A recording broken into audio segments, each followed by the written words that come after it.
Hello, welcome to Spooky Tuesday. I'm your host, Robot Spacer. I'm the Stream Ghost. Welcome, everyone. Good to see you, 6-7, Mike Clam, Jabberwocky. Saw you discussing the lovely music here. So, Jabberwocky asked, is this original music? I didn't actually come across any information about who created the music for this. The games in general were created by a solo developer, and it sounds like the artwork was, maybe some of it was like clip art, more or less. I'm honestly not sure. It's unclear to me. But I'll talk more about that in a little bit. Unfortunately, I don't have that much to share about it, but we'll talk about the development of these games a little bit. Hello, Callan Air, Valis, Silverstreak. Great to see you. It uses clip art. Okay, thank you for confirming that. Yeah, I feel like this image on the side here is one of those clip art images. The third game in the trilogy was the first one where the creator David P. Gray actually hired an artist to do all the art for the game. So, we had some extra time last week and decided to play the first game, Hugo's House of Horrors, which in the Trilogy re-release was titled Hugo's Horrific Adventure. So I didn't have a chance to do any research about the game beforehand, since we decided on it spur of the moment. So I thought I'd share a little bit about the development of the original game, and then we'll talk about the sequels a little. So it was originally released in 1990 for DOS, the first game, and like I said, it was created entirely by developer David P. Gray. And as is often the case, Wikipedia has a nice little snippet about the development of the game. It has some interesting backstory. Gray founded Gray Design Associates as a backup plan to his job as a writer for air traffic control software, creating the company after meeting a gynecologist at a party that also wrote computer programs. While he initially produced business-oriented software, he also had experience designing video games by practicing with the vector graphics system provided to him while he worked for the UK Ministry of Defence. The haunted house premise arose from a cartoon image of a haunted house that Gray had purchased, choosing to design the game around this image. He also cites Hammer House of Horror as an inspiration for the game's theme. Following the game's completion, Gray uploaded it to CompuServe forums before it saw success as shareware and as a retail game. The original DOS game was written in Microsoft QuickC, and the port to Windows was written in Visual C++. Hello, Vervain and Game Dev Jeff. Great to see you both. Hugo's House of Horrors was inspired by Leisure Suit Larry in the Land of the Lounge Lizards, which uses a similar text parsing format. Gray noted the long list of credits for the game and sought to produce a similar game entirely on his own. The title was also chosen to imitate Leisure Suit Larry, as it allowed the executable file to be titled hhh.exe, similar to Leisure Suit Larry's LLL.exe. Other major inspirations cited by Gray include the use of sprites and animation by Captain Comic and the atmosphere of Colossal Cave Adventure.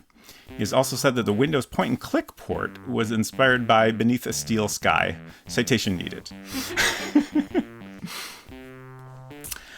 So a year later, Hugo II, Whodunit, was released, or as it is titled in the Windows Trilogy re-release, Hugo's Mystery Adventure. Once again, created entirely by David P. Gray. And Wikipedia has a fun little note that Gray describes the game as an example of the second system effect, which is the tendency of small, elegant, and successful systems to be succeeded by over-engineered, bloated systems due to inflated expectations and overconfidence. So that should give us a little idea of what to expect going into this. I have heard from others that the second game is probably the worst of the trilogy, but the third one is pretty good. And I'm sure we'll have a fun time regardless. I don't know if we'll get to the third game today, but I figured I'd go ahead and read the little bit of info I have about that one as well. That one was originally titled Hugo III Jungle of Doom, or Hugo's Amazon Adventure in the re-release. And again, came out a year later for DOS. And like I was saying, it's the first game in the series that had artwork by actual artists. Gary Sirois. And Wikipedia notes that Sirois' talent for drawing trees led to the game taking place in a jungle, though having the graphics professionally done increased the production cost and consequently caused the game to be the shortest in the series. Gray has admitted to having confusion in geography, transposing African elements such as an elephant to the South American locale. Oops. So the Trilogy, which we are going to be playing the games from, was basically a rewrite of all three games for Windows, originally Windows 95, and it was released in 1995. As I said, the games were all given new titles, although interestingly, the icons on the desktop have the original titles. I had a hard time deciding what versions to play, because when I started the game last week, I had bought the game from GOG a while back and just, opened it up, and it turned out it was all running in ScumVM, which is reasonably typical for GOG. But it was a little bit different from what I'm familiar with like a, Sierra or LucasArts game. A lot of the UI was in like ScumVM's own style, like all the text would pop up in a little ScumVM styled alert box, very small text. It was also very buggy, like even just the icon bar along the top was often buggy, and at some point it broke entirely. And it turns out pretty much all those issues are actually unique to the ScumVM version of the game. I'm looking for my button here. So I went and bought the game again directly from dgray.com, the developer's website. And if you buy it from there, you get the Windows version. It's a Windows installer. When you install it, and it installs the Windows version and also an installer for the DOS version. It's a little bit weird, but it works fine. It's worth noting that the Windows version will only run in 32-bit. So, it's kind of reasonable that GOG took the approach they did, but it'd be nice if they included the, other versions of the game for people that, want to figure out how to run them. The developer has a bit of info about the differences on the website. It says the Windows version retains the command line interface or the original DOS version, while adding a new point-and-click mouse interface, MIDI background music, and digital sound effects, full online help, and puzzle hints. The toolbar gives access to common functions such as the inventory, save and restore games, music and sound effects, help, turbo button, and room descriptions. I honestly couldn't figure out what the turbo button does exactly, but I assume it just makes things go fast. So actually, I was trying to figure out which version to play. I replayed the first game in DOS, and I do feel it is like the more polished version. But I honestly couldn't find any videos of anyone playing the Windows version. There's lots of people playing it in DOS. There's lots of people playing it in ScumVM, but no one playing it in Windows. So I thought we'd check out this very weird and perhaps little seen version of the game. So I am running Windows 98 SE, and that is how we will be checking it out. I also noticed, like, one of the things that seemed nicest about the Windows version is that, since it's point and click, you can mouse over things and it'll pop up text that, tells you the name of that item. So you can just mouse around and see what different items are in the room, and then how to refer to those items when you're using the text parser, which certainly makes things a lot easier. And it also seemed like there was some, at least some amount of like responses the game had that were unique to the Windows version. Like in DOS in the original game, there's a bunch of people sitting around a dinner table. And in the Scum VM version, which is based off the Windows version, we got little pop-ups of everyone's name, so I could look at them, try to talk to them, and stuff like that. And they all had responses, but I couldn't figure out how to get any of those responses in the DOS version. It's possible I was doing something wrong, but I think they just weren't there. Nina Marie, hello.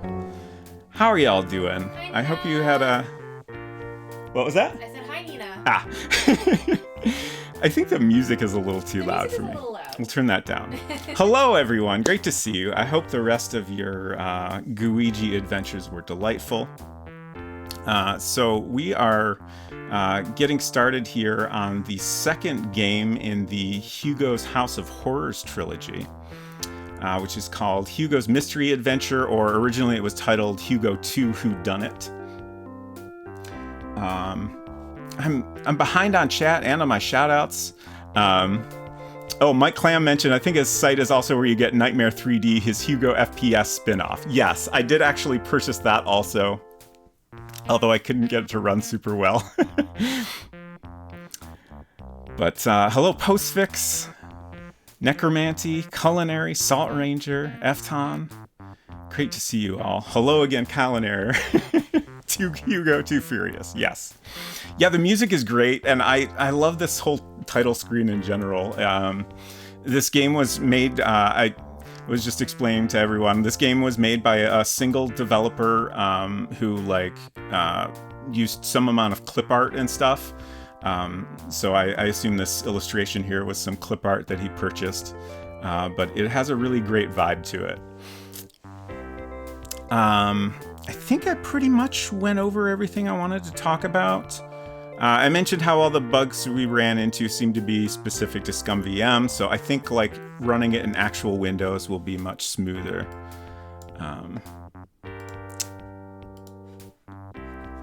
Let's get into it. If anyone is not following Nina Marie already, highly recommend it. Yes, exactly. Nina is a wonderful streamer and game developer, and y'all should definitely check out her streams and her games. Her games are over at ninasays.so. Nina, enjoy your lurk, and thanks so much for coming by. Let's do some other shout-outs.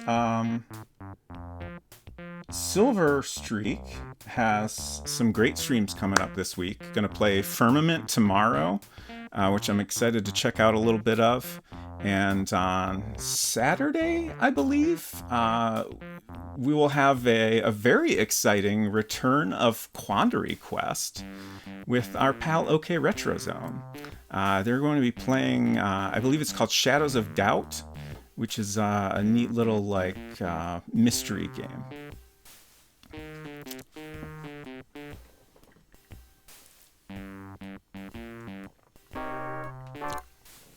Okay, let's get into this.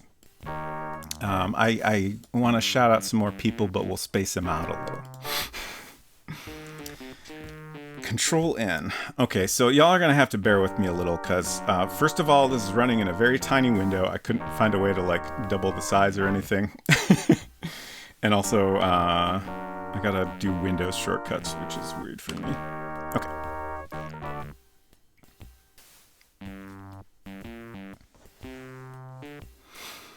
Hoping to enjoy a relaxing vacation, Hugo and Penelope travel to Europe and the quiet charm of the English countryside, where they have just arrived at the secluded cottage of Hugo's great-uncle Horace. We join them in the hall, where they are met by the maid. Oh, also, for folks just coming in, like I was saying, this is the second game of a trilogy, so, just very brief summary of the first game. You start out outside of this haunted house, and your fiance has been kidnapped, and there's a bunch of monsters and dogs, etc. And you spend the game rescuing your fiance, and then it ends with you getting married. Fiance. Good for them. I thought she was his girlfriend in the first game. Maybe it was girlfriend. I don't know. They get married in the end. Is the important thing. To show that time has passed. Yes. A saucy-looking French maid welcomes you. Ooh la la. Bonjour, Hugo et Penelope. Oh boy. I have placed your bags in your room upstairs. It is the third door on the right, s'il vous plaît. You go upstairs now, please. I think you must be tired after your long flight, no? We will see you in a little while, yes? This is a very similar house layout, isn't it? It is. Huh. Penelope starts making her way upstairs. And so this is the only tiny little bit of this game I have checked out, but it's very funny how the maid follows you around and absolutely will not let you go anywhere else. Also, I think at some point Penelope will start hassling you. Can we open this? Does it just play the same loop of music throughout the game? I don't know. The door is firmly locked.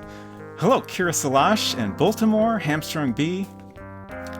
The maid speaks to you. Please go to your room, monsieur. Pixel Turkey, great to see you. You loved Hugo II. Fantastic. Let's get going on my list of shoutouts here. Culinary Disasters up next. Just got back to streaming last weekend. Playing some Tamba. Can we talk to Penelope? Honey, I'm tired after our journey. I need to lie down for a while. How about we go to our room, huh? Okay.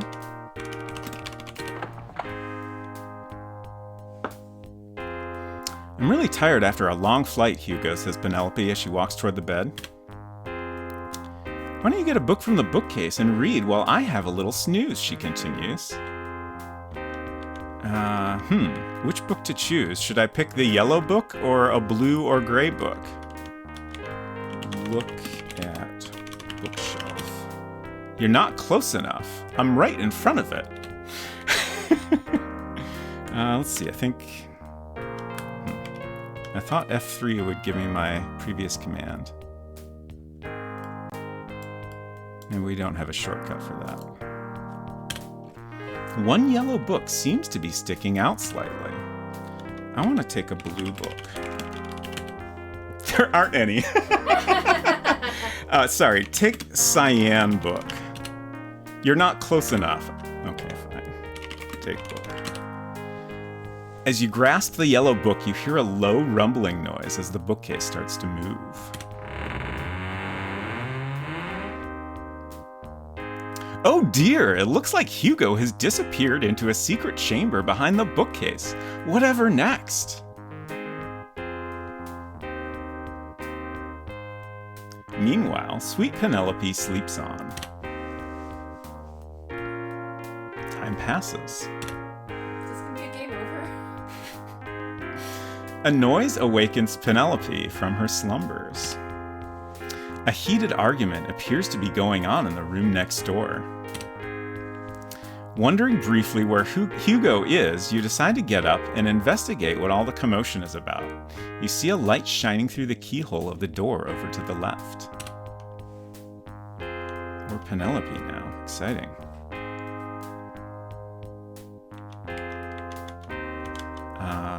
Look in keyhole?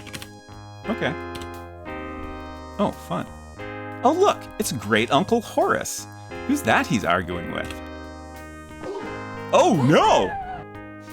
Penelope is so shocked by what she has just witnessed that she completely faints. After a little while, she comes around. All is quiet now. That is not an argument. That's a little bit different than an argument. Well, poor Great Uncle Horace, it appears there is a murderer in the house. So now, sweet Penelope, your mission is clear. to find out who murdered Great Uncle Horace and bring them to justice. By the way, where did Hugo disappear to? Seems like this should be titled Penelope's Mystery Adventure. Seems like it's a stealth Penelope game. I did happen to come across a little bit of a spoiler that you do play as Penelope in this one, so I assume we will play most of the game this year. You know, as far as she knows, Hugo is not present. She just saw a murder. Hugo could be the murderer. That is a very good point. There is no compelling evidence to exonerate him of being the murderer. Let's see. Who gets a shout out next? Pixel Turkey.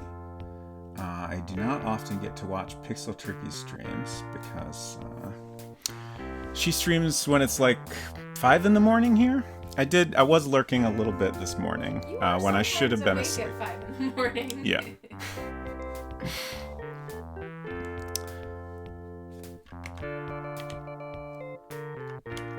So what do we do here? Can we look under the bed?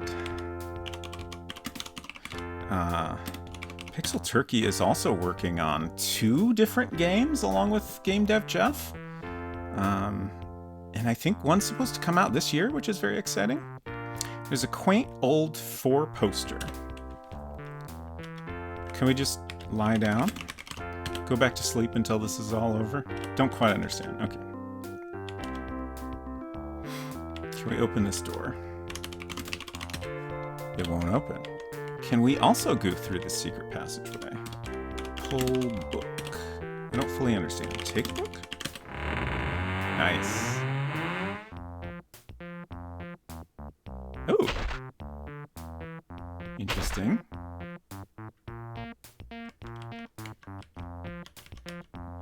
Can we just look around? You're in Great Uncle Horace's study. Okay, so that's kind of funny. Mm-hmm. In our World Builder game, we have a secret bookshelf passage that goes into a study. Uh-huh. I feel like that's not that strange. I suppose. I mean, what else do you have behind a secret bookshelf? Sure. I mean, it could be so many other types of rooms. Sure. Panic room, sex dungeon. Yep.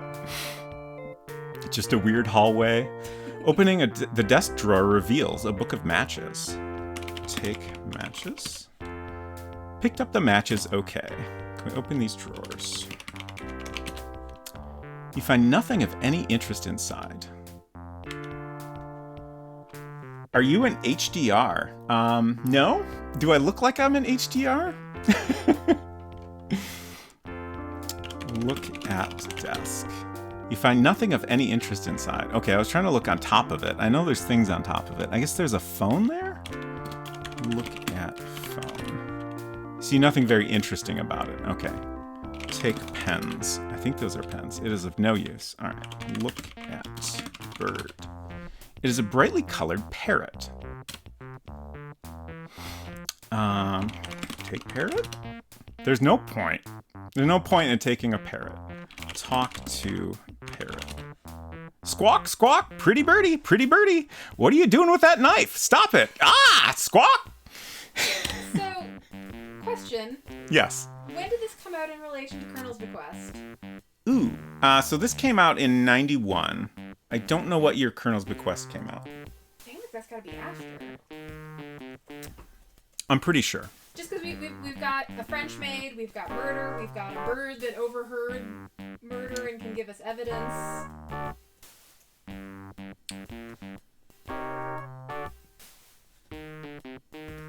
$1989. Ah, okay. Kyle and Error also streams at a time that is not compatible with my sleep schedule, but the times I've been able to catch a little bit of the streams have been great. Is this a button? Look button. It appears to be a switch for the dumbwaiter. Okay, that's what that is. Push button. The switch works the dumbwaiter. The box goes down and up again. Okay. Okay.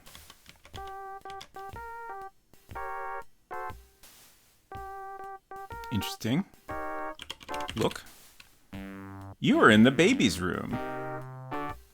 Oh, okay, that's like a playpen. It's not a cage.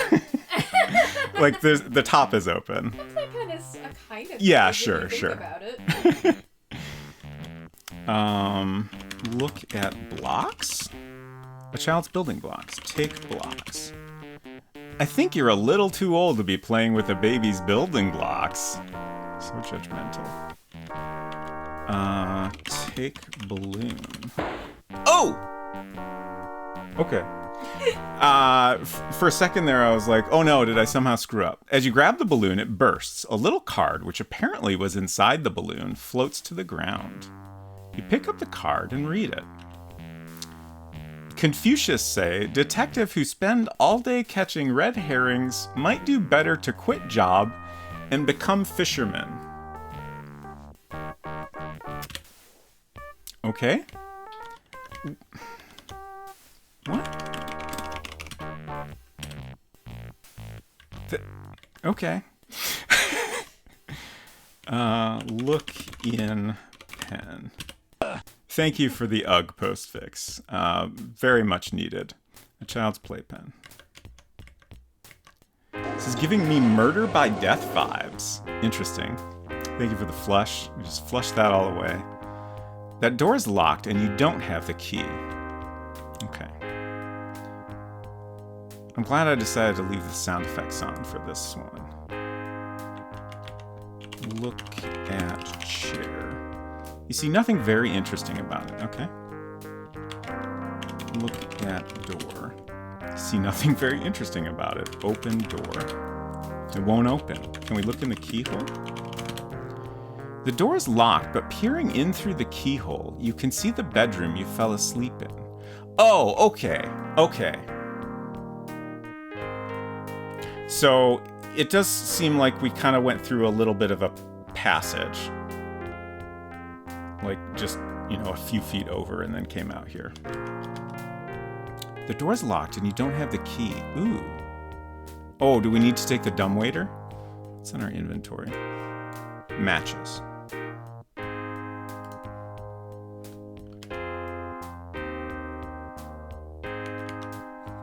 I should mouse around a little. Nope, stop. Just make sure I didn't miss anything. We do get a mouse over on the phone, even though it apparently isn't very interesting.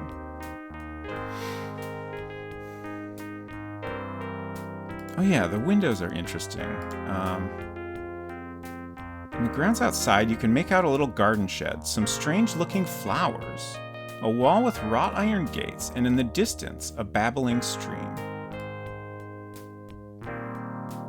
Strange-looking flowers. Hello, my name is Mike. Good to see you. Alright, let's see if we can get in this dumbwaiter. Get in dumbwaiter. You get in the dumbwaiter and press the switch. The dumbwaiter descends to the kitchen below. Ooh, nice. Another beautifully colored kitchen. I love it. Wow. It just occurred to me I haven't saved yet. Let's take care of that. Can we look in the cupboards in this one? Open cupboard. Opening the cupboard reveals a clove of garlic. Nice. Picked up the garlic okay. Just wanna... Okay. It seems like there's kind of just one cupboard. But I'm gonna check each one to make sure. You're in the kitchen. Okay, so we're not big on room descriptions here. That's fine. It's funny, the door appears to be bolted on the other side. 6-7 asks a very good question. Am I mapping? So far, I have not. This is mostly based on my experience with the first game, which was very small. Though, we did learn that this is the biggest of the games. So, if anyone thinks I should be drawing a map, feel free to say so. I think I can remember everywhere we've been so far. This kitchen looks a bit like the Hugo I kitchen. Yeah, that one was like very bright green and... I can't remember what... appliances and cabinets were all bright green. I can't remember what the walls were colored. Is it like blue or something? Maybe. Or yellow? Or literally any other color? Biggest of the Hugo Trilogy games. This is the second out of 3. The like disparity between the flatness of the interiors and the like extreme detail of this exterior shot is fascinating. I mean, this is clearly some clip art, whereas Right. the interiors are drawn by the developer, I assume.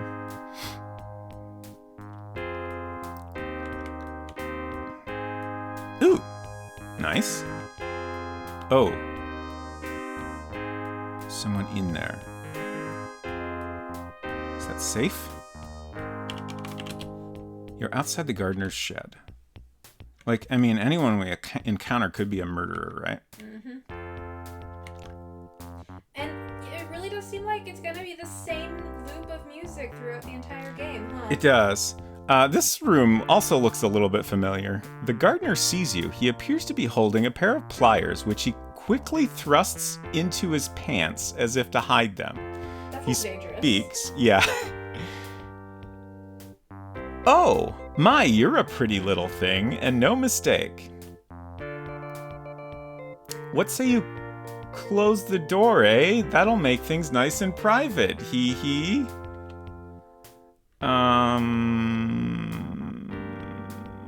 Can we become the murderer? Come closer, my dear.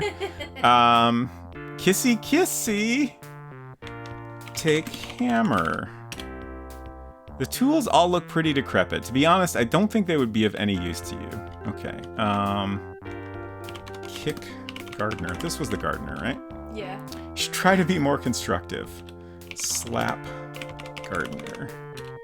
I don't fully understand. Punch we just gardener. You know, you really should curb those violent tendencies. Okay, fine. Can we take the broom?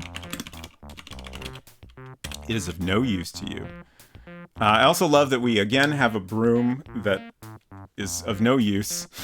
The first one had some weird description that was like held in place by a force field. The gardener suddenly seems to tire of you. Ignoring you, he potters about his workbench. Okay. Okay. So.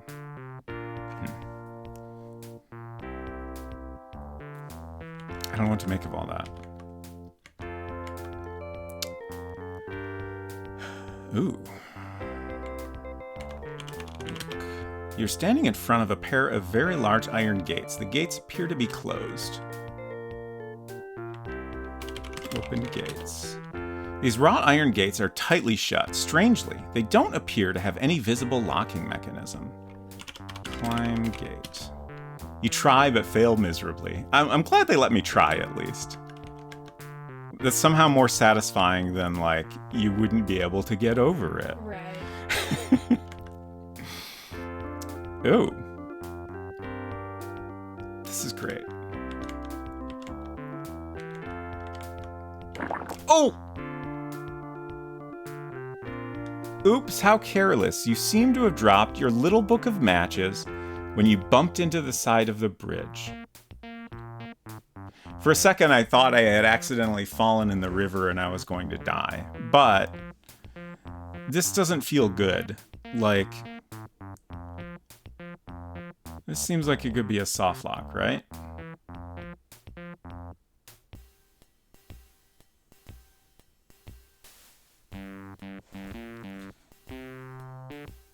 Did the music change, or is this just the start of it or something? This is just the start of it. Okay. So a thing about the music is we have this tunes menu. Oh. Do you have a radio? I noticed this, but I didn't understand it and didn't play around with it. So it's got different songs. Okay, so I think what's going on here is there's 3 songs for each game.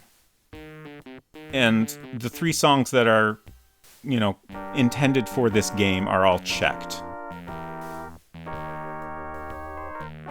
So I think we probably want to leave that as is. I just wanted to look at this in case, you know, maybe this was, it is possibly a way to get a greater variety of music, but since this is my first playthrough, I feel like we want to have the intended musical experience, even if it is a little repetitive. The music is good. It's interesting. Yeah. It's just one 3-song loop, regardless of like the scene.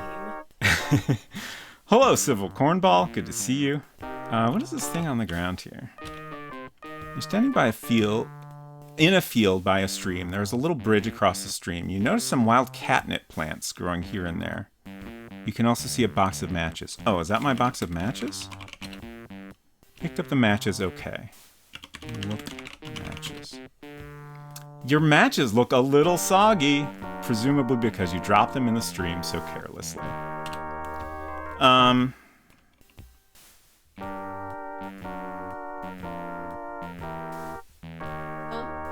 I'm thinking, because I feel like this is a problem that I've dropped the matches in the stream, but maybe there's a way to dry them out or something. My initial instinct was, I need to restore, but I think I'm going to continue, and we'll see what happens. Yeah, if nothing else, it might be informative to keep going in. Right. So if you end up in a this obviously needs matches situation. Right. Our score is currently 32 out of 350. Let's see. The first game had 200 points. Oh yeah, a funny thing. I finished the first game missing 2 points.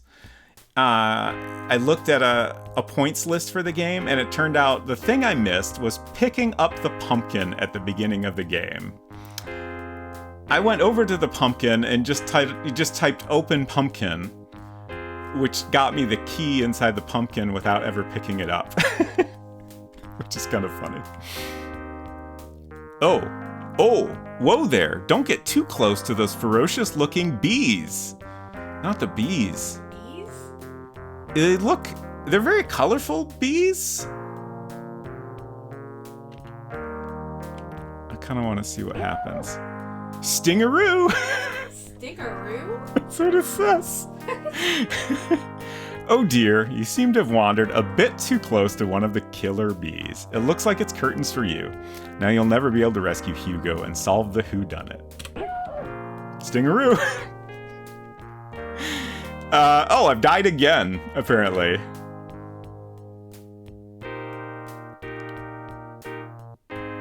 I assume those are flowers down there?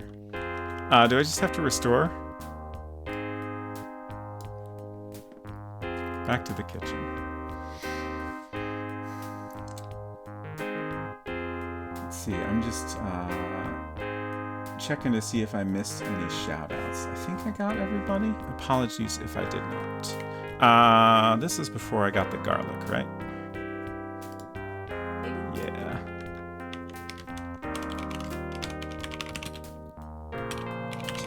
Garlic.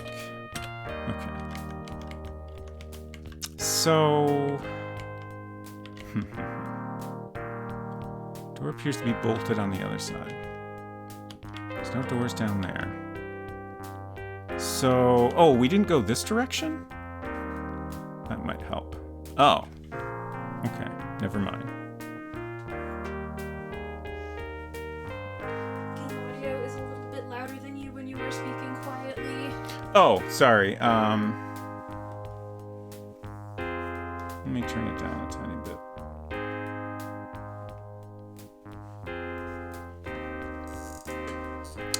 Let me know if that's better.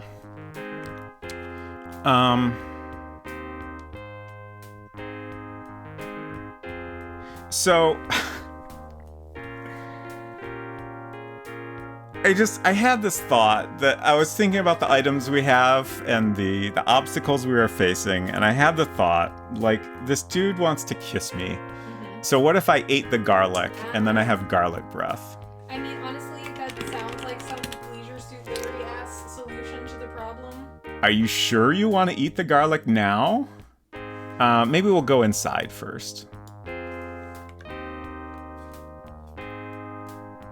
About the same. I can go down a little more.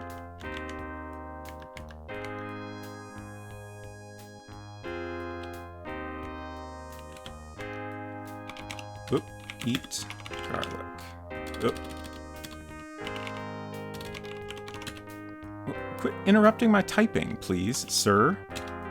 Are you sure you want to eat the garlic now? I think so. I can always restore.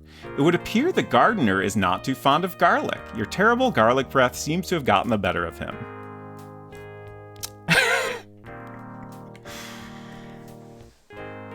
Before you start hitting those buttons, a word of explanation. Since the writing on the buttons is illegible, you won't know if you are turning the buttons on or off. The only way you can know that you have switched something on is by visiting the place where it works to see if it had any effect. Confused? I'm sure you'll soon get the hang of it. Thanks. Okay. So we have red, yellow, green, and blue.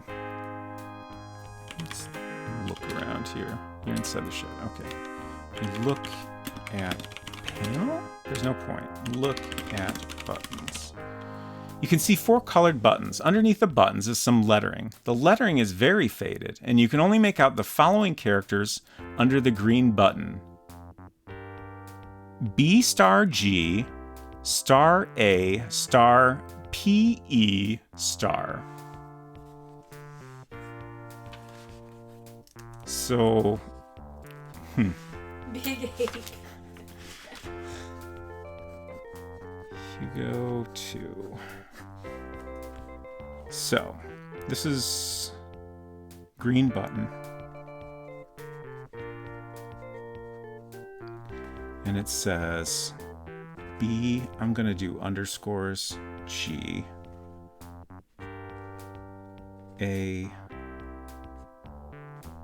P E underscore. So, I mean, this has got to be like big, probably bag bug. Big bag bug. Beg? Probably not. Bog? So many possibilities. I don't really have any good guesses on the second word. Oh, okay. So how do I look at the other ones?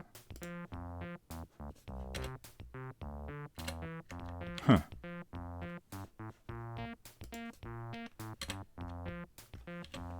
Okay, look at red button. Huh. Okay, so I think what it's saying is the green button is the only one where we can see any text at all.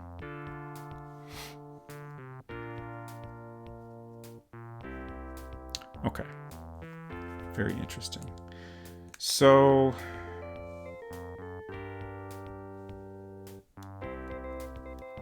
I am inclined to press all the buttons and then go around to the areas we've been to and see if anything has changed. Press red button. Oh. Okay. Well, that's straightforward. Definitely big ape. Red button. Shed light. Yellow button. I suppose it's possible. Nah, I don't. I was about to say I suppose it's possible it controls more than the light in here, but my hunch is that's like kind of a demo button. Like I feel like that explanation we got was probably not in the original game. So the red button is there to kind of, you know, help you figure out that something is changing when you push a button. Click. Okay. And then push green button. Click. Push blue button. You hear a faint rumbling noise in the distance. I wonder if that was the gate. I wonder if clicking works. That is a good question. Yeah, that's kind of what I figured. Clicking is usually at least a look command. Let's do another save. Oh, I don't want that. Gotta change slots first. Okay.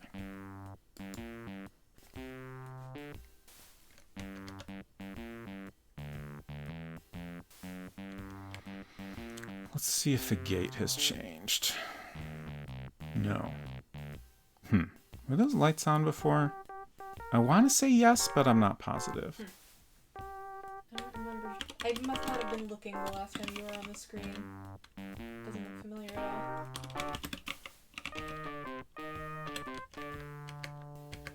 Can I? Okay, can't go down here. This looks the same. I guess for now I won't worry about the matches.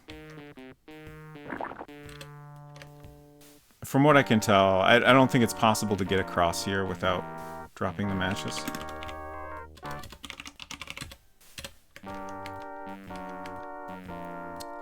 There's the killer bees. So clearly the green button is not labeled bug vaporizer.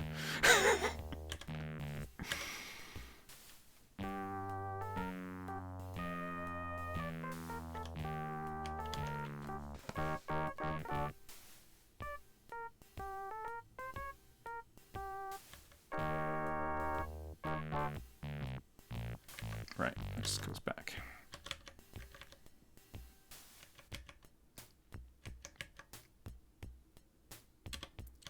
That's still closed. Get in dumb waiter.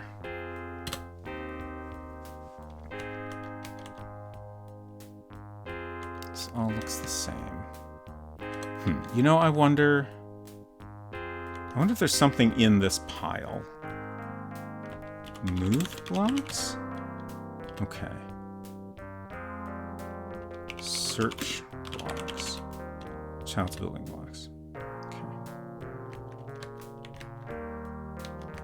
Worth a shot. And this was locked as well, right? And that just goes back to the bedroom. Talk to parrot.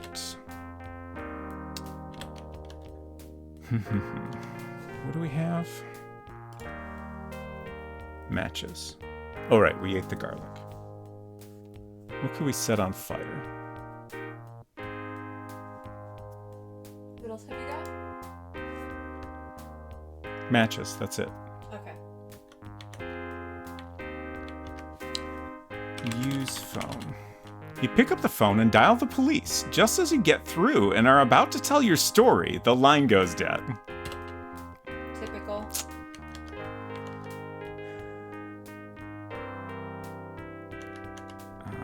Burn blocks. We're a little too old to be setting blocks on fire. Get in. You never should have set blocks on fire. Open oven? There's nothing very interesting in or around that particular unit. What is this down here? Open cabinet. Open fridge. There's no point. Okay.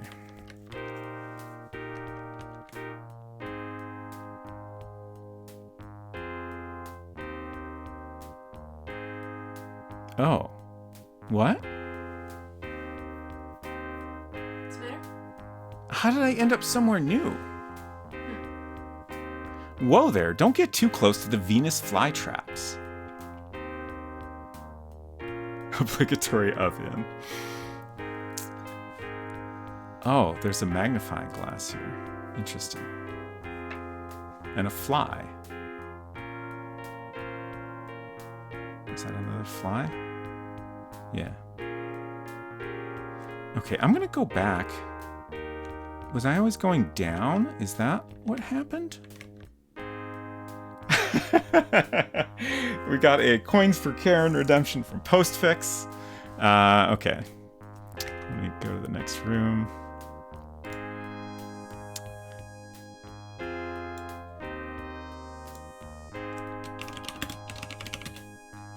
Alright, here we go.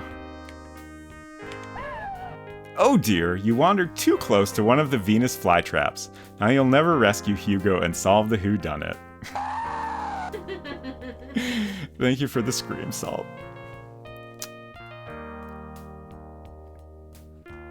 It's so weird how, like, you just die and then you're just looking at your dead body until you choose to restore. Thank you for the rats. You just wanted to be dead and vibe to the music, I guess. Yeah, sure. Alright, so this is interesting. Let's see. Thanks. Thanks for the thanks, Civil Cornball. Alright, let's see if we can get over to this magnifying glass without dying. Oh god, okay. So you have to stay pretty far away. My thought is, now that I don't think it's possible to get through here. Now that I've determined that, I'm wondering if maybe we can go kind of through between these two and then down here and then across and then back up and around. I'm also noticing I assume these are like a bunch of colorful flowers. I feel like the game is not going to let me walk there. It looks identical to the scene on the bees. Yeah. Could you walk on this in the bee scene? I mean, I didn't try. I got killed by bees. Right. Okay, yeah, I just can't walk down there. So let's try going between these two. Okay. So the controls here work similar to a Sierra game where, like, if you want to stop, you have to press in the direction you're going again. If I have difficulty here, I might have to break out the numpad.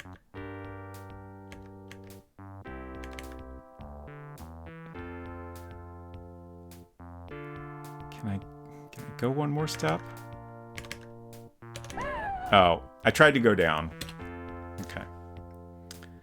I'm getting out the numpad.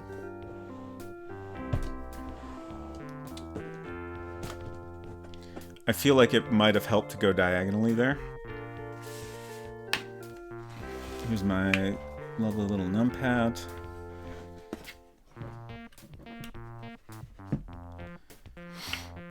Page up, page down, work for a diagonal. Thank you for the tip. However, I do not have those keys on my keyboard. I think that's a question more than a tip. Oh, do they? Yeah. That I feel like that is often the case. But yeah, I don't really have any way to check. All right. This also seems like a situation where we might want to save periodically. Actually, before I do anything, let's go back over here and experiment. Okay, so we do have diagonal, and we can... Oh, we cannot press center to stop. Is there any other way we can stop? I think we just have to press in the direction we're going. That's fine. We get diagonal with the numpad, so that helps, probably.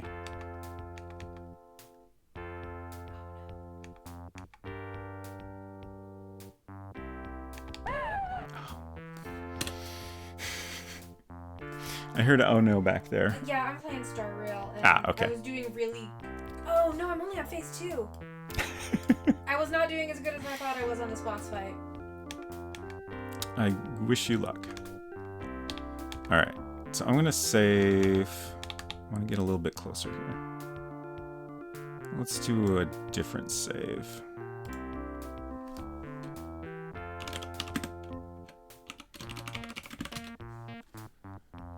Okay, oh god.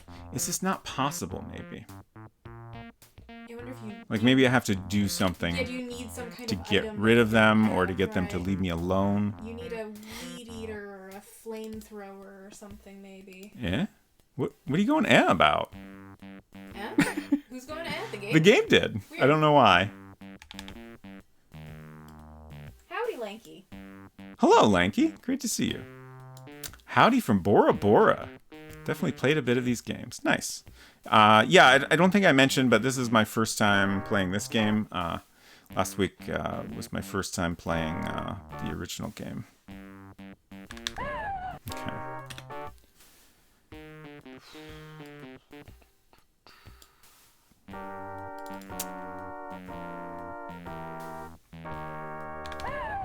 Yeah, like I can't... Like, she dies before even facing downward, so I can't go down. Okay, I managed to go one more step.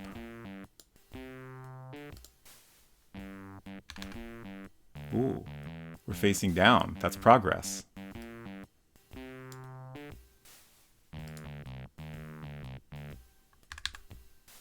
We're going diagonally. What? What?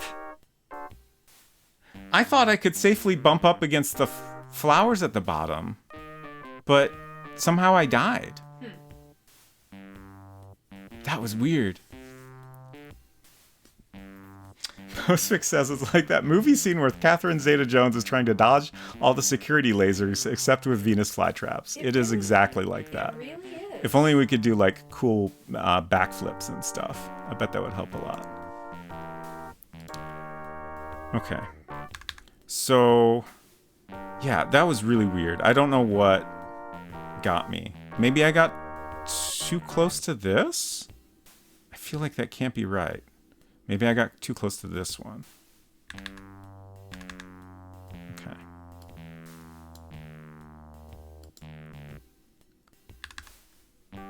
Now I'm gonna go across here. I'm just gonna save constantly.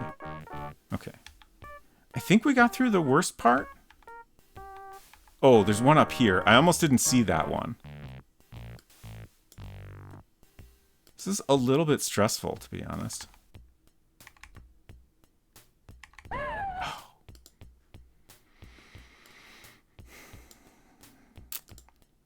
Okay, I think I was too close to this one here.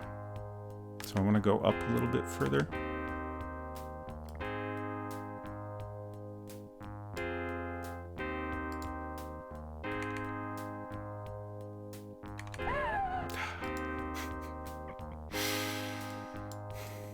It's kind of hard to tell for sure which one I'm too close to. This is like that everything in Manhunter. It sure is, isn't it? I just noticed I am right next to a fly. Would that help me in any way? Thank you for the screen. Take fly. You're not close enough. Fly. You're not close enough. I think if I get any closer, I'm gonna die, but I'll try it. Ooh. You're not close enough. Yeah. Okay.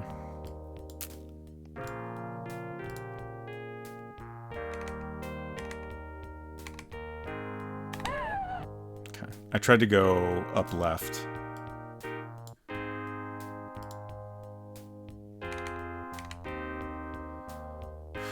I feel like I gotta be closer to the bottom one than the top one.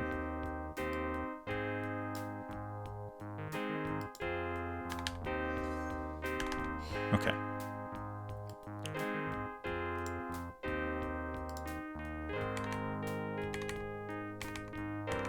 We're getting there. I like how if I tap twice quickly enough, she just kind of scoots forward.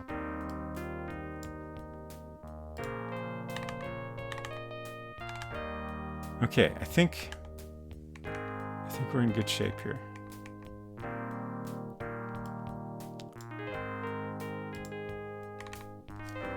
Take magnifying glass.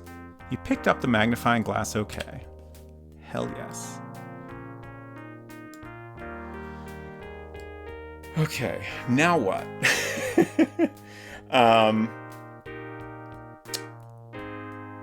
Definitely the thing to do, for now at least, is to go right and see what's over that way.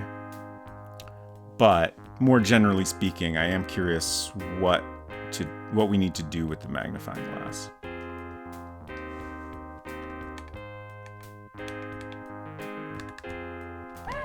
Oh.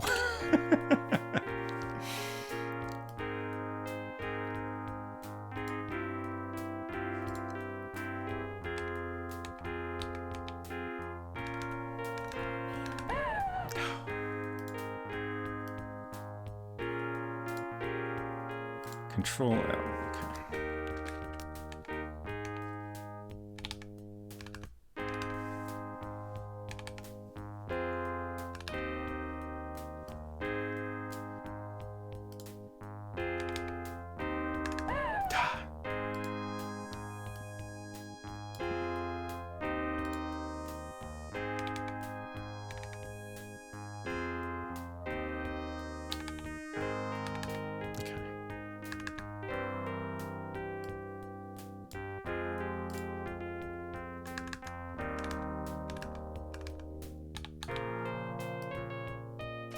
Okay, I think we're pretty much there.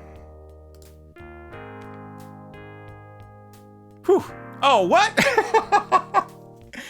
We're just back here. That's funny.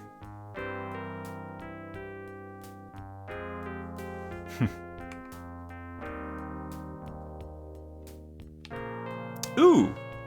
One moment, please. We'll be right back.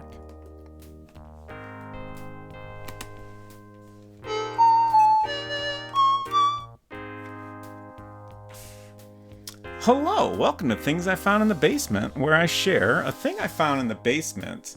And this is where I have to admit to you that I did not in fact find this thing in the basement while I was looking for something else. This week I specifically went down in the basement to find a thing to share. But, you know, that's okay. I did still find it in the basement. So this is a neat little thing. It's a slide viewer. It's actually got a slide in it of my grandfather and another person I don't recognize. Slide says Kodak Ready Mount, and this is kind of neat because it was actually taken yesterday, minus a few years.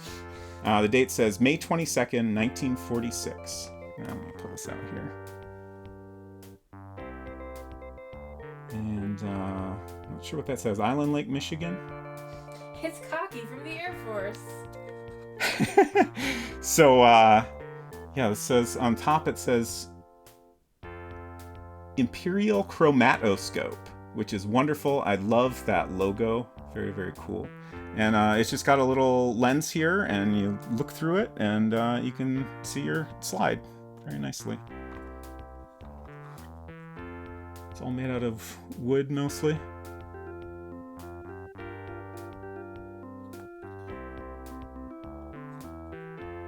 So yeah, that's the thing I found in the basement. Thank you, 6-7, for sponsoring this episode of Things I Found in the Basement. Welcome back.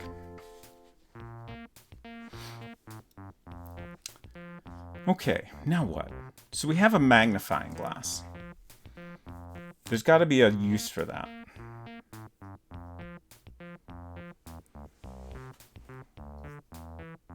What could we magnify? Like, we could use it to look at something more closely, or we could maybe use it to burn something. Are my two thoughts. But I can't really think of a particular specific thing to do that with.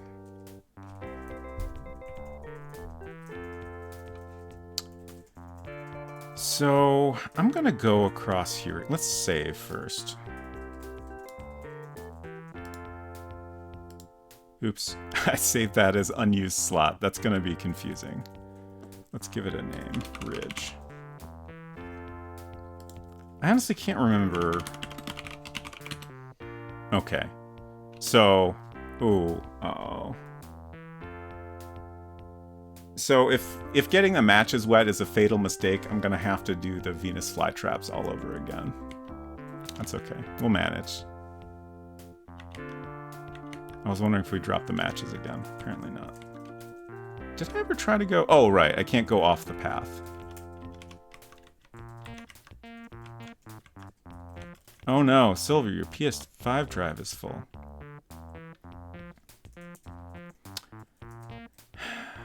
Bees. So...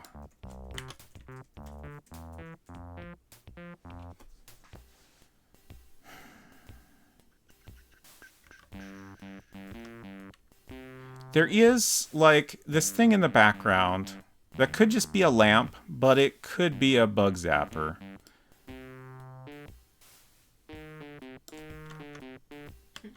But I pushed the button to change whatever the green button was doing. So, like, we've gone to that screen both ways. Graham, watch out! A ferocious bee! It wasn't a very good Cedric, I apologize. Push green button. Click. I just want to look at that screen both ways to see if there's anything different. Thank you, Val.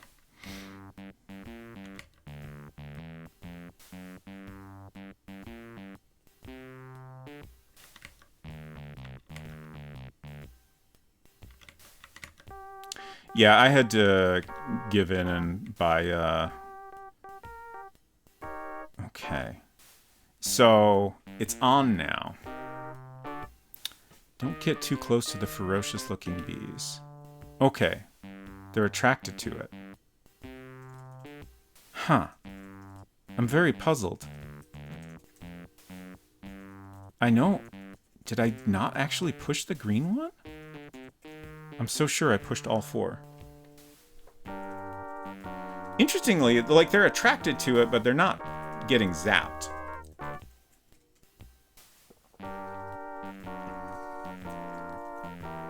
Those bees look more like mosquitoes. Yeah, it almost makes me wonder if, like, that was the original thought, but then it was like, oh, wait, it should be something that would kill you instantly. All right, so I think I'm okay here now.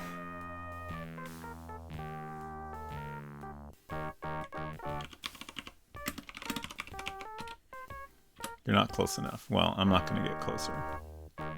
Oh. Oh, is this dude going to ask us a bunch of questions? Because I hope so.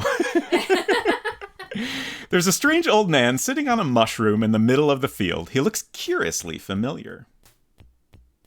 Curiously? Is this the same guy? Same guy as the first game. Like, he looks similar. Did I go to bed before you really played very much of Maybe? the first game? 'Cause I only remember the, like, Halloween party monsters. Were you not there for the guy that asked us a bunch of, like, pop culture questions? No. He basically gave us the nerd quiz. Okay. There were questions about,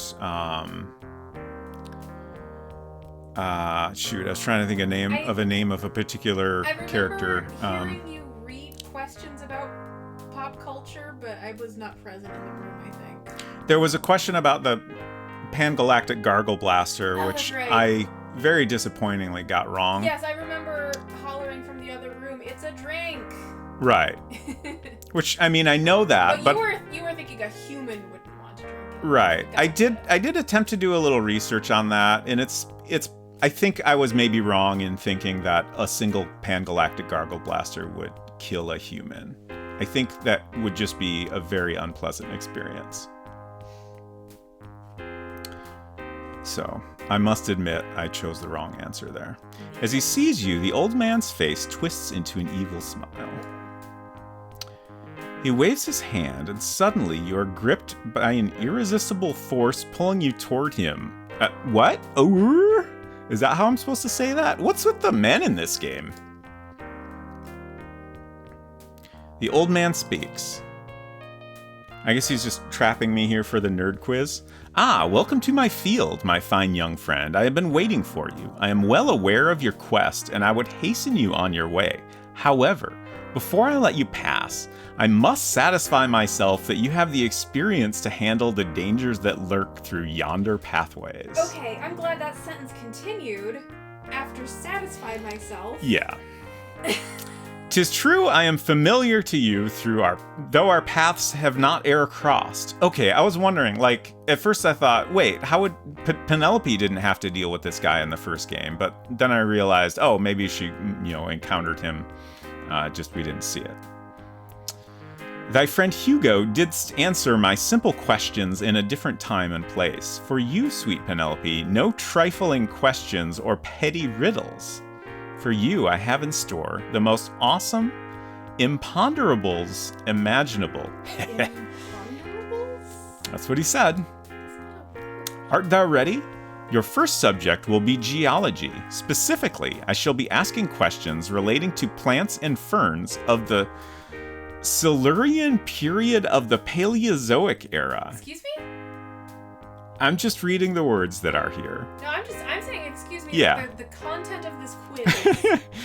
Here is the first question. Ahem. Excuse me. Ahem. Ahem. While the old man is clearing his throat, you seize your chance. Not having Hugo's patience, you decide to take matters into your own hands. Stab? Grabbing the old man's wand, you smartly whack him over the head with it and carry on your merry quest. Got him. That was a pretty good fake out. I appreciate it. All right, let's save.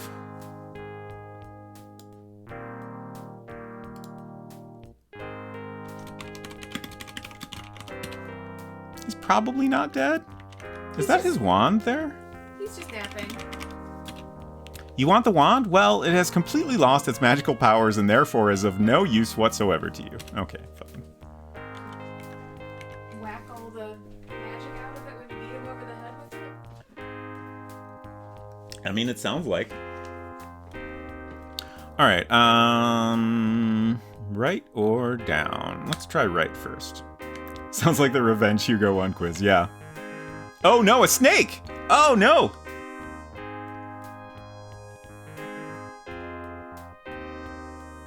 Y'all think it's poisonous? Oh no! I thought he would reset. Ouch, the nasty snake just bit you. Hello, Hinton. Thought it wasn't up to Robot Spacer's usual standard. Yeah, Hinton came in and asked, hello, are you making this game live on Twitch? Oh, no. I wish. I don't know how to draw in color. I said someone else made this game. Excuse me. And I opened a soda and immediately had hiccups. As is usual. As is usual. Wait. Oh. So it bit me, but I'm not immediately dead? Is that what happened? Take snake. There's no point.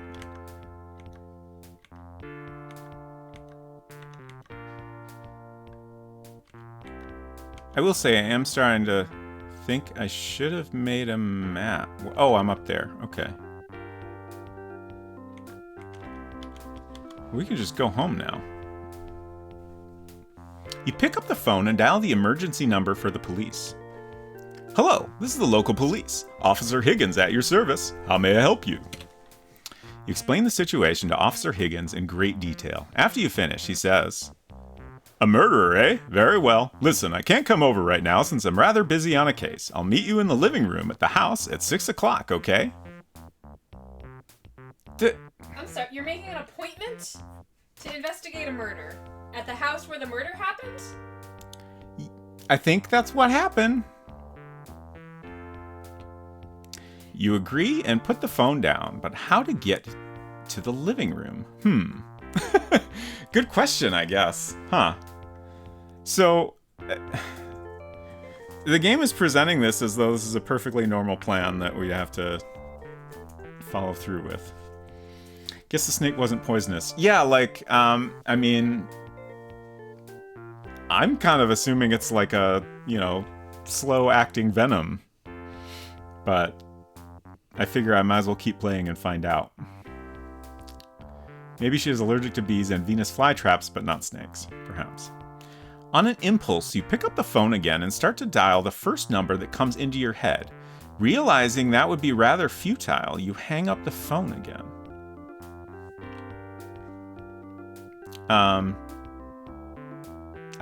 The snake bite is starting to smart. You should do something about it. I'm curious what the first number that came to her head was. I was thinking maybe like 8675309. I'm picking up hints that this game is not set in the US. Yeah, I think it's a UK developer. Yeah, because he was working at the Ministry of Defense in the UK. Okay. Look at wall. The graffiti says, for an out-of-this-world experience, dial 1333-555-HUGO. Okay. Can I?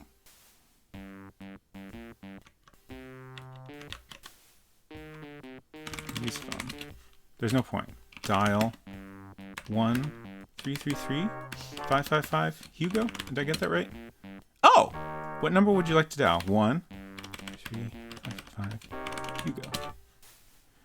Or... I don't understand this word. Or sound? It seems to be some vocalization? Sort of outburst, perhaps? Any British people in the chat that recognize this word. Right. Please tell us what it means.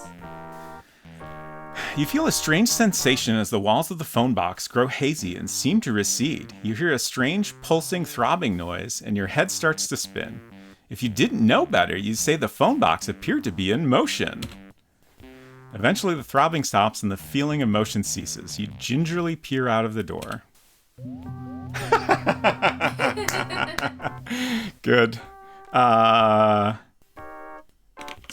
to Dalek. You ought to be aware that talking to oneself...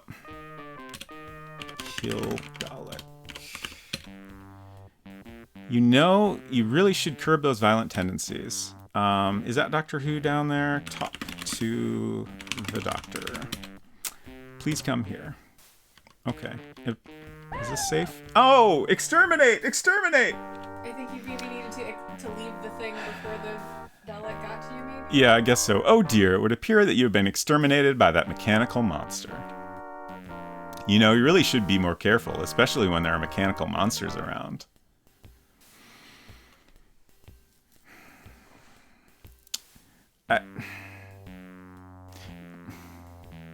Yes? I'm just wondering if this is the thing I actually need to, like, do. Like, we got here and I assumed that it would just, like, play a little animation and it would end or something.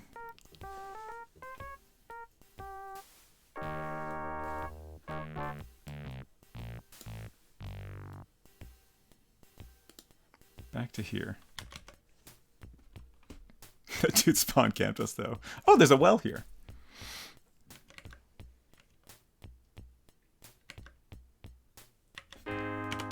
Look in well.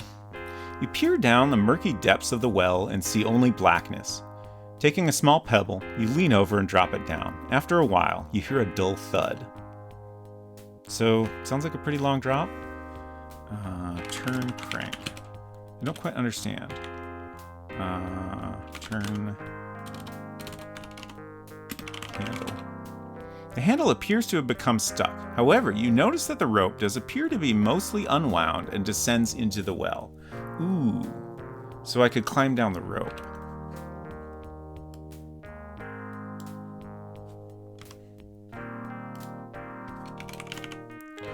The more I play this, the more I feel like I'm gonna get to, like, the very end of the game in, like, 2 hours, and that's when I'm gonna find out that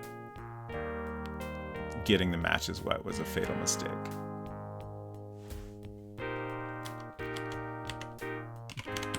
Climb down rope.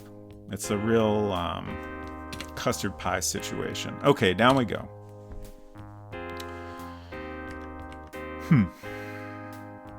Interesting. Look. You're in the cavern beneath the well. Over to the right appears to be what was once a passageway. Now it is totally impassable due to a rockfall. Clear rocks. I don't fully understand. Move rocks. They are too heavy. Okay. If I had some dynamite and matches that aren't wet.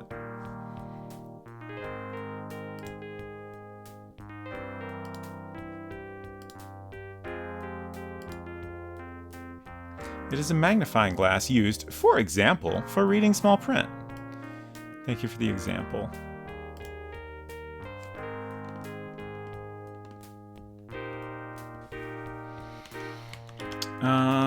Is there a secret passage between some rocks? I assume I can't actually do anything unless I deal with the rocks.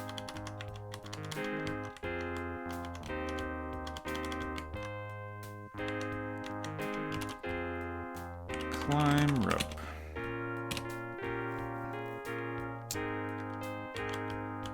Okay, alright, we can't go across the grass.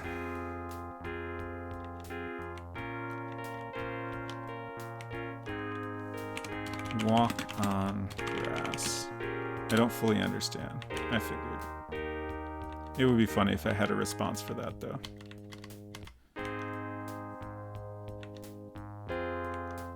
Hello, M. Sissy. Oh no, the snake. Oh wait, we already got bit by the snake. Am I gonna die from that soon? Look at snake bite.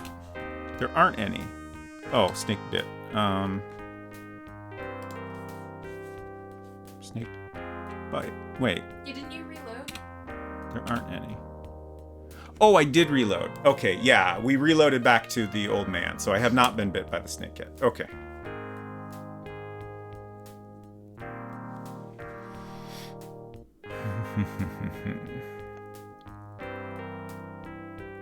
But I don't have any way to get past the snake, unless I just need to avoid it somehow. But last time I got bit by it,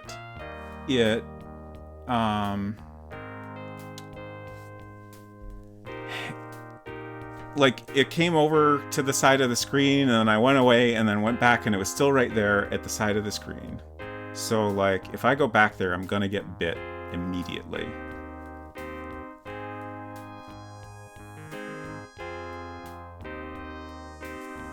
Probably. What if I go down here? Wait.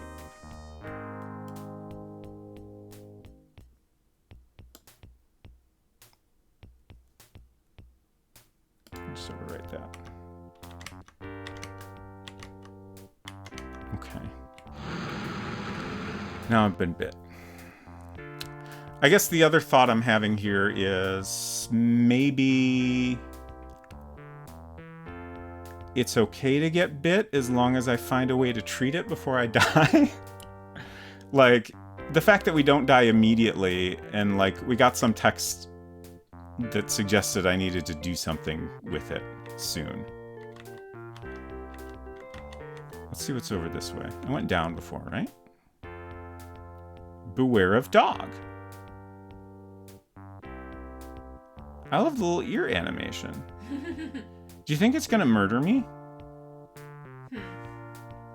It looks so friendly. I don't know. I was gonna say, that doesn't really look like the murdering type of dog.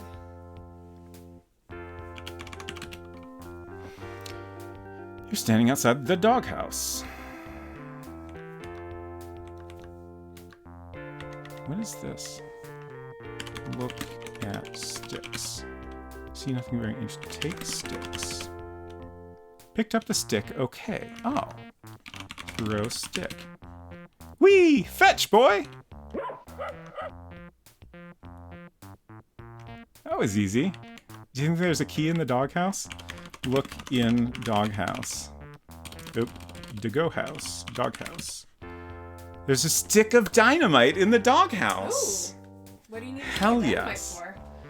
Snakebite is starting to smart. You should do something about it. Down the well, what's in my inventory? Let me take the dynamite first. Picked up the dynamite, okay. In my inventory is a box of wet matches. They are soggy. A magnifying glass, a apparently lit stick of dynamite. Oh. I feel like that's just for illustrative purposes, and it's not actually lit. We can only hope. Also, did I accidentally steal a bunch of things from this game that I have never played? I mean, I know, like, a lot of the things we put in our world builder game are not, like, super original. It's just funny that there's, like, multiple little things. I don't think you can have stolen something from a game you never played. Are we sure, though? Yes? Like, you have to be aware that you are stealing to steal. You can get soft lock easily in this one. Do you want to know if you're soft locked? No. But I do think there's a pretty good chance I am. And yeah, thank you for offering. But my feeling has been that I might as well explore and kind of figure things out as much as I can, and then I'll go back and see if I can fix things. Oh, we can't go right. Interesting. What's the dog going to do at the dynamite? Very good question. So, I'm just thinking about the whole Dalek situation. And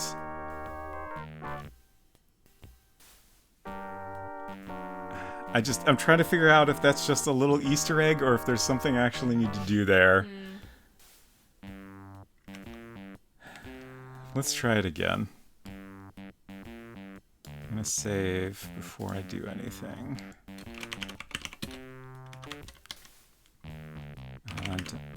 Oh, right, we didn't do this yet. Okay. So we're just calling the police and planning to meet in the living room of the house where we witnessed a murder sometime later. All very normal. Dial phone? 1-333-555 Hugo.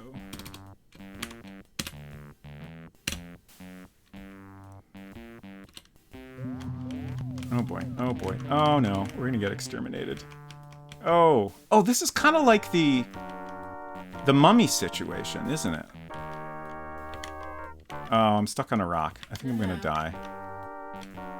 I don't think I can get unstuck. Does it have to touch you with its arm to kill you or something? Maybe, but like I can't.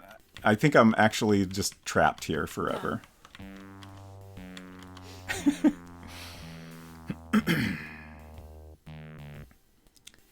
Snakebite is really starting to smart. I feel like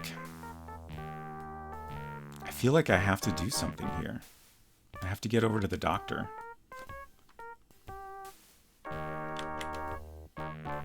So I'm going to save after this phone call this time.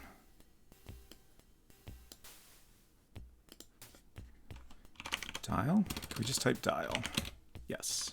333-555 Hugo. Okay. Crap. Oh, crap. He's so fast. Oh! He got stuck on a rock. Oh, no! So I died even though he's on the other side of the rock from me.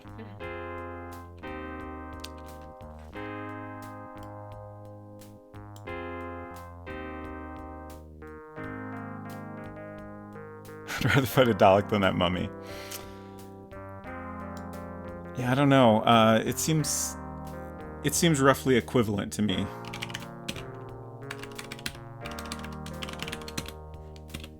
Oh, what? Did I mistype that? I guess so. Yeah, why isn't the doctor doing anything? Let's see if I can go this way. Oh crap, oh crap, oh crap, oh crap, oh crap, oh crap, oh crap.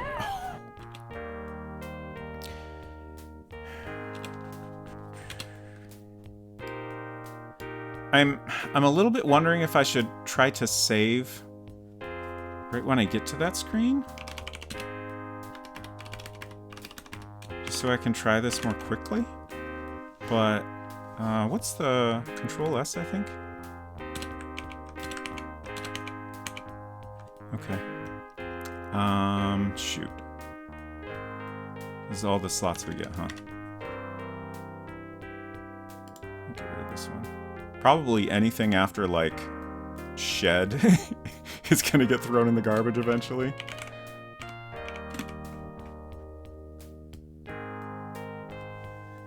I'm just pausing here to, like, think about my strategy. I don't know that I have one. I'll just do my best.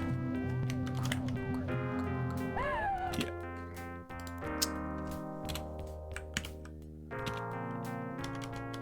Oh, what? That was weird. I guess I went back in, and that took me back.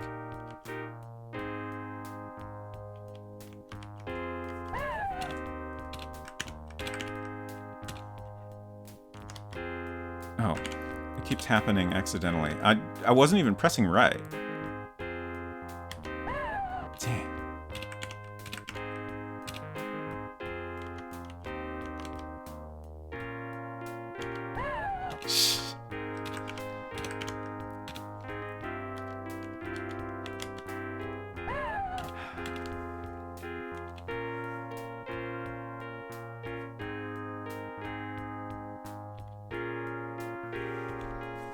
Can I look at my inventory while I'm dead? Oh, no.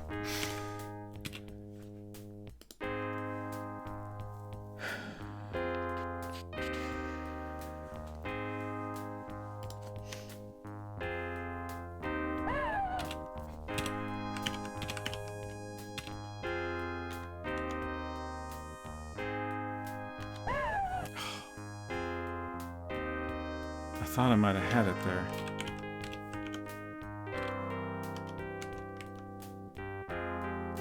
Can't go to the right. I just realized I guess I tried that when I got stuck before.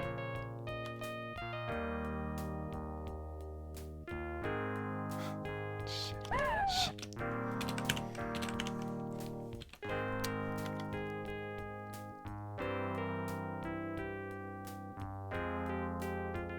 Okay.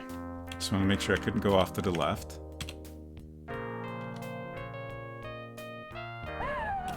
Man. Okay, I'm gonna ask simple yes or no.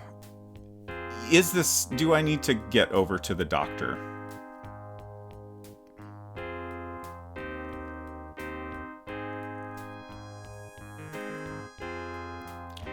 The other thing I keep thinking about is like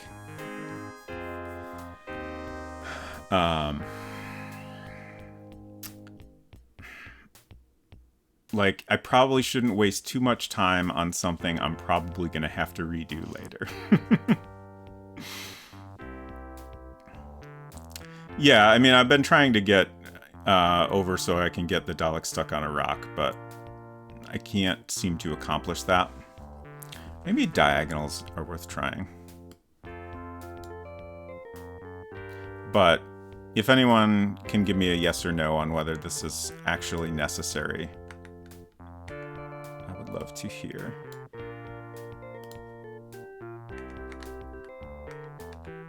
Oh, I was trying to go diagonally, but it wasn't working? Okay. Oh.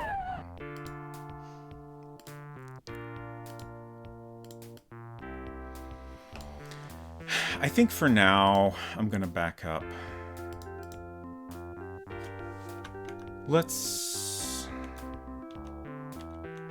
Can we go this way?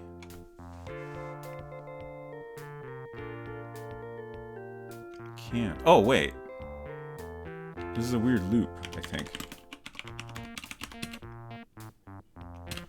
Same phone number. Can I go south? Oh.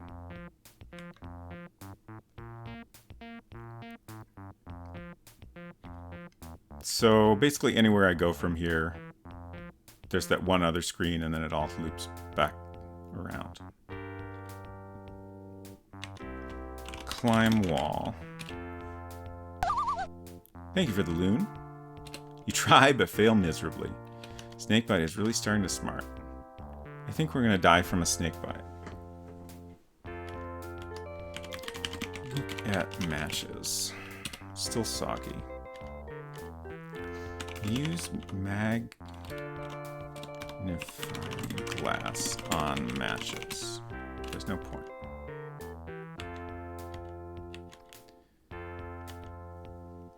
Yeah, this is where we came from.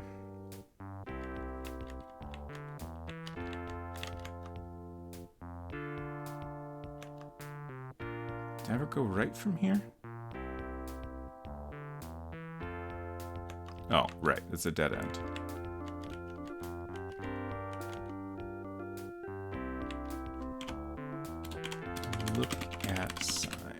You're standing outside the dock, yes. Can I take another stick? We finished playing with the sticks now. Okay, thank you.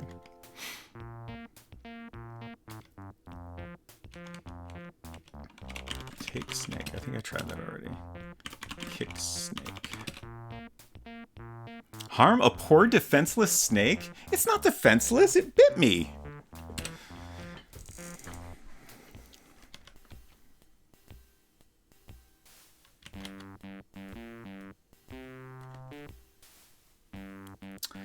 Ooh, a coins for Karen redemption. I don't know that I have a good way to die right now. At least that I haven't died already.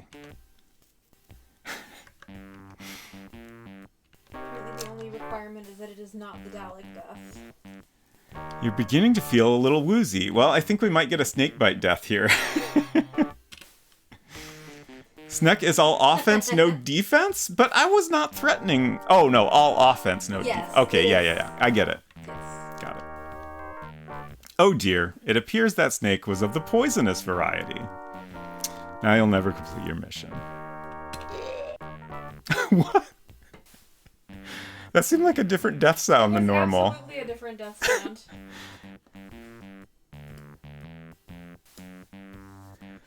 I hope you enjoyed your death, Civil Cornball. Okay. Let's back up a little bit further. Thank you for the grunting. I'm a little bit... Oh, wait. Okay. I'm a little bit stumped right now, but I'm determined to try to figure out something.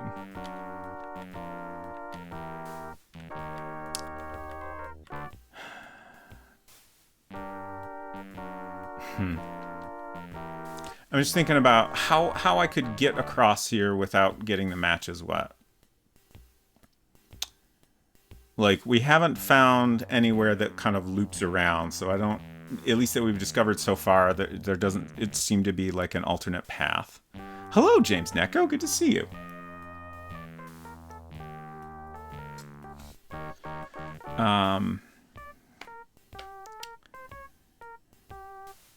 Maybe we could throw the matches across? I don't know if that's a weird thing to speculate. Like, it feels like it's worth a shot.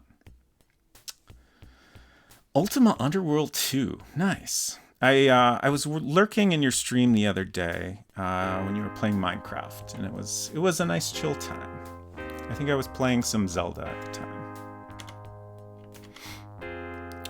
time. It's going... Like, I'm having fun, but I am a little stuck, and I'm definitely going to die, and also my matches are wet. But overall, fine. Fuck this game. I take it MZZ has experience with this game. Yeah, definitely.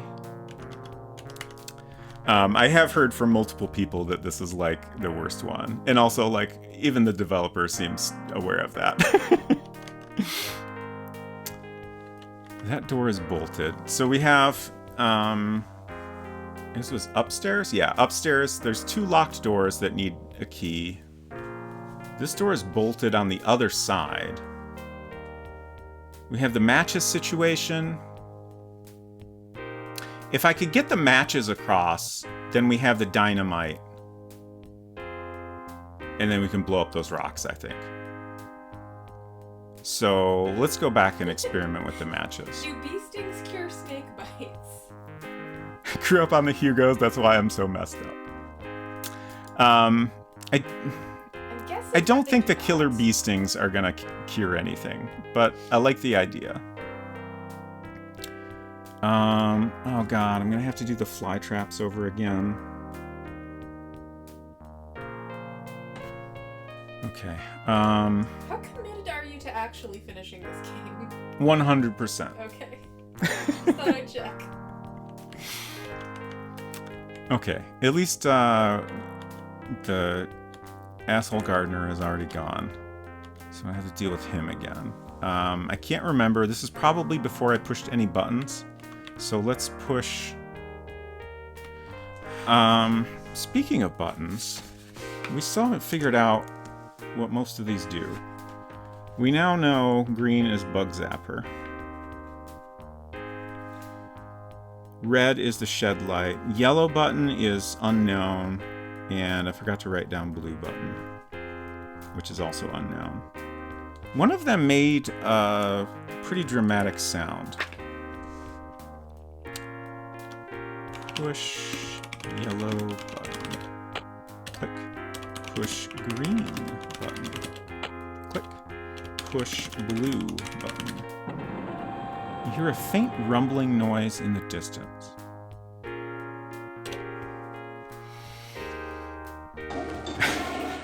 Thank you for the flush.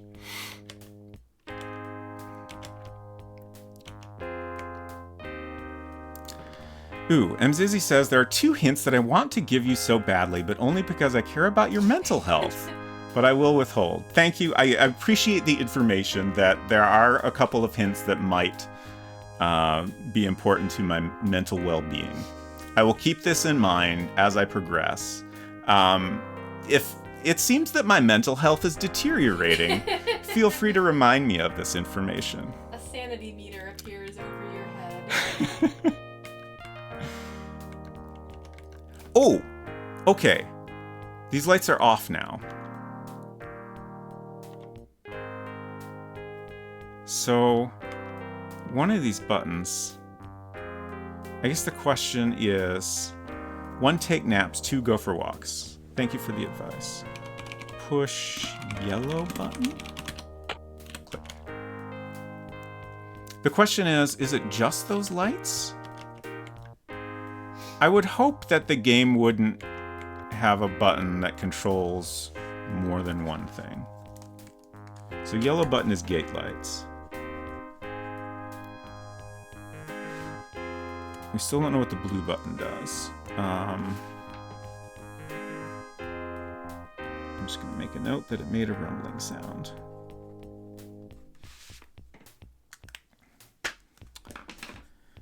Yeah, they really look like the same buttons.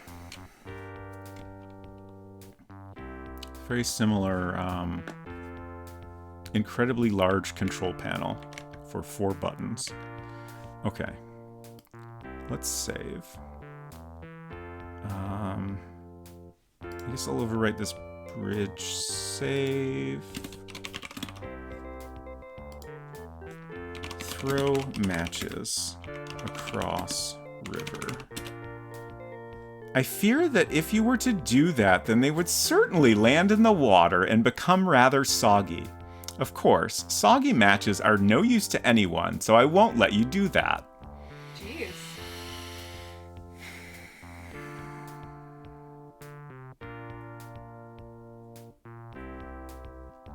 So, I just had another thought that's a little upsetting to think about. What if I need to drop the matches here, go get the dynamite, bring the dynamite back, light the dynamite, and then book it down the well to blow up the rocks before the dynamite explodes? That would It be seems like a thing this game might do.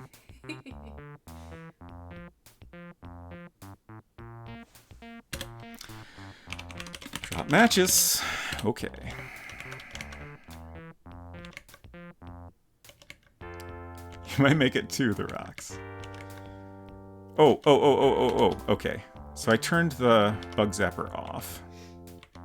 I'm still confused. Like, the first time I went there was before I did anything inside the shed, and the bug zapper was off.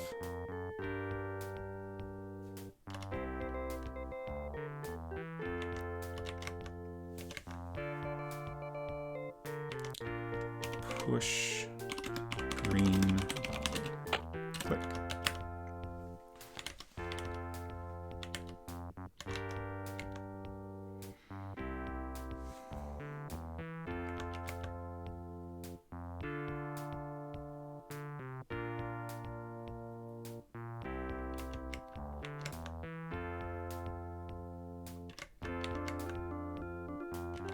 if nothing else, this will let me do more things in the game without getting the matches wet. So, like, I can make more progress, basically. So that seems useful, even if I have the wrong idea about how to solve this problem. There's the old man. That's a nice little... Oh, right, he was using magic to pull us over. I thought we were doing a cool walk. Rip old man. I'm honestly a little disappointed we didn't get some absurd questions.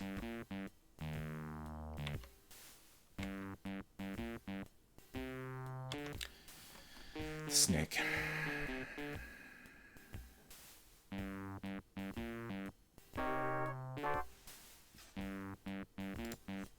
Your bag is empty?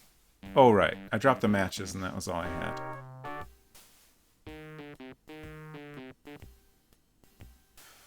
Snake. I guess I continue to think that we have to get bit by the snake and then find a way to treat it before we die.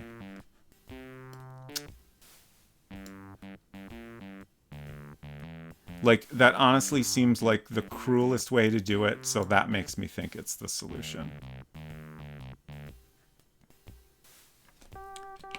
Snake, take 2.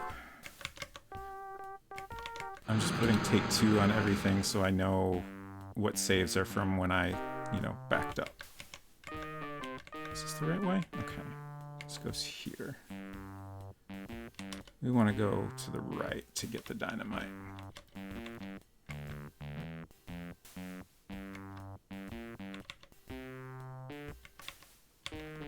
Take stick. Throw stick.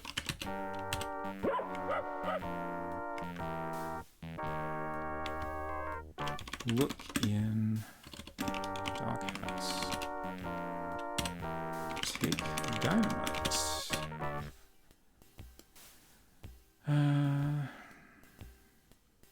I guess I don't really need to save right now.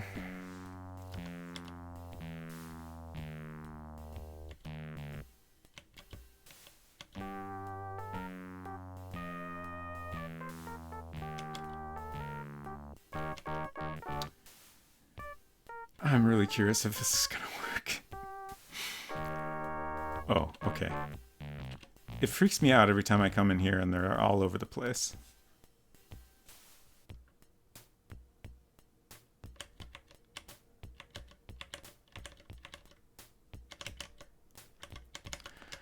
Okay, save.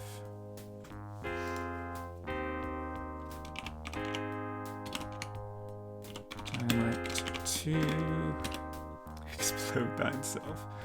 Alright, take matches. Light dynamite. There's a time and place for everything, and clearly this is neither. Light match. You light one of the matches. It burns with a little yellow flame and then sputters out. Light dynamite with matches. Huh. Count matches. Don't fully understand. Look at matches. A little book of matches. Okay. I was curious if there's a specific number of matches that we can use. Maybe there is, and it's just not telling me. So, I think I must have the wrong idea here. Because it won't even let me light the dynamite. It's possible I've got the wrong parser input, but it seemed pretty clear that it understood me. It's just telling me this isn't the right time to do it. Yeah, I tried just light dynamite first. And it says, there is a time and place for everything, and clearly this is neither.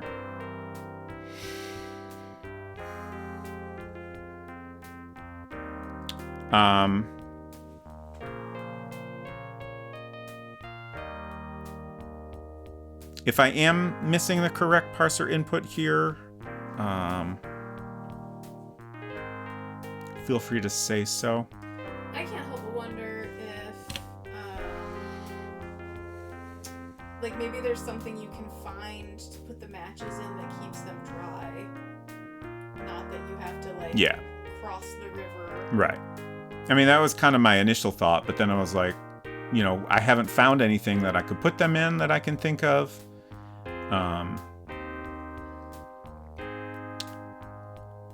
And, like, I've kind of gone... Correct parser input is quit game. You should press Alt F4 or click on game/exit. Yeah, I haven't found anything that makes sense to do that. And, like, I've kind of gone everywhere I could figure out how to get to on this side. Oh, maybe... Okay, so the thing I just thought of is maybe there's an item on the other side of the river that I haven't found yet that will help me progress on this side.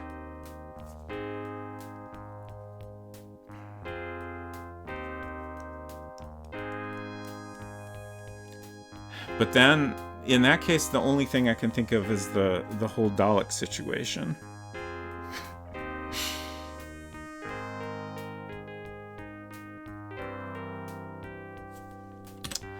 I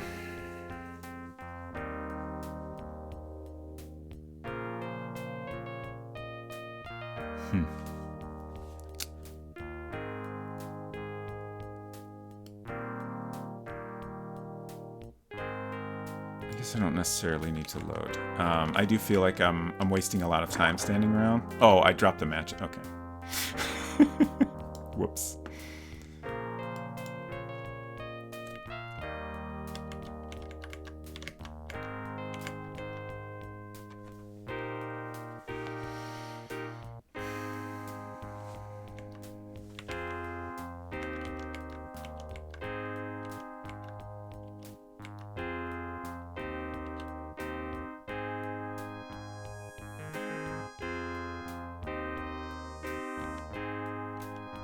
South is the well.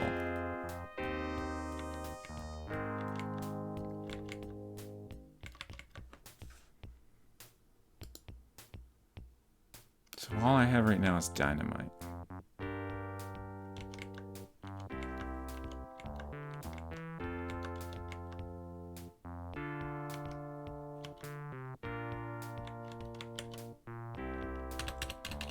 Call the police. I should save first.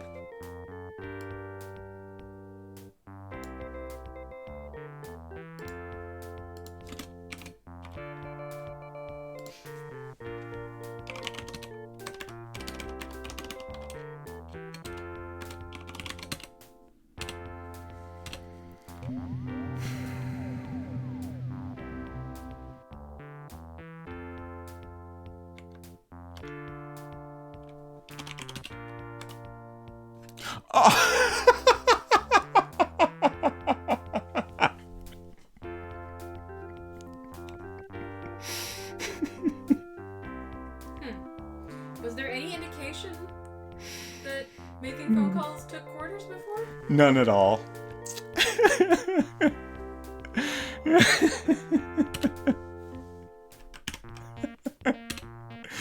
It's so cruel.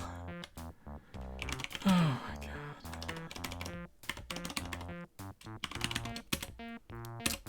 Mzizzy, I will accept one of your 2 mental health hints.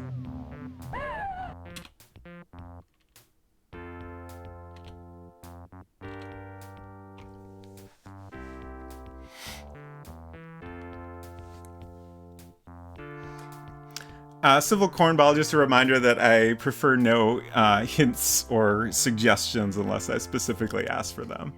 That is a good thought, though. I was going to point out we learned that from the show Lost. Right.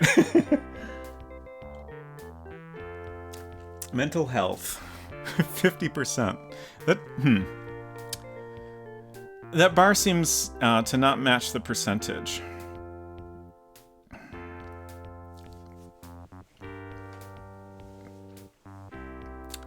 Yeah, I feel like that can't possibly be the solution. But let's try just for fun. Throw... Oh, God, I forgot how it doesn't pause at Dalek.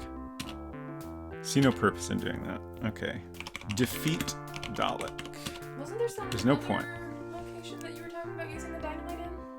Yeah, down the well. I feel pretty confident that's the right place to use it. Okay.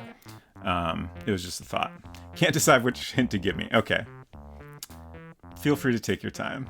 There's one you'll probably eventually get on your own, even though it's fucked. Okay.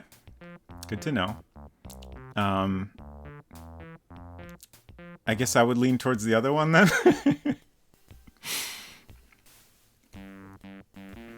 There's one that's just, it's not immediately useful, but okay.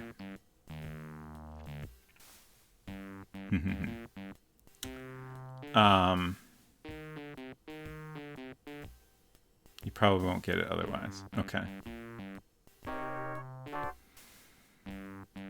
Oh, talk to doctor. He's right here. Please come here. Oh, come back.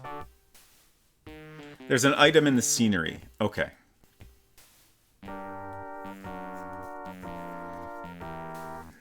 There's so much scenery.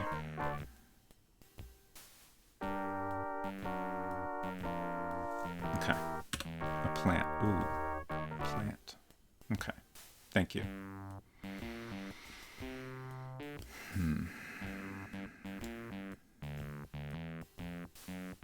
Let's go back to here.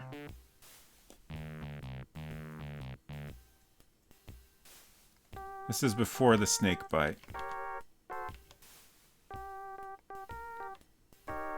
I feel like whenever I get bitten by the snake, I need to be... I need to at least have some idea of how to deal with that, is my thought. Plant. I should walk around and look for plants. I'm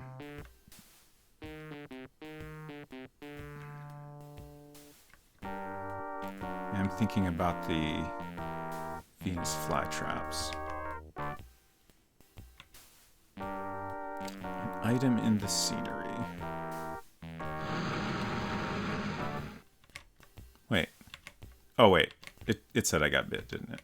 I just kind of mashed through it and then immediately forgot, apparently.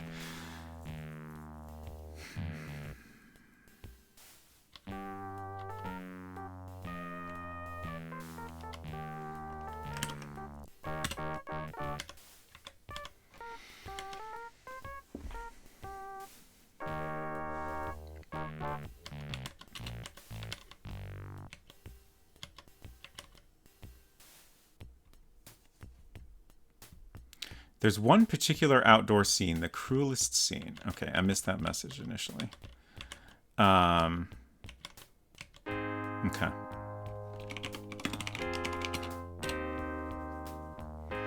I feel like the cruelest thing I've encountered so far is the Venus flytraps. Also, I do keep noticing this little white pixel here. Take pixel. Wait, I can mouse over things. Okay, well, I know that's Penelope. I assume this isn't anything. Why, it's Penelope.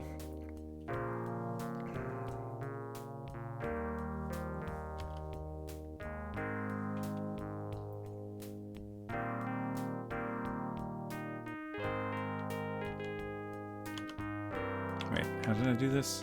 I went right here, I think. Okay. So, at least if I do this now, then I don't think I'll need to redo it. I'm reasonably confident. Wait, look matches. Okay, so the matches aren't soggy. I haven't been bit by the snake. So...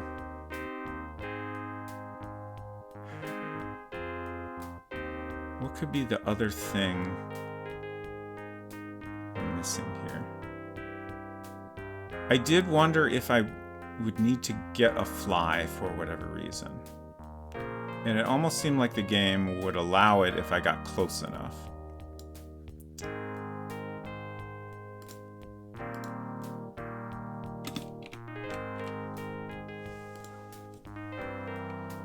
Alright, here we go. Numpad time.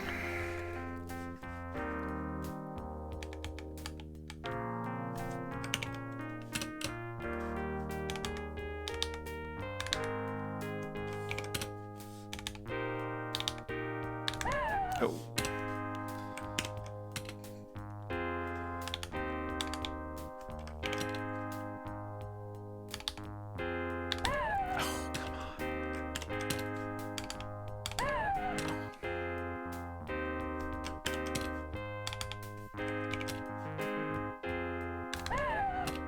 Really? Really? Okay.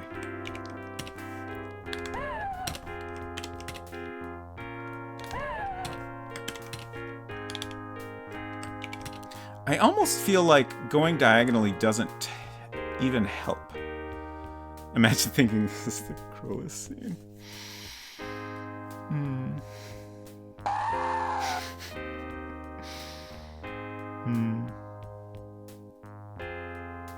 I mean, I did specify that it is the cruelest one I've encountered so far, in my opinion.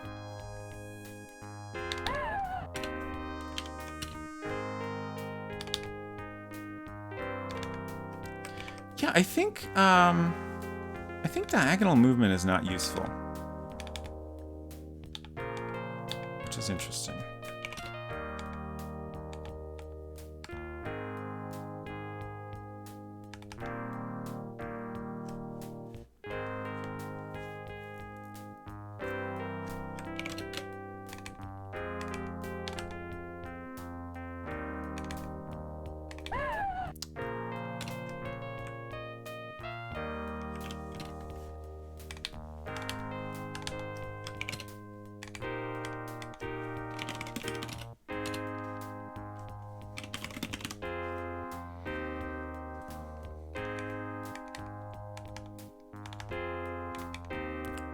My childhood adventure game experiences prepared me for quite a bit of pain and suffering, but it did not prepare me for text parsers that don't pause while you're typing. Yeah, that seems extra shitty.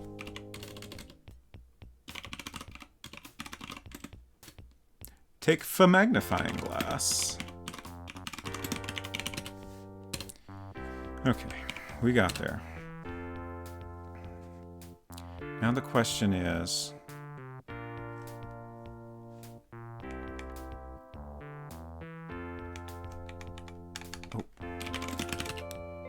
do I actually need to get a fly?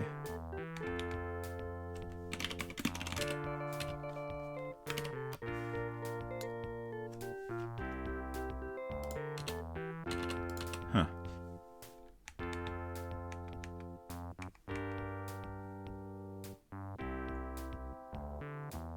I guess I'm just gonna assume that's not actually a thing I need to do.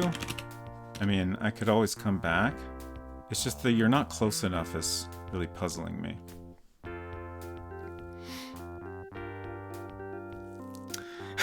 Hello, Justin Jeffy. I think that maybe this is some of the ad-libiest ad-lib music that ever ad-libbed in the shareware scene. Game made me irrationally afraid of fly traps. I think that's understandable. I keep worrying that I'm gonna accidentally save instead of load, and I'm just gonna have a save where I'm dead, and then I have to do this over again. So I should maybe save in a different slot. I guess this is 2 take 2. That's not confusing.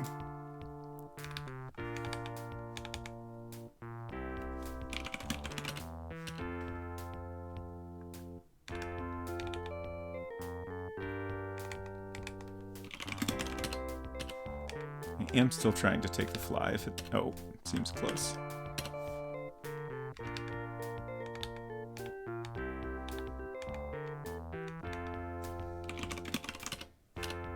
Oops.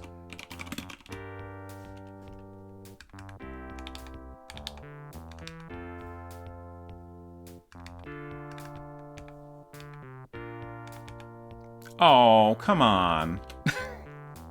That was so far away.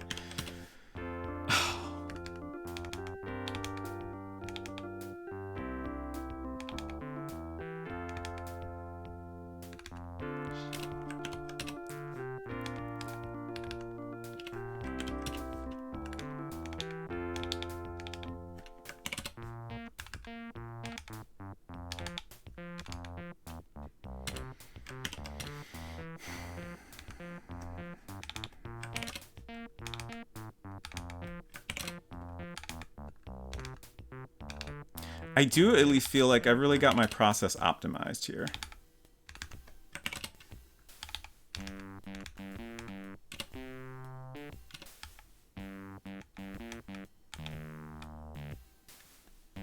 When you were 4? Oh my god.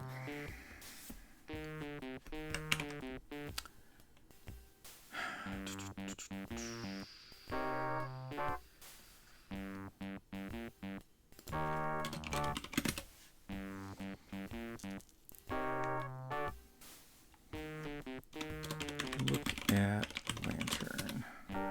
The gate lanterns are now on.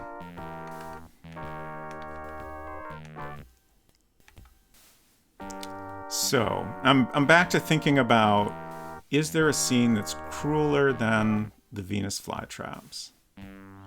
And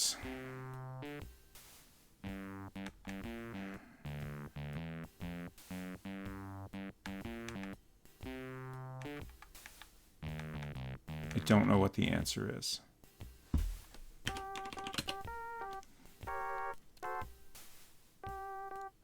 Catnip.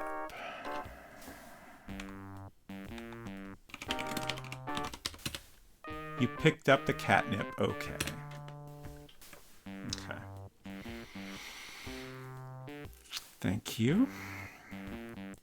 Not some sort of Hugo prodigy. I just had the ability to think with moon logic, which adults often grow out of. Yeah, for sure. That makes sense.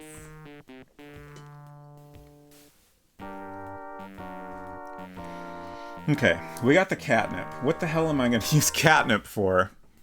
I haven't even seen a cat. I don't know if catnip has other uses.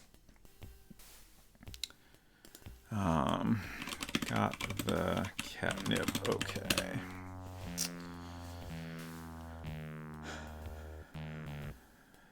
And my parents with the riddles in the first one. Oh, my sister helped me with one puzzle in the last one. Okay. And my parents with the riddles in the first one. Yeah, I definitely can't imagine figuring out all those riddles without some help as a small child.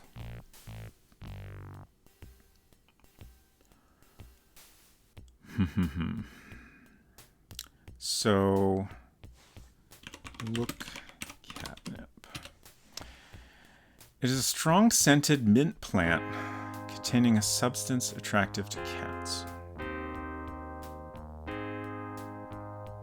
The funny thing is, I looked in this room and I saw the description that mentioned the catnip plants the first time I came here. It's just that I very quickly dropped my matches in the river and got distracted by that, and then just completely forgot about it. The wet matches became the most pressing concern.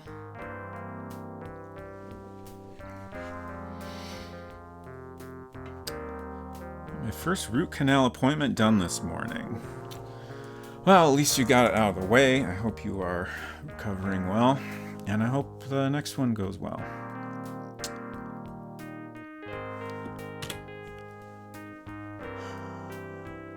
I have had a fun little experience the past few days of trying to make a doctor appointment, and every time I call, either I get an answering machine, it just rings and rings, and I get no answering machine, or I talk to a person briefly. There was one time today when I talked to a person, it seemed like she was just gonna go, look things up and then book my appointment, and then a different person that seemed very confused answered the phone, and ultimately I got voicemail again.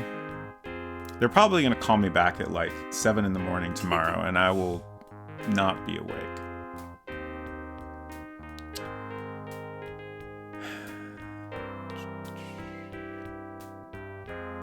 Meds are keeping the pain away. That's good.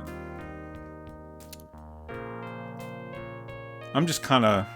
You know what? I should take a little break. It's time I took a break. It's been a couple hours. This is break time, I think. What were the mental health suggestions? Take a walk and... Take naps. I probably won't take a nap, but I will take a little walk to the kitchen and get a snack probably. And also some more water. So I'll be back in a few and we'll figure out what the heck I'm supposed to do here.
Okay, I have returned.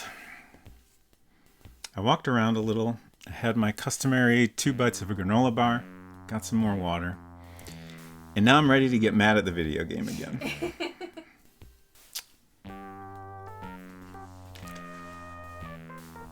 So, I'm thinking about the catnip.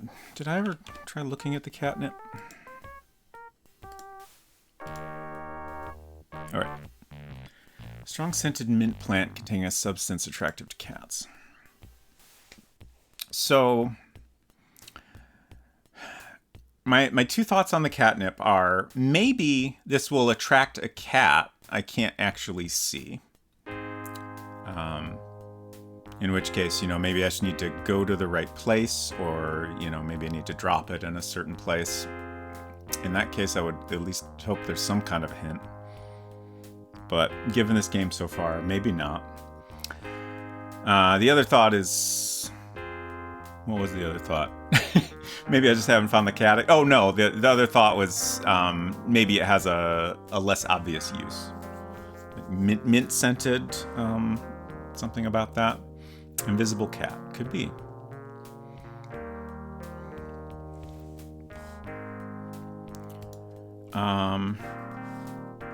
Also, it's very interesting that you feel this is the cruelest of screens.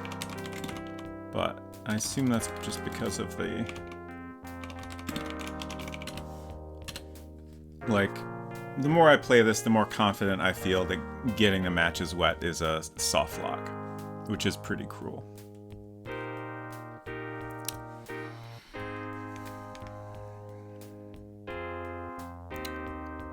So, I guess I'll just kind of walk around. What are my other items right now? So I currently have magnifying glass and catnip. I don't know what to make of the magnifying glass.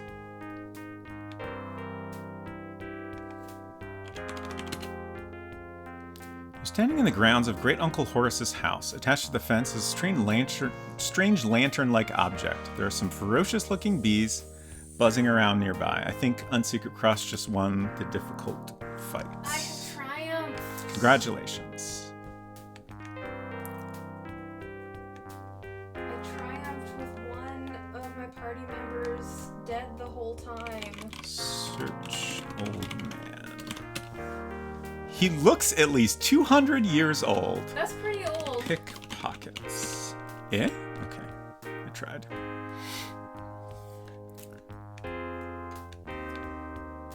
Let's climb down the rope. Hey, Eotrostics. Yes, Unsecret Crush is playing Honkai Star Rail. Look rocks. See nothing very interesting about it. Alright, I don't even have the dynamite. Because that's past the poisonous snake.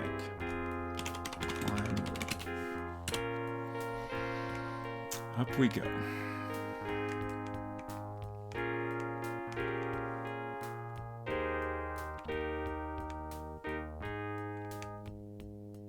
All right, the snake.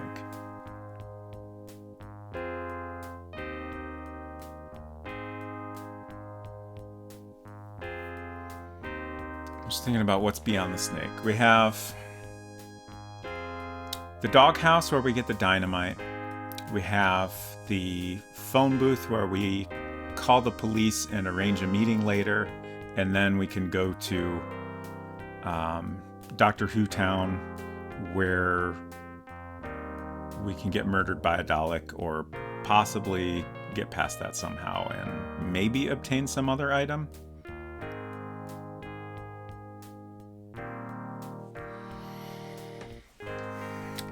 Before I try that, I'm gonna continue exploring elsewhere.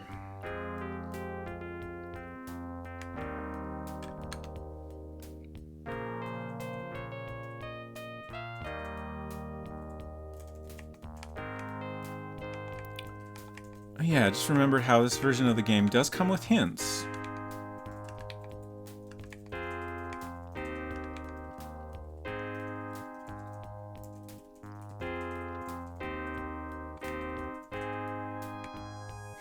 There's still a button we didn't figure out.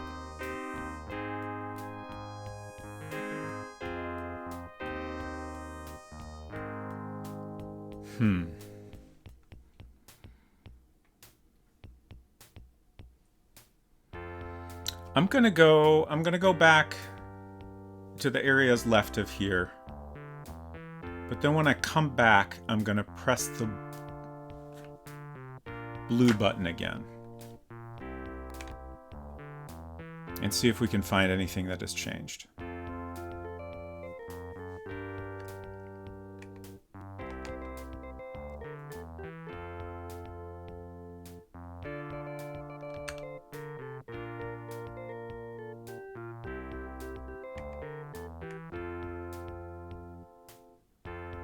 Pretty sure left here just goes to the shed. Yeah. Okay.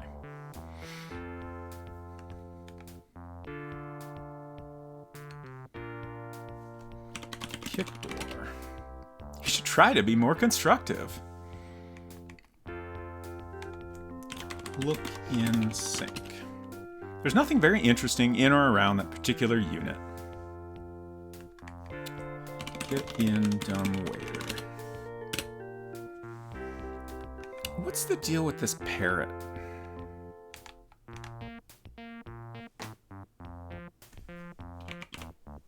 Take parrot. There's no point. That door is locked and we don't have the key. Okay, I get it. Oh my gosh, what? What? I'm trying to go up. That was very weird. Open drawers. I'm pretty sure I tried this already. Nothing of interest inside.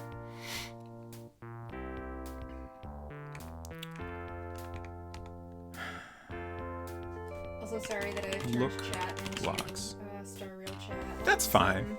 As long as someone's doing something productive. That's good, I think. Get in pen. I think you're a little too big to get inside of it. I would definitely fit. I disagree.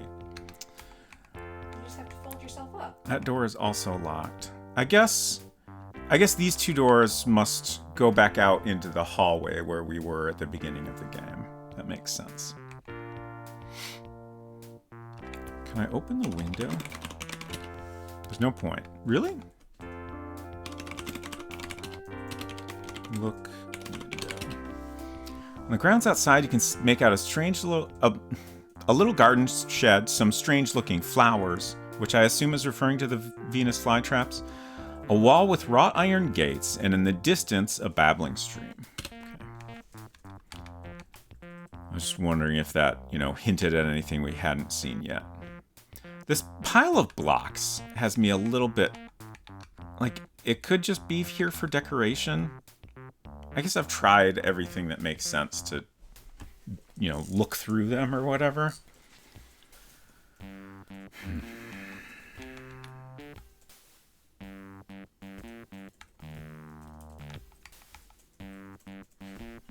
Give catnip to parrot.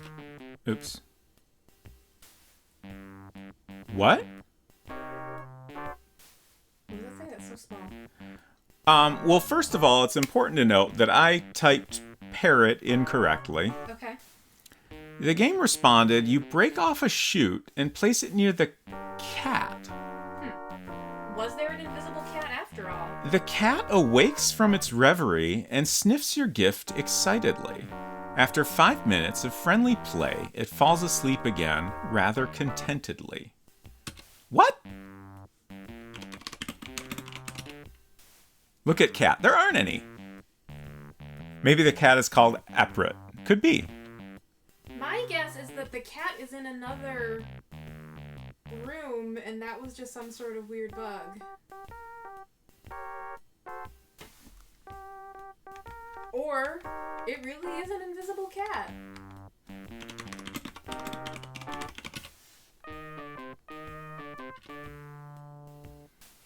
There's no sign of anything being in that bedroom. Look under chair. Nothing interesting. Look under desk. Nothing of interest. let's try... Shoot, what did I type? Give catnip. Let's just try that in a different room. Okay. Huh. It almost seems like it'll give that response in any room, even if there's no cat there? Unless there really is an invisible cat following us around at all times.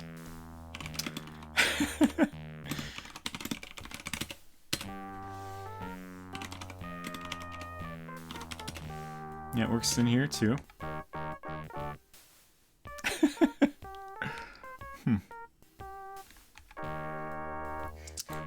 Oh no, you're hallucinating because your mental health meter has dropped too low. Oh no.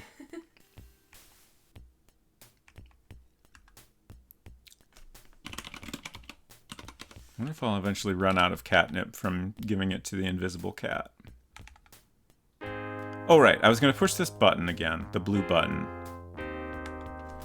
Push blue button. Hear a faint rumbling noise in the distance. So there's certain areas that I think we've only gone to after pressing the blue button once. And this is the remaster. Yeah, like... I mean, he completely rewrote everything from what I could tell. So, you know, it's... What? What happened? The gate's open now. These buttons make no sense. Huh. Do the buttons have more than 2 states? Is there like maybe combinations of buttons?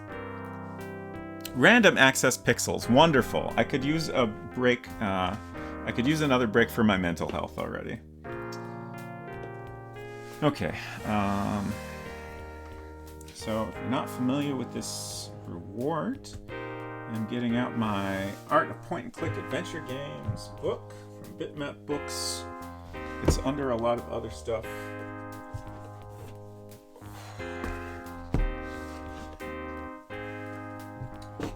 Okay, my pick.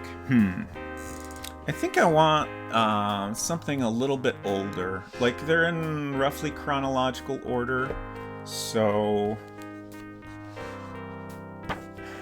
let's get something right here. Oh!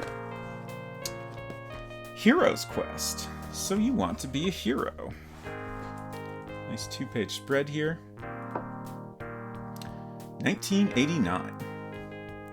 Hero's Quest. So you want to be a hero.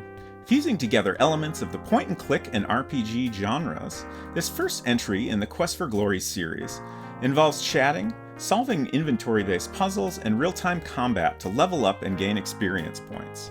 The town of Spielberg is visually similar to other early Sierra games, and humorous instant deaths are an ever-present threat. Like King's Quest and Space Quest, exploration is achieved using a text parser interface, and an EGA palette limits the game to 16 colors. Nice little scene. Someday I will play this. Thank you for that, Just a Jeffy. Oh no, I should put this stuff somewhere else. Yes, I do have a copy of Game Player's PC Buyer's Guide. Oh right, this was a previous thing I found in the basement. And also I've become obsessed with Murder Club. I'm definitely gonna play that on a future stream.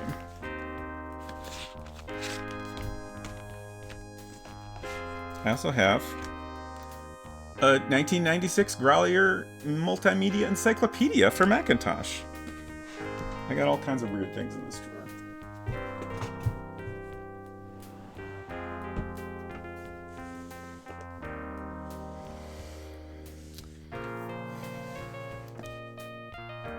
Silver says, it's time for me to crash for the night, but I will watch the random access pixels.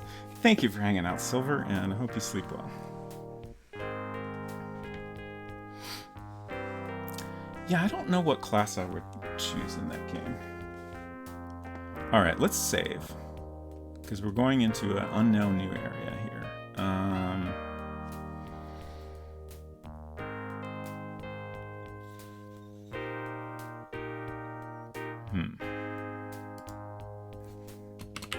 Gate open.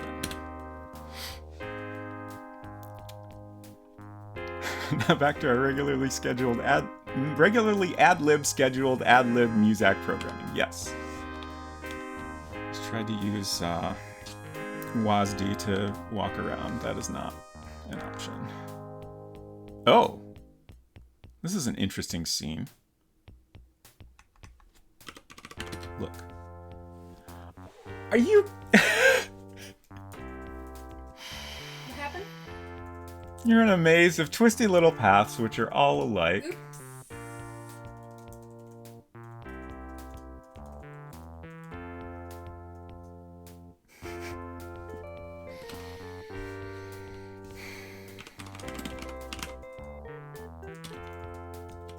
Okay, I can't look at the sign. Okay, I'm getting out my map paper.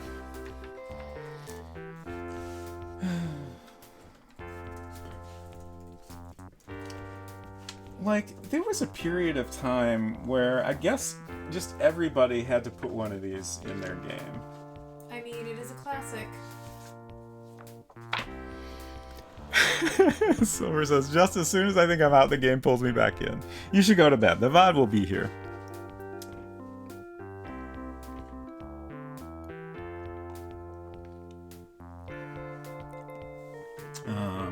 Pens are also good.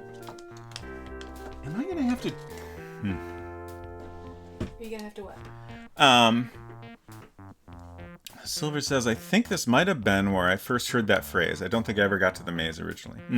Interesting.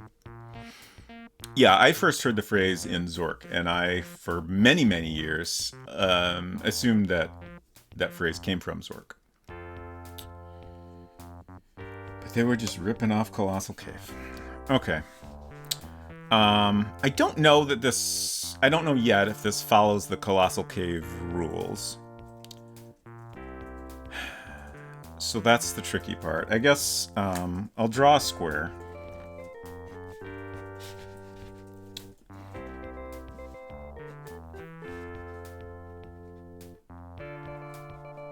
Label this start.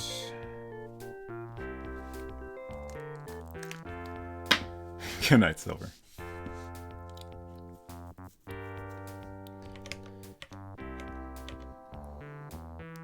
Okay. Interesting.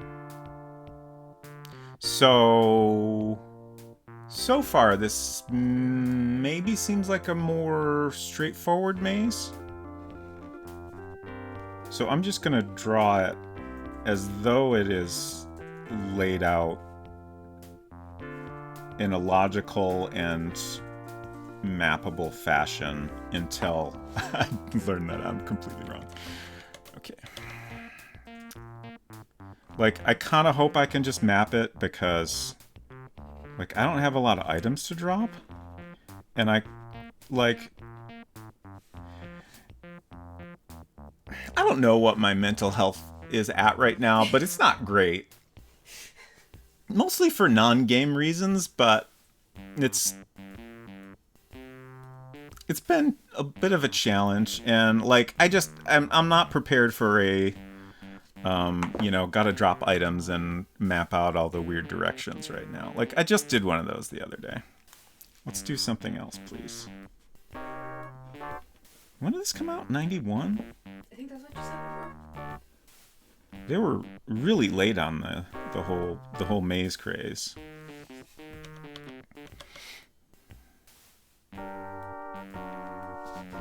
But this does really seem like maybe he just, wanted to borrow that little phrase and have a different type of maze.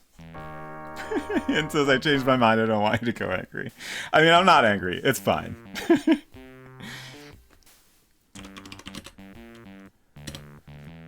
It says they're all alike, but they really aren't, are they?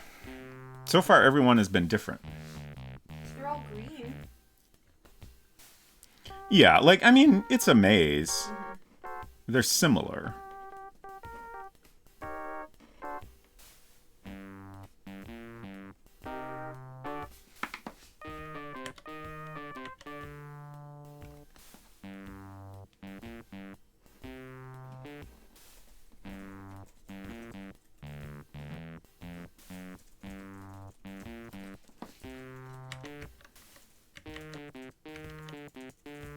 Oh no. Now it's happening.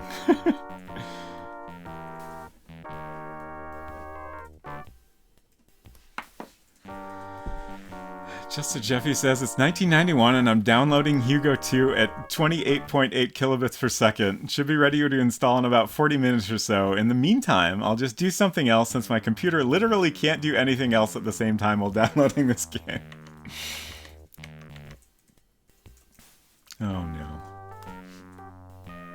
I mean, this could just be a long repeating section, but it does worry me a little that it keeps repeating an identical looking room.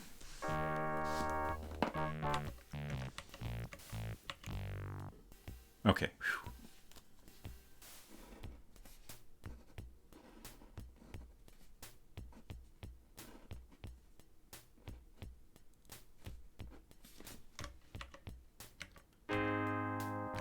I just had the thought that what if there's like, I don't know, somewhere there's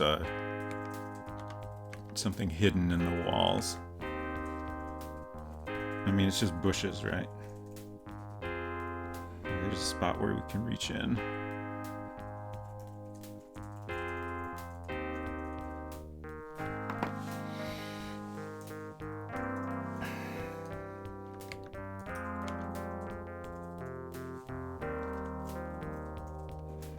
$1991.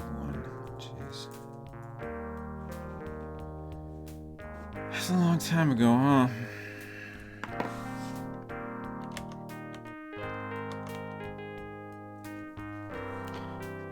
How did I get so old? Y'all, I realized this weekend that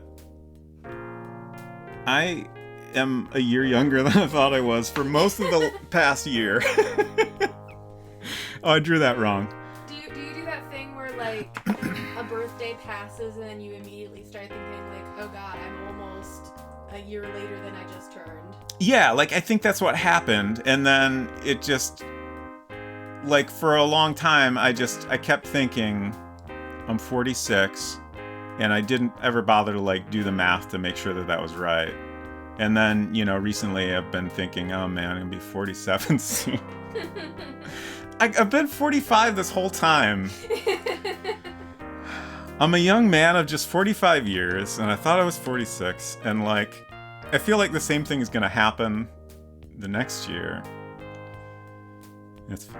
Oh no, a dead end. It's actually good, because like that matches up with the map here, so if this wasn't a dead end, I would be very concerned that the maze was weird. I got a year back, but like the thing that, like, if I realized it sooner, it would have been better, because then I would have had like a few months to realize that I am in fact 45. But now I'm like, well, I'm 45 now, but very soon I will actually be 46 again. So Again? yes, again.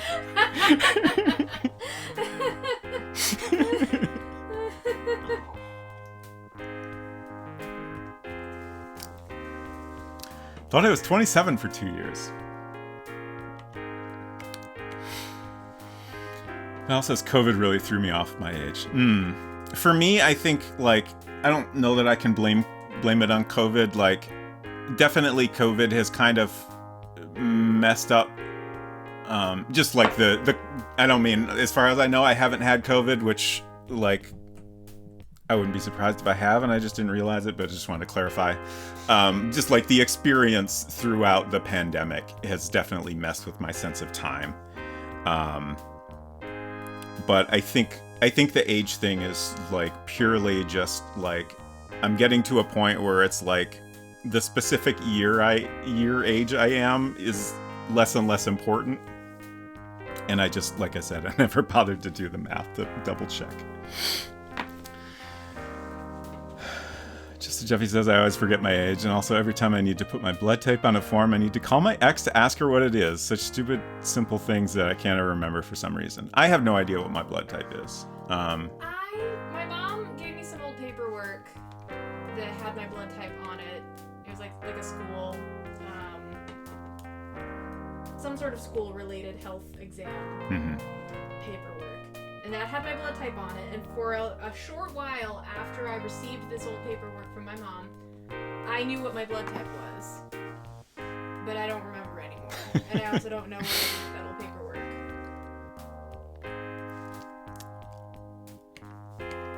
I feel like I missed a bunch of messages in chat. Oh, right. I can't... my mouse is locked into Windows 98. But I do have my iPad.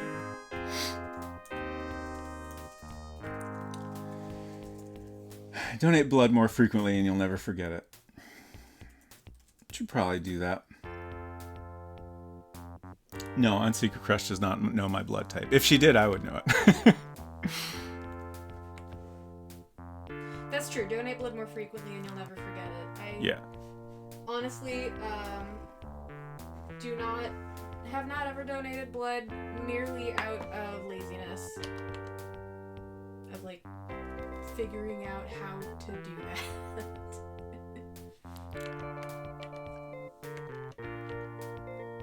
There's a comment I was going to read. Oh, yes. Hinton said my blood type is cool person. I might be O? Maybe? So, we're getting... Oh, wait, what? I almost didn't see that. Is that a gun? Excuse me? Yeah, but what? Oh, you can also see a gun. Take gun. Picked up the pistol, okay. Sure. Oh boy. Let's get rid of this one.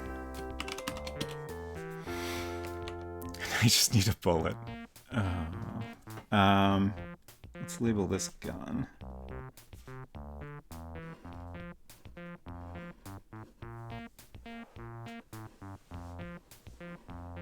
So, who am I gonna shoot? Whoever you want. I can't think of anyone I've encountered so far that it would make sense to shoot. We probably don't want to shoot the snake. That doesn't seem like it would go that well. Oh no, I thought we had maybe found the upper limit of the maze, but it seems to be wrong.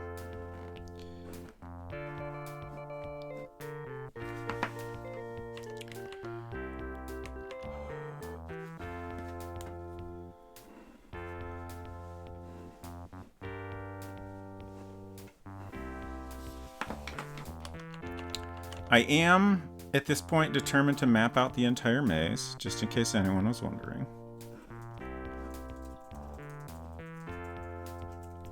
To me, that's just kind of a given.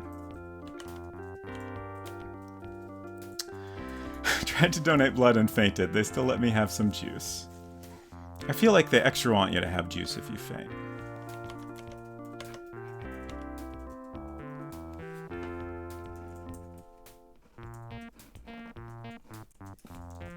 Wait, what? Oh no. Did I? Oh, okay. I just completely zoned out and didn't draw a whole section. Good night, Val. Thanks for hanging out. Hope you sleep well. Okay, so now we're back here.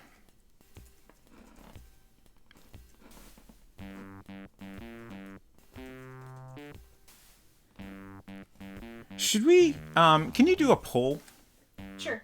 Should we turn on more tunes, is the question. So we have this tunes option where we could basically turn on the music from the other games, as far as I could tell. Like, it looks like there's 3 songs for each game, and by default, it loops through the songs for this game. But at this point, I'm wondering if we should get a little more variety in here. So, okay, how do you want to format this question, and what are the options for the poll? Should we enable more music? Yes, no. Okay. Thank you. How long do you want this poll to go? I don't know, 3 minutes? Okay. Is there a poll option for turn off all tunes? No. I think that would only hasten my descent into madness. So I hope that no one wants that.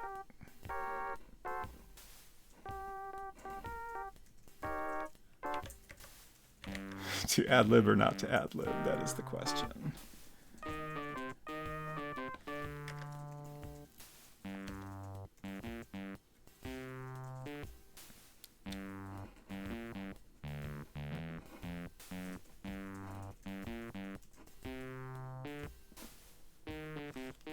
Oops. That's not a thing. That line doesn't exist. Hasten your descent into madness. If you go fast enough, you can break through to the other side of pure sanity. That does sound kind of nice. Or, I don't know. Pure sanity. Would that be good? Or would it be too much sanity?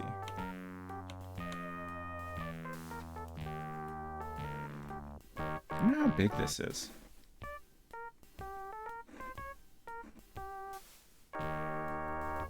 I also keep thinking about the time when I thought, mostly based on how relatively short the first game was, that I might be able to play both 2 and 3 tonight. That's definitely not happening. I'm honestly starting to wonder if I'll manage to finish this one.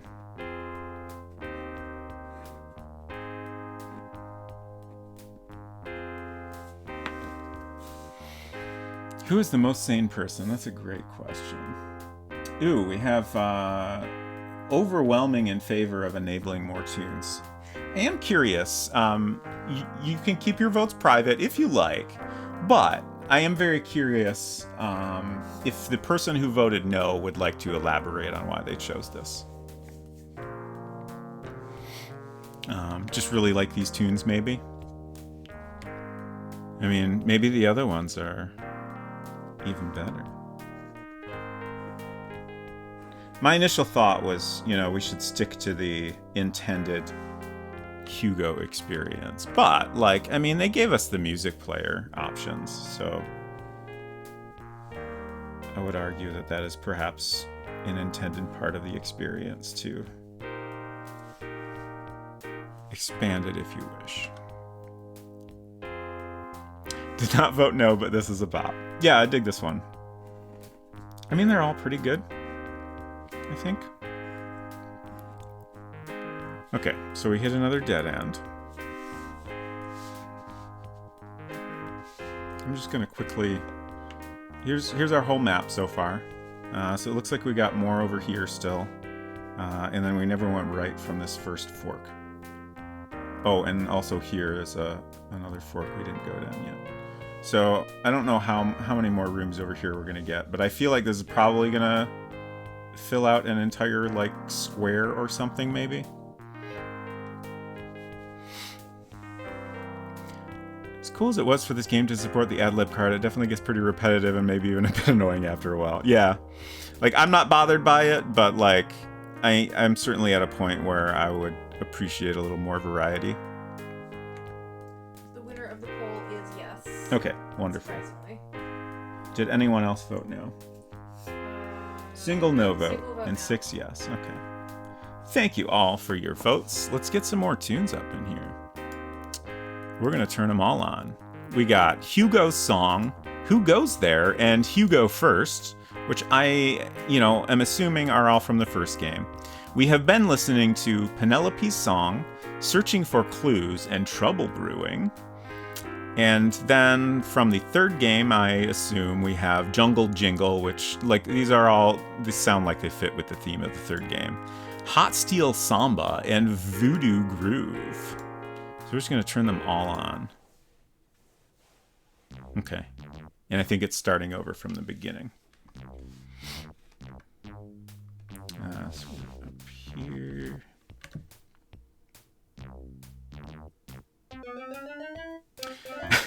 Yeah, Hinton, I'm a little worried about that too. Hinton said, oh cool, can't wait for the third game to do a racism.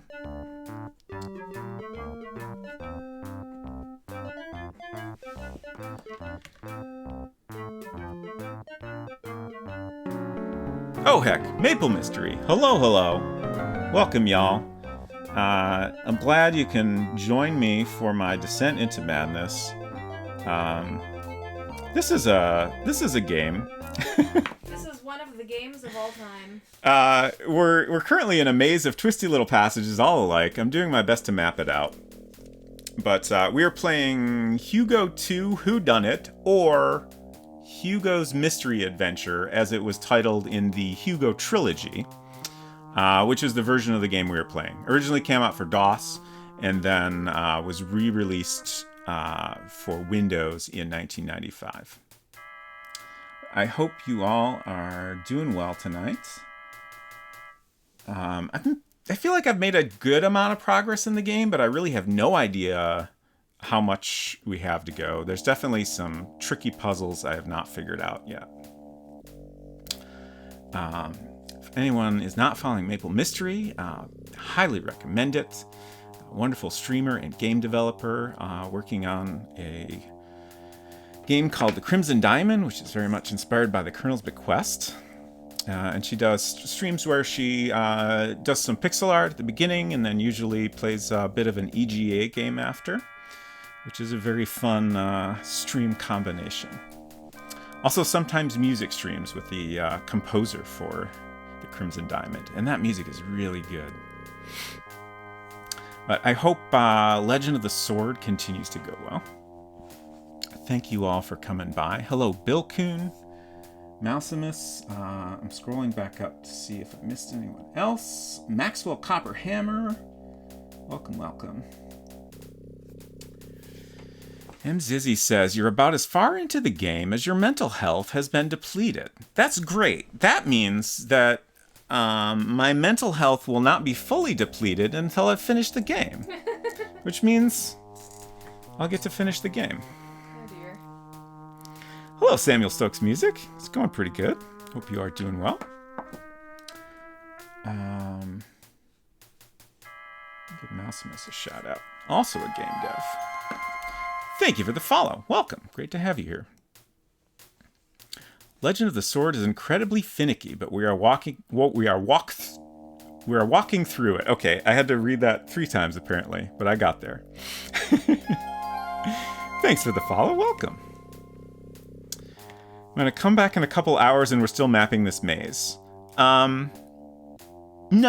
I think if you come back in 2 hours, I'll at least be out of the maze. I feel pretty good about that. Hello, Cosmic Void. Great to see you.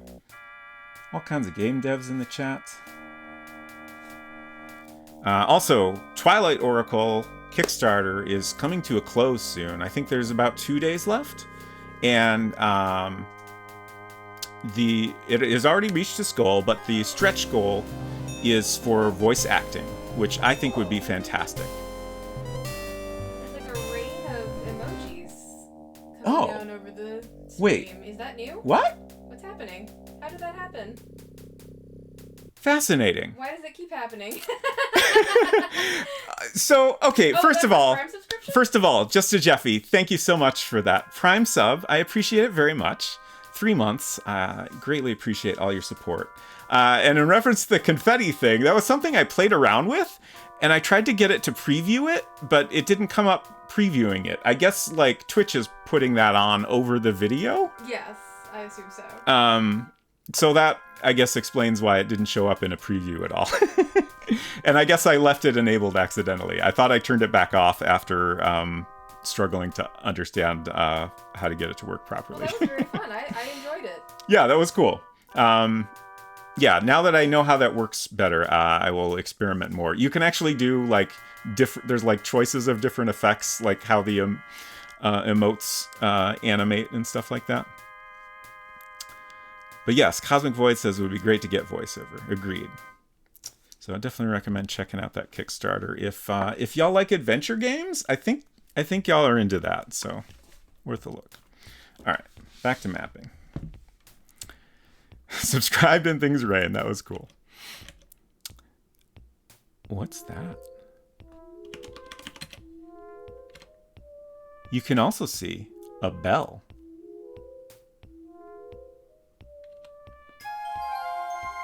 Thank you for the follow. Welcome. Great to have you here. Take bell. Picked up the bell okay.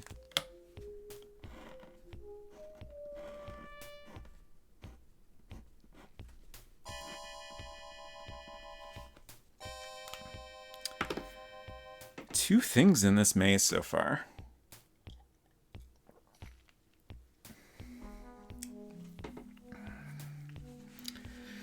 James Echo says, yeah, Twitch is going to eat some of Stream Elements cake. Yeah, like, in a way that kind of bums me out a little. Just, you know, it's a little bit of a bummer when, you know, a platform, like, generally speaking, relies on third-party developers for some features and then eventually is like, well, I'll just do that myself. And then, you know, it affects the business of those third-party developers that have, you know, put a lot of work into developing those features. But honestly, Twitch kind of sold me just because they let you use custom CSS, which is something I wish Stream Elements offered. I found it so much easier to get the alerts exactly how I wanted them. And plus, I hope they will open this up to third-party developers, but you can let subscribers like customize the alerts, like choose different graphics and music, which is really neat. So I thought it'd be fun to try that out. And it has in fact been fun. I keep drawing a little bit ahead and it's confusing me a little. I'm going to try to stop that. Ooh, a four-way intersection.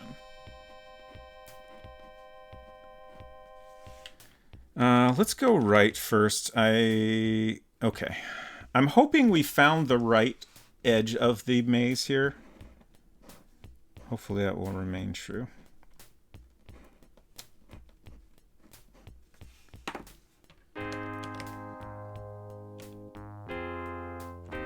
I see we're back to the Hugo II music again.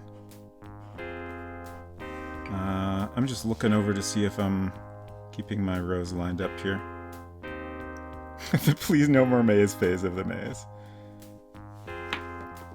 I mean, mostly it's like, I already know there's a lot of maze I haven't mapped, so I would like to have the boundary.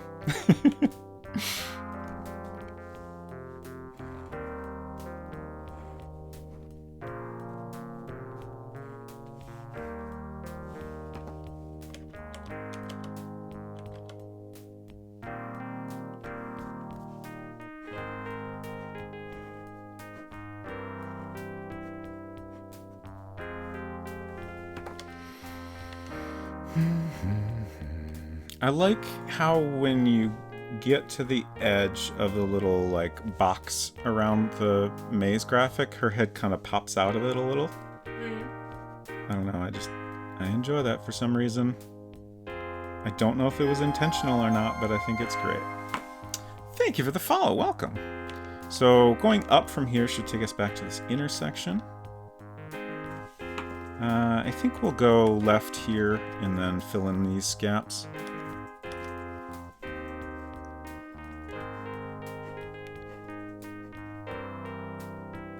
I'm just going to go left again to confirm this takes us to another room. Yeah, identical. Great. Oh, wait. Yeah, okay. My clam says I'm left-handed, so this just feels like normal to me. That's in response to Justin Jeffy's comment. Oh, I missed that. I don't know why, but the left-handedness fascinates me, and for no particular reason. Anyone else? Interesting. Ms. Roy, welcome! Great to see you. I hope you're doing well. And I hope you had a good stream. Oh, you've been playing Glitter Mitten Grove. I have occasionally lurked in your streams. Every time I've had a chance to catch a bit of your stream, I'm always like busy working on something. But I have enjoyed what I've been able to catch of them. And I'm very curious what you think of Glitter Mitten Grove so far. I have not played it yet myself, but I very much want to eventually. Double miserate all across the stream. Your left-handedness is a sign of deteriorating sanity. Oh no.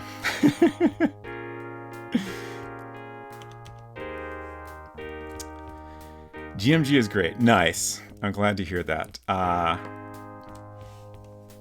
I enjoyed the first game very, very much. I tried to get Unsecret Crush to play it, and she got mad at me. Okay, so here's the thing. I don't like math. Yeah. So you cannot tell me that I have to play a math and just stick with it and do the math without telling me the fun thing that is going to happen. Right. Because what is going to happen is I am going to get mad and upset about the math and quit because I am annoyed with it, and you being like, no, but keep going. No, but keep going. It's going to be really fun. You got to keep going. I won't tell you why, but you got to keep going. I'm sorry. I don't know how many times I've apologized for that. I'm not bad about it anymore. I just think it's kind of funny. I still feel bad, though. I just realized I maybe haven't saved it all since... Oh, yeah, I saved when we got gun. I really wish there were more save slots.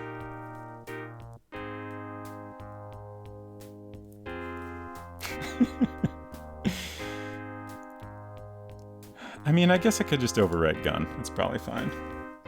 As far as I know, we're not, like, slowly dying of anything in this run so far.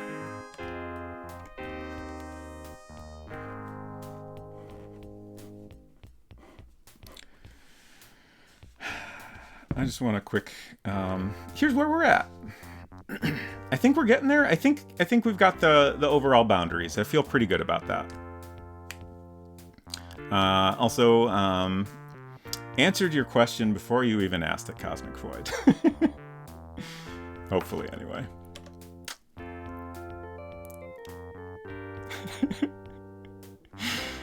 Atrocic quotes, as far as I know, we aren't dying of anything in this run so far.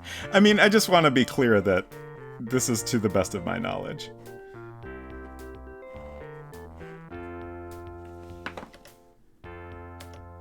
In some other saves, we are dying of a snake bite, for example.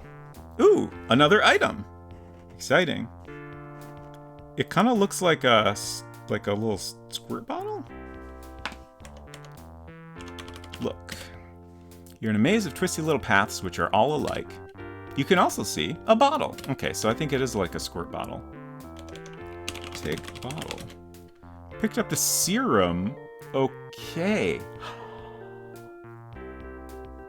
Is that for snake bites? Please tell me it's for snake bites?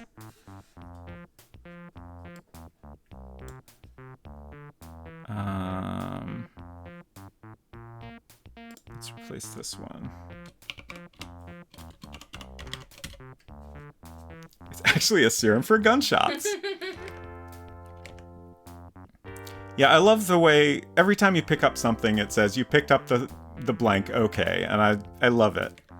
I don't know why, but it's great. So this had serum. And now, oh, wait. Oh, I see. So I think, wrong button. I think we've kind of hit the limit of where we can go from this part in the maze. But there are more paths we haven't followed if we go back towards the beginning. So it looks like we want to make our way back there. I'm just kind of looking around. We're somewhere in here, so if we go north, and then west, and then up.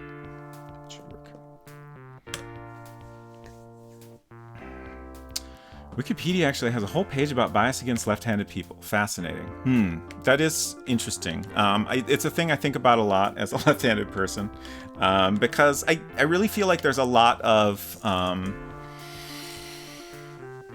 subtle biases that, you know, a right-handed person would not really think about or notice. I mean, the biggest bias against left-handed people for most of human history was the belief that they were literally possessed by demons. Right. I'm just talking about more like subtle things, like you know, that I in my lifetime encounter. Anti-left-handed microaggressions. Yes. Yeah. Okay, I think we can go down here. My mom was born lefty, then in school they forced her to switch. Yeah, so one weird thing is that, you know, I'm very much left-handed in terms of like writing, drawing, but I learned how to use a computer with my right hand on the mouse, just because like either way seemed awkward, and if I just kept it on the right side like the rest of my family, it was a lot easier because I didn't have to switch the mouse around every time. I think maybe there was a little bit of a period where like I experimented with that and just decided it wasn't worth the hassle, just because it wasn't really any easier. So yeah, I just got used to that. And like the thing that really feels weird to me is, I have grown up doing a lot of different digital art, and I can only draw with a mouse with my right hand, but I can only draw with a pen with my left hand.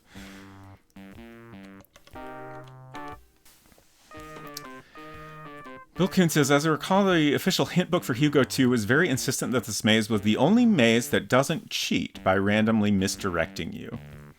I do honestly appreciate that. I appreciate that it's straightforward and I can just map it out like I've been doing. Just to Jeff, he said, sure. To be fair, do we know for certain that Robot Spacer is not possessed by a demon? I mean, no. You don't know that. Doesn't help that your cam is mirrored right now. Yeah, that's true. My face cam is mirrored. Just so I'm pointed the right way when I look at the game. I can't draw with the mouse with either hand. Hello, Santa Claus. Okay, shoot. I gotta go back because I'm... Okay. I'm just double checking things. Okay, that's where I came from, and then we're at another T. That just disoriented me a little bit, so I had to check.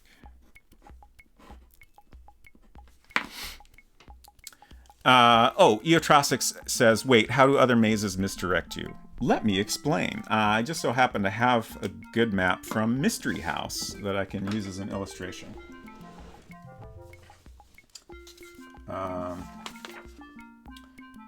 So the phrase maze of twisty little passages all alike comes from Colossal Cave Adventure and has been reused in multiple other games, including... They rephrased it a little bit, but it's in this one. And typically these mazes don't follow like a grid like this. So you can't just map it out. So, I don't have my original map, but my first map of this maze in Mystery House was way more chaotic. But you can see here, I've given each space of the maze a letter, and then there's lines coming off each room that tell you which other room that goes to. So, for example, this is B, and if you go right, you go to A, which I put down here. And if you go left, which is roughly back the way you came, right, you actually end up at C, which is over here. So you can't just go around the maze and map it out like it's a logical space. You have to figure out which room goes to which other room.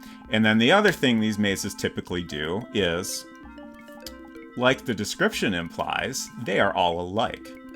So initially, there's no way to tell them apart. Colossal Cave was a text adventure, so you just had the text to go on, and if they give you that same description in every room, there's no way to know which room you're in. Mystery House has graphics, but all the graphics for this maze are identical.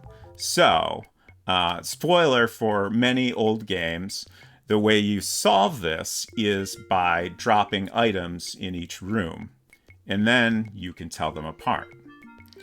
So, this in the corner here is where I kept track of which room I had dropped different items in.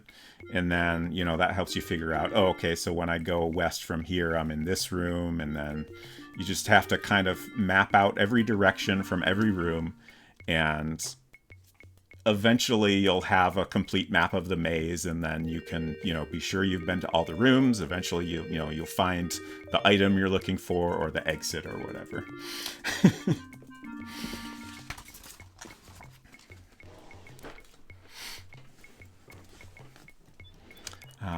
Oh no, I missed lots of chat.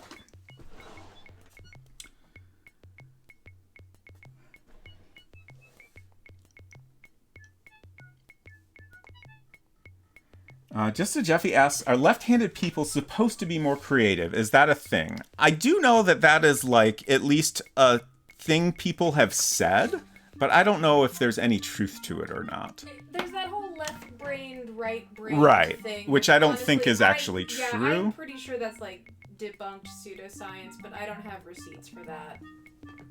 I do feel like you don't hear people talking about it so much anymore, which leads me to believe that it is not a real thing. Right.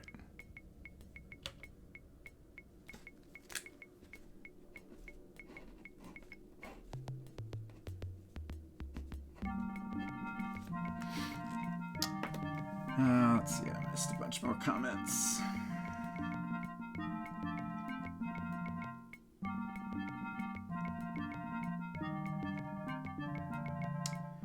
Vampire Hunter D actually had a possessed left hand that conversed with him called Left Hand. That's great. I love it.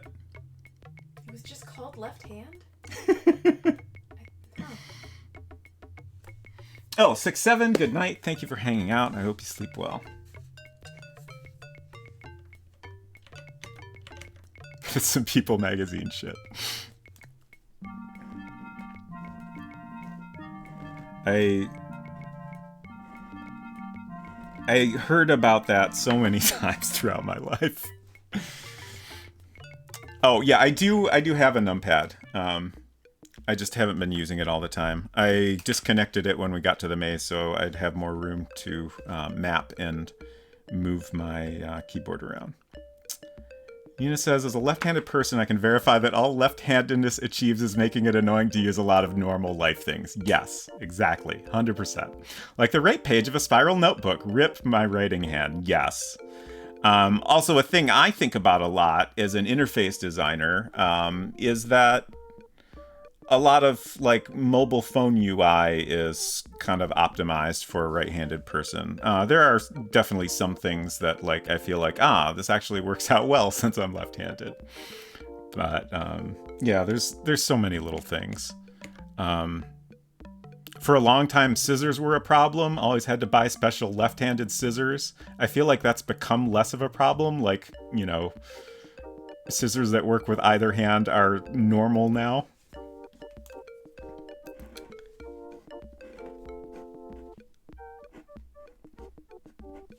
I think I'm in the right spot here.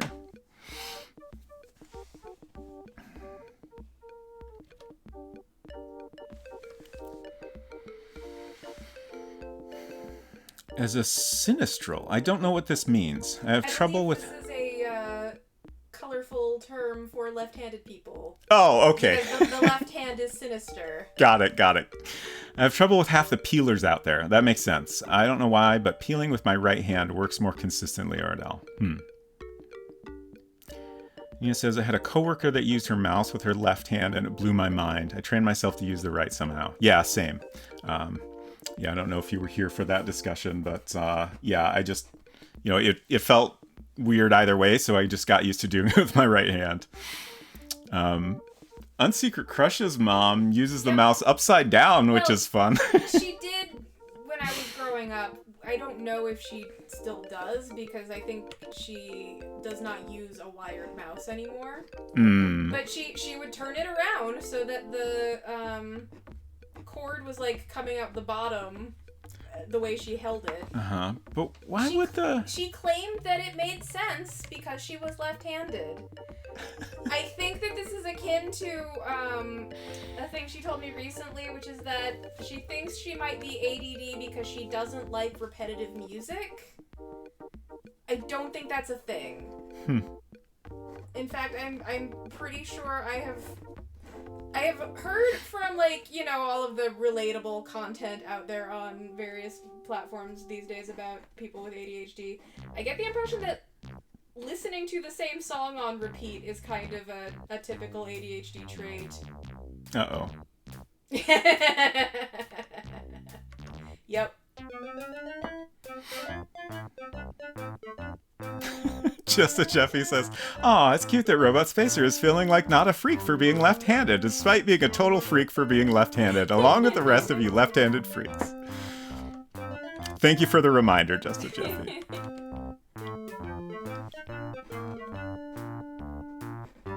I've been listening to the same 2 songs for the past week and a half.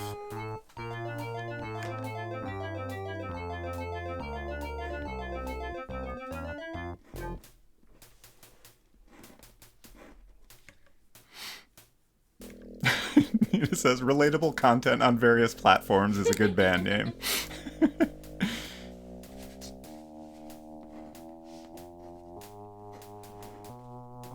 Oh, we're so close to being done with this maze, y'all. Honestly, you know what?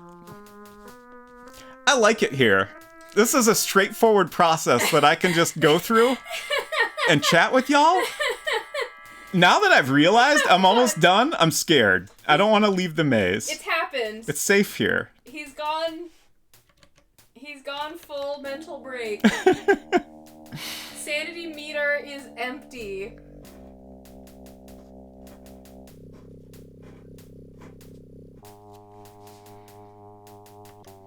That is true. We haven't died in like 20 minutes.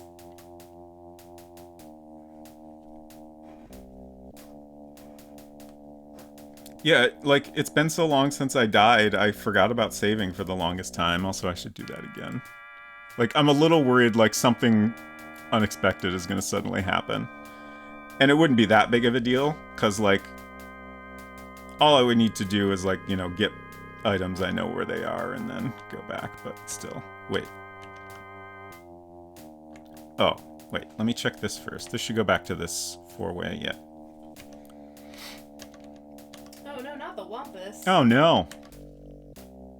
Okay, dead end.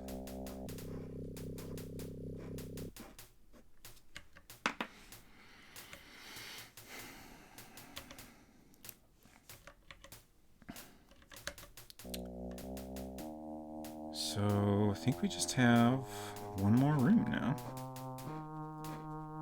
How do we get there? So, we've come back to the beginning.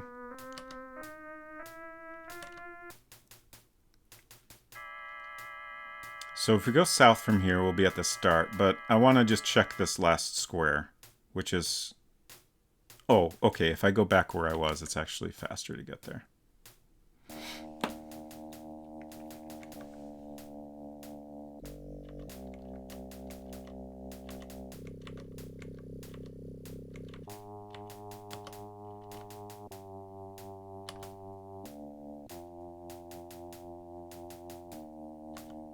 I feel like odds are pretty good there's nothing here, but who knows.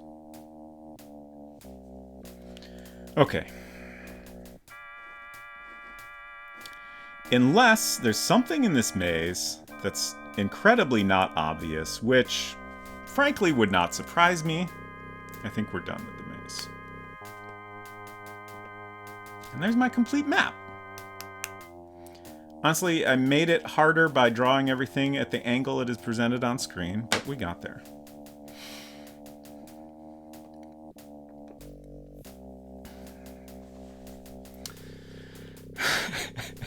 Hey Jake, I love Windows 98. I held onto it for a really long time and refused to upgrade to XP. I feel like I went to XP relatively quickly. But 98's a pretty good vibe, I think. Also, I don't think I mentioned this earlier, but I was very excited. I finally took the time to try installing DOSBox X on my Mac Studio and installing Windows 98 SE through that, and it's so nice. Like, the performance isn't super great, but for something like this, it runs really well, and, like, the installation was, like, honestly, the easiest Windows 98 installation experience I've ever had. I took a wrong turn.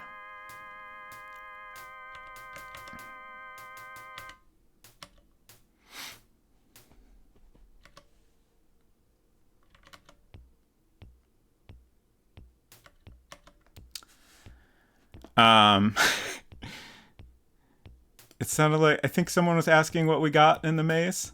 So we got serum, gun, and bell.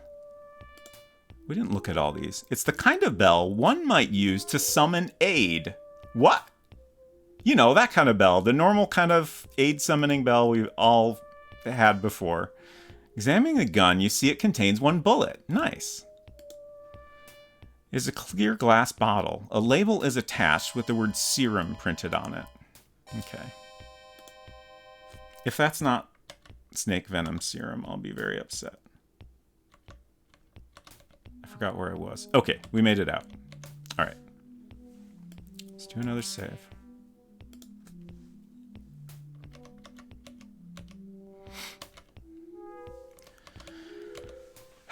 I'm free.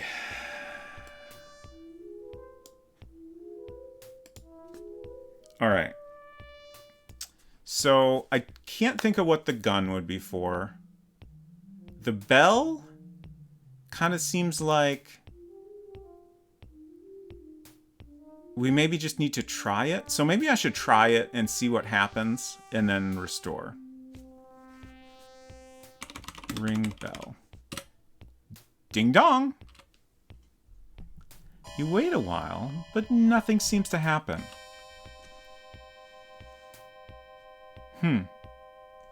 Okay. I'm gonna reload just in case that did something that was non-obvious.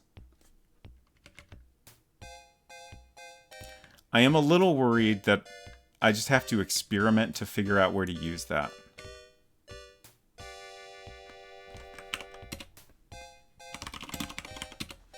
Ding dong. Okay. Just wanted to check if maybe it did something here. James Neko says, oh, you know in your heart what the gun is for. Do I? Oh, am I going to kill Hugo? No, I guess it's probably to kill the murderer once we discover them. Like, that makes sense. But, like, I haven't... My point, the point I was trying to make was, like, I haven't encountered anything thus far that makes sense as a use for the gun. So, like, we need to find another way to progress.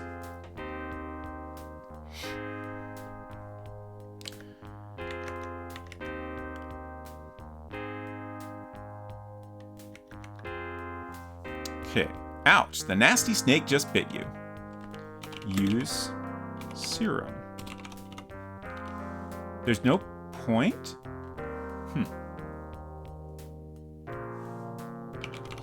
Spray bottle. I don't fully understand. Use bottle. There's no point. Okay. I think what I'll do is... Oh, do I need to drink it?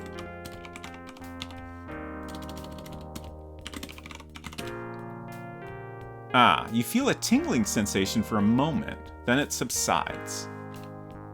Pretty soon, you start to feel your normal self again. Okay. I'm glad I thought of that.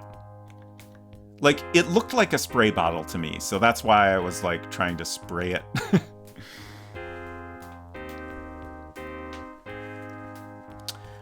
Bill Kuhn said, I definitely prefer the DOS message boxes for DOS games over the Windows or Scum VM message boxes. It feels very unfitting. Yes, I 100% agree.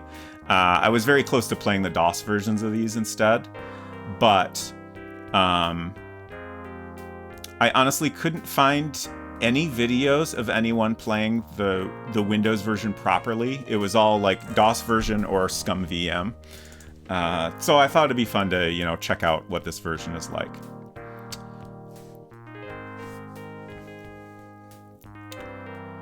Robot Spacer should run Kickstarter to publish physical hardbound copy of notepad notes taken throughout the course of game streams. Robot Spacer Guide to Old School Adventure Games. It ought to be a thing. I'd buy it. I mean, I'd do it if I thought people would buy it. Maybe I should get a Kickstarter going and see what happens.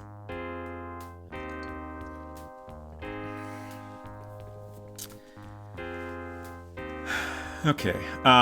No, I don't think, like, he continues to chase me around, but we don't get a text box saying that he's bitten me again, so I think we're fine. So where do I want to go now? We should get the dynamite. Kick stick. Throw stick. It's a good dog. Look in doghouse. Take dynamite. Pick up the dynamite. Okay. Why does it say beware of dog when it should say love of dog? I haven't tried getting close to the dog. I don't know if the dog will harm us if we don't throw the stick. Or if that's just kind of a make you worry about a thing that's not actually a problem. Yeah, there's a very big doghouse. Okay, so I should save.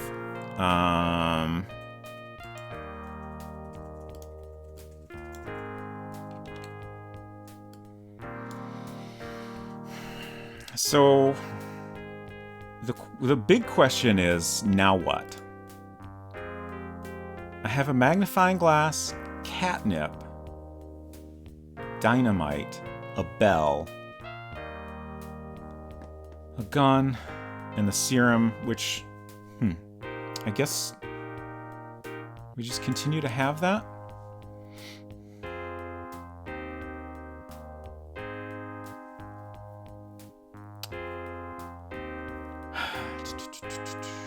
It's a typo. It's supposed to say beloved dog. That makes sense. So I'm gonna do this again. Just so if we go in the phone booth, we call the police and set up a meeting with Officer Higgins at 6 o'clock in the living room. And then there's some graffiti elsewhere with a phone number that we can call.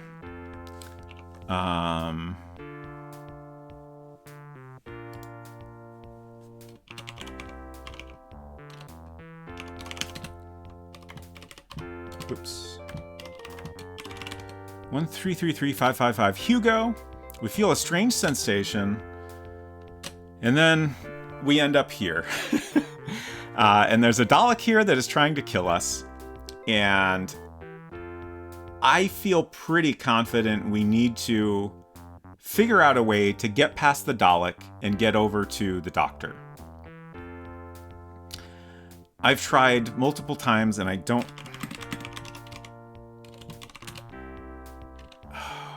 Buddy, I'm right here.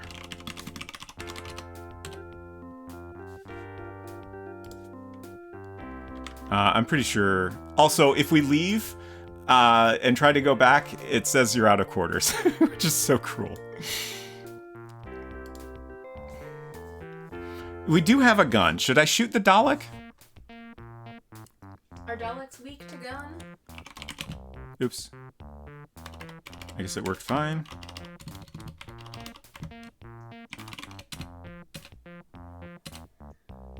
Okay. Shoot Dalek. Pyoing! Sheesh, you missed! No, wait! A lucky shot. It bounced off the rock and struck home.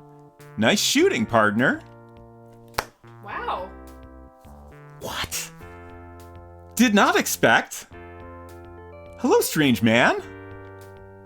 The strange man introduces himself. Call me Doctor. Doctor what, you ask? No, not Dr. What. Oh, never mind, he replies. I want you to take this for saving my life. He hands you a curious device which he describes as a sonar screwdriver. It may come in handy sometime. Now, please return the way you came. Goodbye and good luck.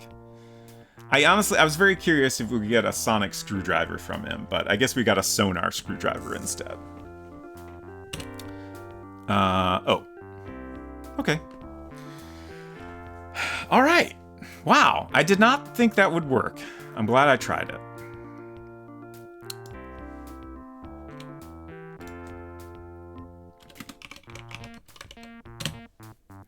Similar but legally distinct from. Exactly. If only the doctor had just tried a gun before. Okay, so now what?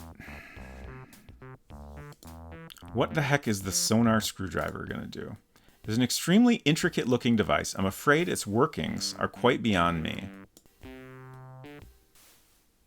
Can it dry wet matches? Probably not.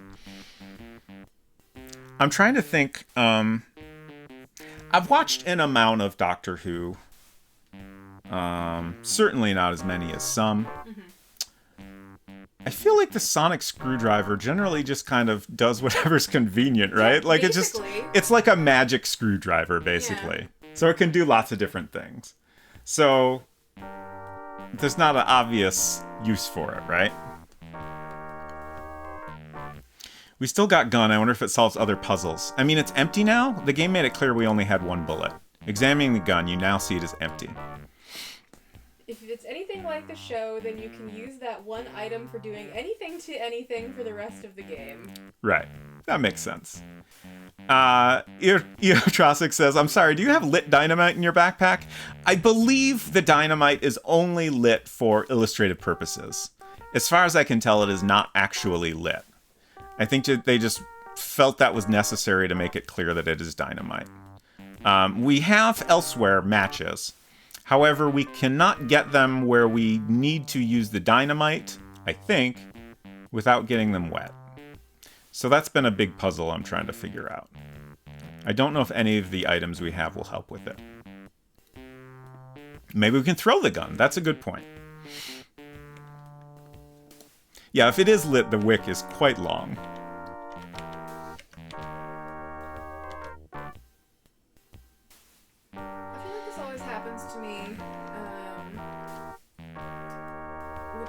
I become sleepy at the exact moment that things start happening in the game. I love that this old guy is just... That man is dead. He's definitely dead, right? We killed this guy. You murdered him. We murdered a 200-year-old man just because... I mean, I guess he did kind of...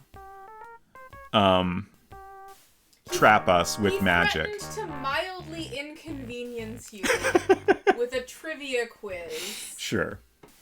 And for that, you murdered him.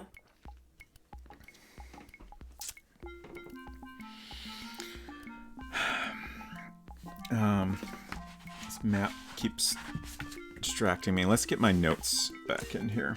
Those are more useful. Let's see. So... we figured out green button. Whoops. Red button seems to just be the shed light. Yellow button is the gate lights. Blue button is the gate itself. So we figured out all the buttons. Things we still have to figure out are... let's see. 2 locked doors. It's possible... at this point, I feel like the locked doors we probably don't ever open. We have, the door that's bolted from the other side. I feel like that's something where we just need to get to the other side. But I could be wrong. We have, the rocks in the well, which I'm pretty sure is what we need to use the dynamite on. But... how to get matches across river. Well, you can't leave the sack of grain with the hen.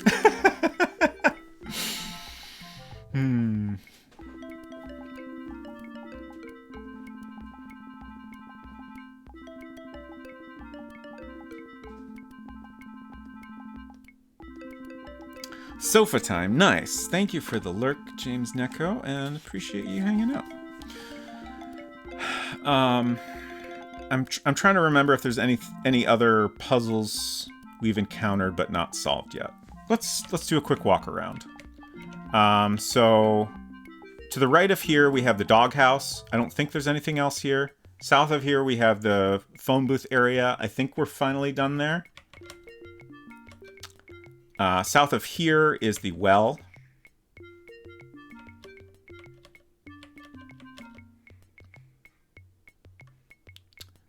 Here we have the ferocious looking bees, which we've figured out how to deal with.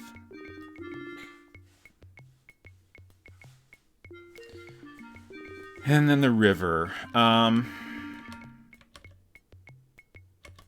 Let's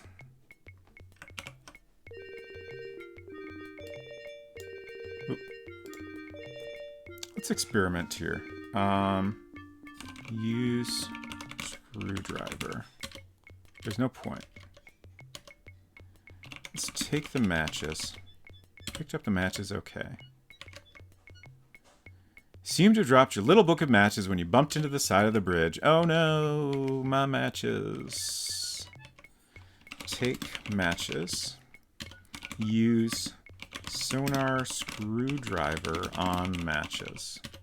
There's no point. Okay. Ring bell. Ding dong. Wait a while, but nothing seems to happen.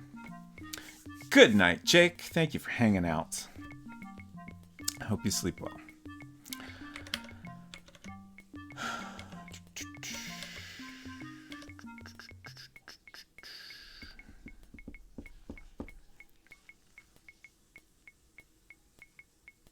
I do want to restore, because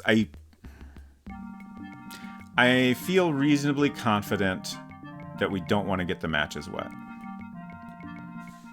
I suspect that is a soft lock.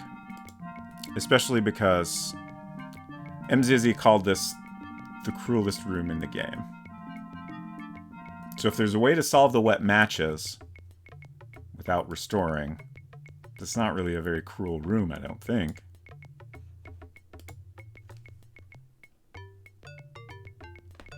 Look. Oops. I always forget it. If you have something in the prompt, it continues to be there after restoring. Oh, our score is 192 out of 350. Whew. That's still a long ways to go. Look at the bridge. A rickety old bridge. Watch your step. So, like, I just had the thought that what if we just need to look at the bridge and notice that we need to be careful? I don't know if that's likely. Take matches. Picked up the matches, okay. Cross bridge carefully. I don't fully understand. Okay, yeah. We dropped the matches regardless.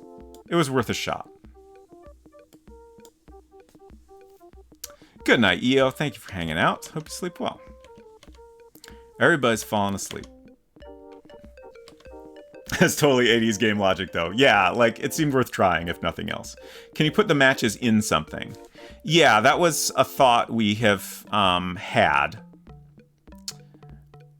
I don't think... We haven't encountered anything that is obvious container. We do have the bottle now. I did try throwing the matches.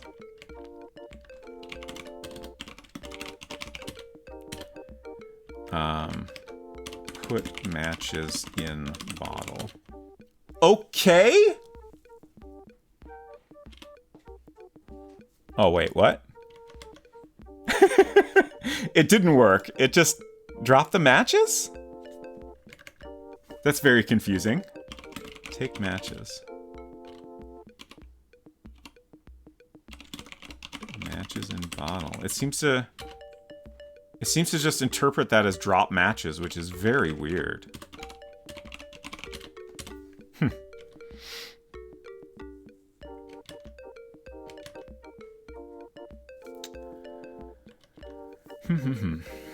False positive messaging. Yeah.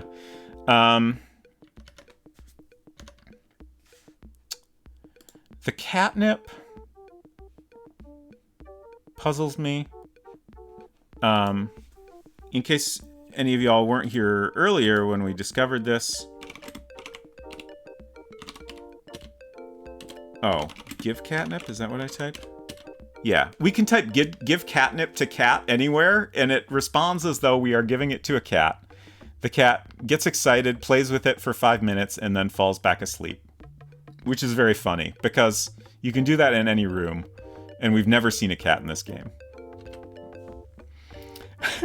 Whoever came up with the phrase, "It's better than nothing," never played this game regarding the music.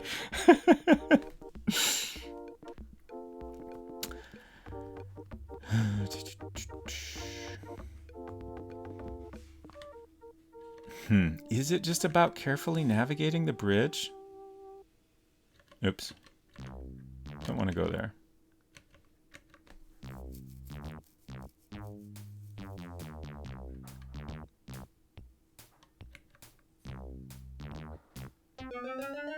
Like, I had that thought at one point, but then I tried to be more careful the second time, and it seemed like that didn't work.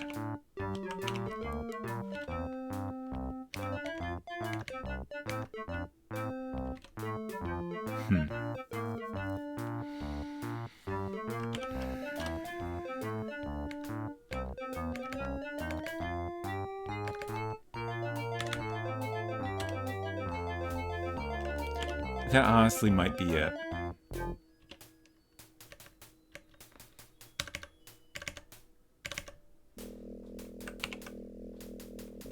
I should use a different save. Let's see.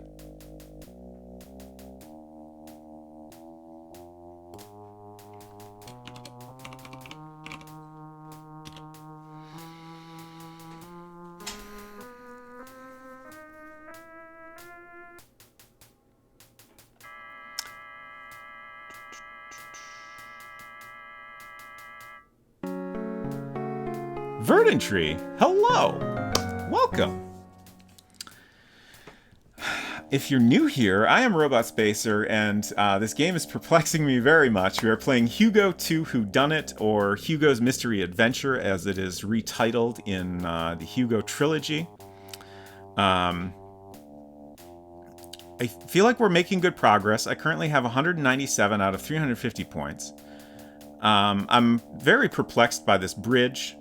If we try to cross this bridge, every time I accidentally drop my matches in the river, and I need those matches to not be soggy. I'm currently trying to find out if it's possible to walk across the bridge very, very carefully and not drop the matches in the river. I don't know if it'll work, but it might. What were y'all up to tonight? Warhammer 40,000 bolt gun. I am not familiar with this, but I hope you had a great time. Also, birthday boomin'? Is it your birthday?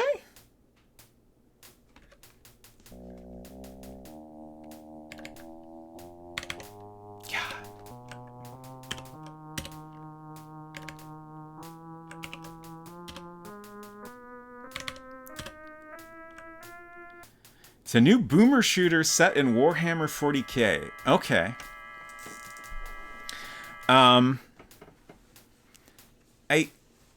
did not become aware of the term boomer shooter until very recently, and I find it fascinating. Holy heck, it's your birthday! Happy birthday! Excuse me. I hope you had a great birthday. We need to reload.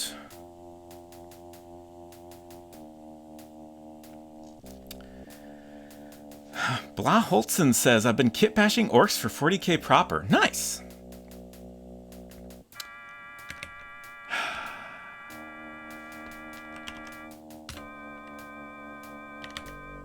Okay. So,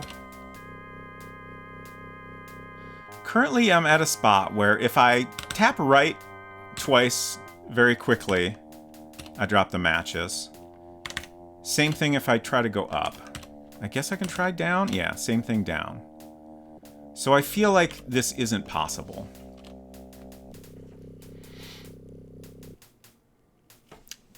Efton said we need pockets for this dress. You know, I had that thought at one point, like, what if I just type, put matches in pocket? And I never actually tried it.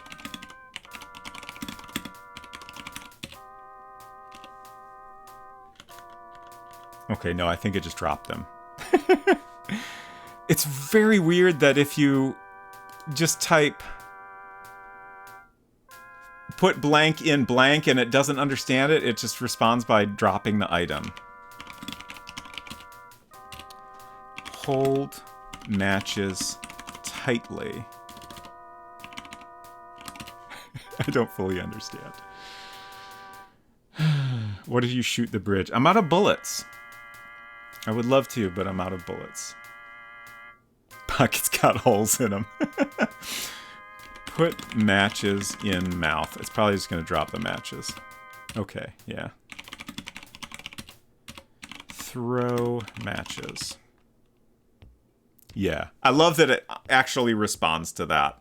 I fear that if you were to do that, then they would certainly land in the water and become rather soggy. Of course, soggy matches are no use to anyone, so I won't let you do that. It will sure let you walk across the bridge and drop them accidentally, though. All right. I'm gonna go back this way and experiment with our other items some more.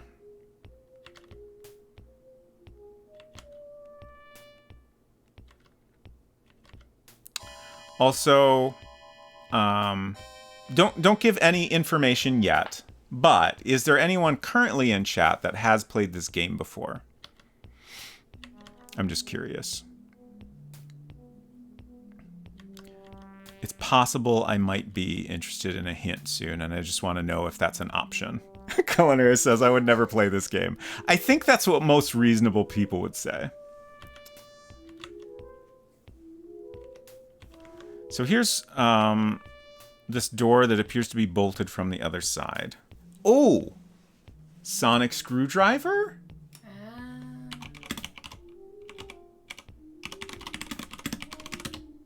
There's no point. Let's try use sonar screwdriver on door. There's no point. Ah, I felt so good about that. Just say use screwdriver thing. There's no point. Played this when it came out, but I barely remember it, so no hints. Okay. Sonic screwdriver doesn't work on wood. Unlock door. I mean, it's bolted from the other side, so...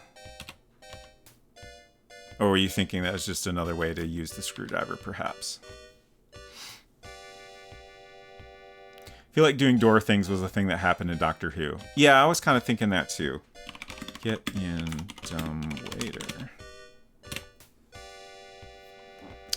And Zizzy, welcome back. My net went all buggy for a bit. How are you faring? Mental health is at 30 to 40%. I was just asking folks if there was anyone still here that has played this. I might be interested in your other hint, but I'm not entirely sure yet. Also, just to give you an update, we currently have matches, magnifying glass, catnip, which we have not used yet. Also, magnifying glass we haven't used yet. Dynamite, screwdriver, bell, gun with no bullets, and serum, which was used to cure our snake bite. Thank you. I'm pretty happy with it. Like, I feel like I've made a ton of progress. I just am once again stumped as to what to do next. Let's try the sonic screwdriver on these doors. Yes, I shot the Dalek. I hope that was correct.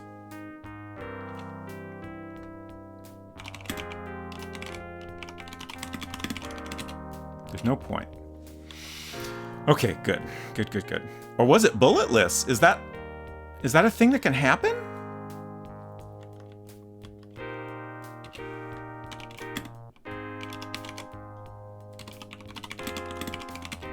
There's no point.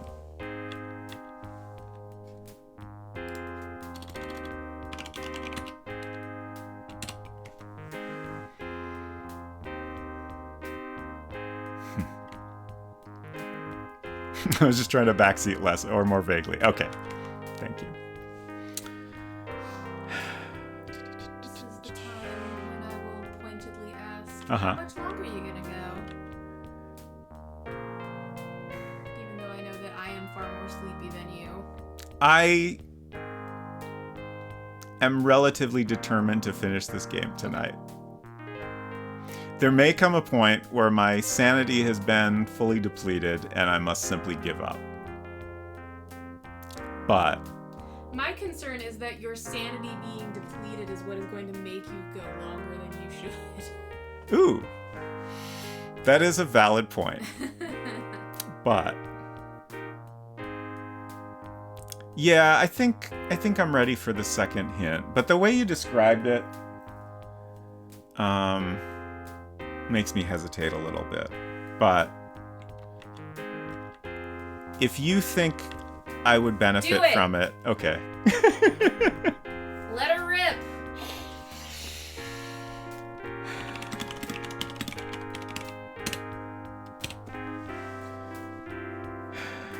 It can take many people up to 10 minutes to get the matches across the bridge.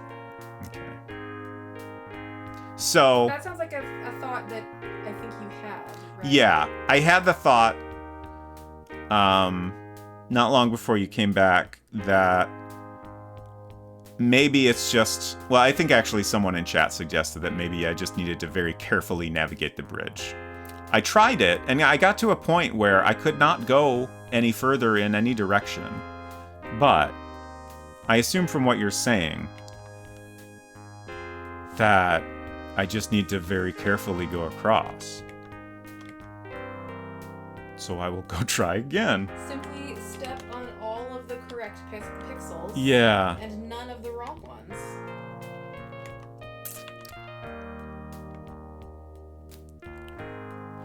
Did you try diagonals from where you got? No, I did not. Subpixel accurate bridge crossing. Am I going the right way? Where'd the bridge go? It's over here. My sanity might be lower than I thought. Actually, I need a quick break, is I think the biggest problem. Let's save. And I'll be back in a minute.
Okay, I'm back. I've had another two bites of granola bar. We have discussed that perhaps my sanity meter is maybe more like 15%, but I'm determined to keep going. Hello, Mac. Great to see you. Hope you're doing well. Tell them about how you turned on the light for a minute and then, like, 2 seconds later, we're like, has the light been on the whole time? I don't know if y'all could hear that, but Unsecret Crush said, she pointed out how I turned the light on, and then very shortly after asked if the light had been on this whole time.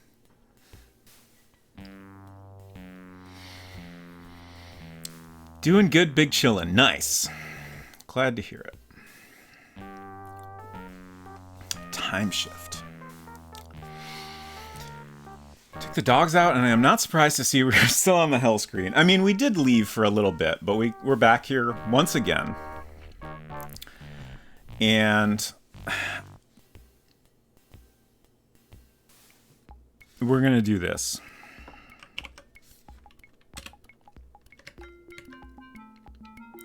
I wonder if maybe my problem the last time I tried this is like my starting position was wrong. So let's try up here more. Oop.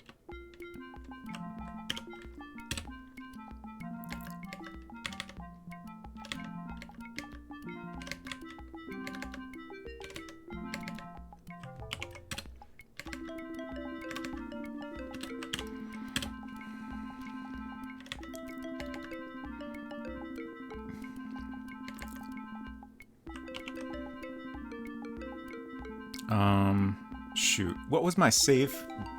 My earlier save.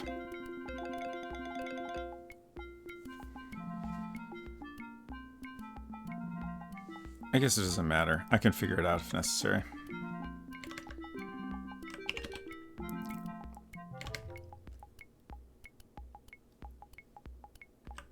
I'm making progress.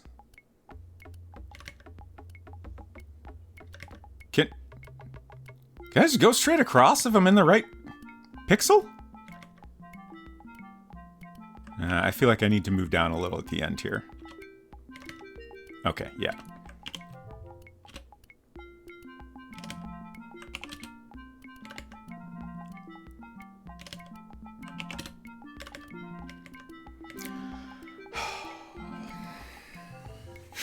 The good old bridge.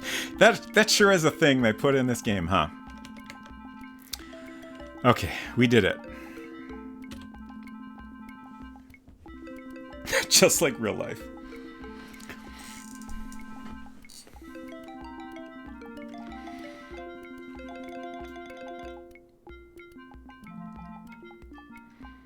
Like, to me, I didn't mind the fly traps.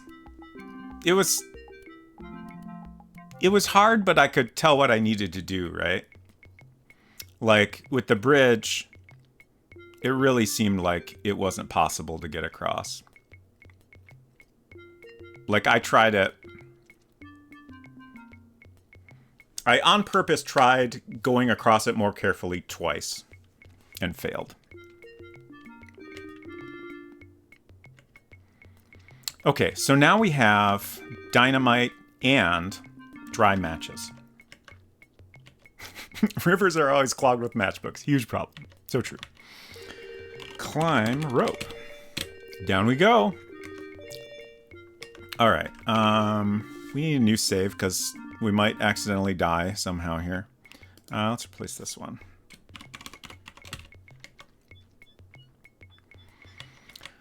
Okay. So how do I do this? Put dynamite in rocks? Okay. Oh. Take dynamite. Let's just try light dynamite with matches. You light one of the matches, it burns with a little yellow flame and then sputters out. Light dynamite. You should drop the dynamite near the rockfall. Okay, thank you for the helpful tip. Drop dynamite. Okay. Light dynamite. There we go.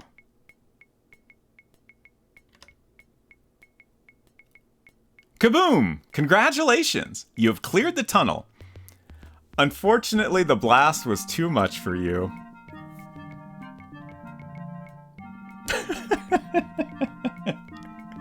That seemed like a good distance to me. Alright. Drop dynamite. Light dynamite. I'm just going to go as far over. My other thought is maybe I need to climb the rope, but we're just going to try going all the way over here.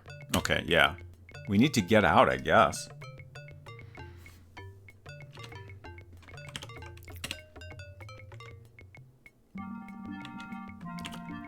Drop dynamite. Let's go ahead and save. Light dynamite. Climb rope. Up we go. Kaboom! You hear a muffled explosion and the ground shudders for a moment beneath your feet. Whew. Small shrapnel can travel very far. Yeah, like, honestly, reasonable outcome. Okay, we did it. Now what? Are there any rocks here we need? See nothing very interesting about it. Oh no, another maze? Yes, we did get across the bridge with the matches. We just had to walk on the right pixel, and it wasn't even that hard.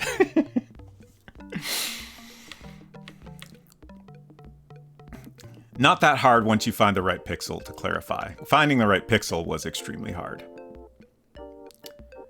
Oh no. Thank you for the ugh. Look. You're in an underground cavern. There is a chasm over to the right. It appears to be impassable. You can also see a moldy banana. Do we? Oh no. My name is Mike has redeemed coins for Karen. Yeah, we don't need that. Here we go. Oh dear, how careless. You fell into the chasm. Now you'll never rescue Hugo and solve the Whodunit. The Whodunit.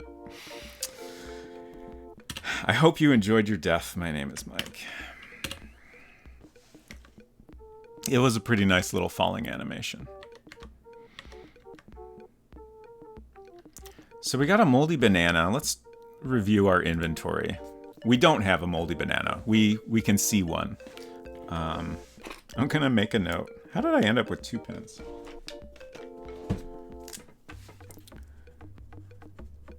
Moldy banana.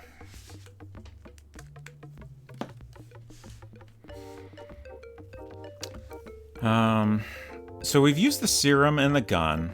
We still haven't used the bell. Well, we've used it. It rings, and then nothing happens. We haven't figured out the use for the sonic screwdriver, the catnip, the magnifying glass, and we have finally used the matches. Obviously it's possible we might need to use an item we have a second time for something else. But...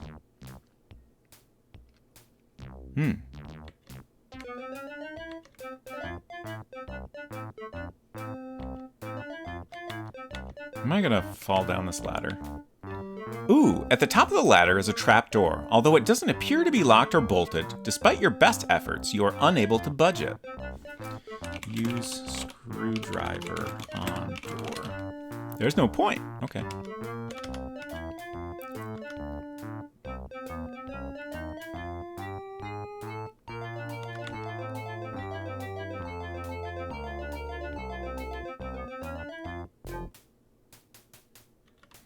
So that's to the right. I think straight was where I went and found the moldy banana? Yeah, okay. So I don't...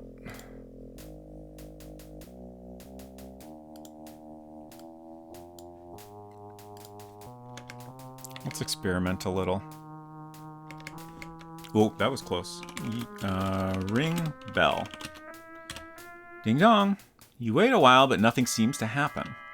My thought with the bell is that we just need to find the right spot or something. Use screwdriver. There's no point. Okay. And I don't know if, like, ringing the bell at the wrong time might be bad somehow, so I've been restoring every time I use it.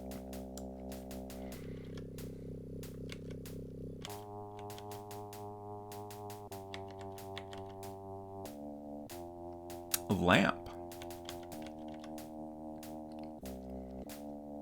I really gotta play the Mother game sometime. I played a decent chunk of Earthbound at one point. I don't remember why I stopped. Take lamp. Pick up the oil lamp, okay. You tried ringing the bell to summon the banana. I mean, yeah,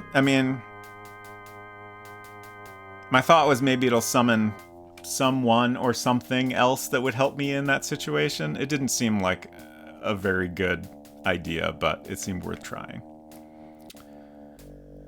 So, is this a, like, genie? It looks like a very genie kind of lamp, but it is described as an oil lamp. It looks like an ancient oil lamp. It appears to be totally empty now, except it feels curiously heavy. Okay, this sounds like a genie lamp to me.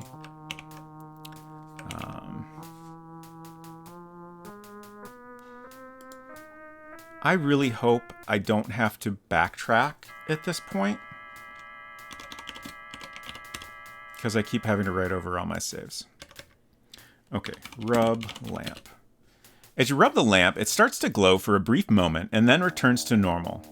Apart from that, nothing interesting appears to happen.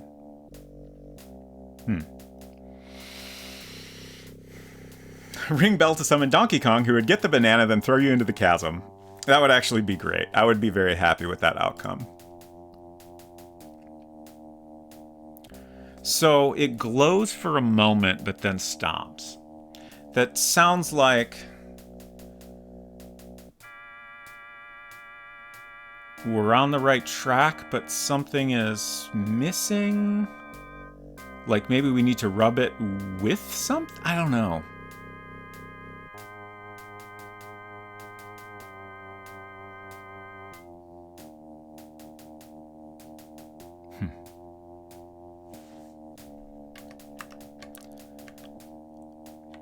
Oh, maybe this is another thing I need to use in the right place. Maybe I can use it over here to get the moldy banana.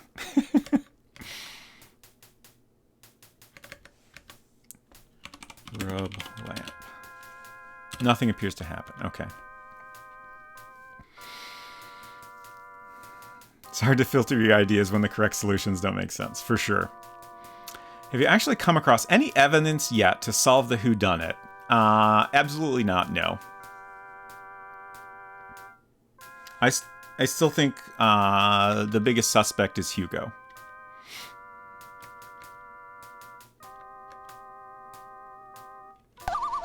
Thank you for the loon.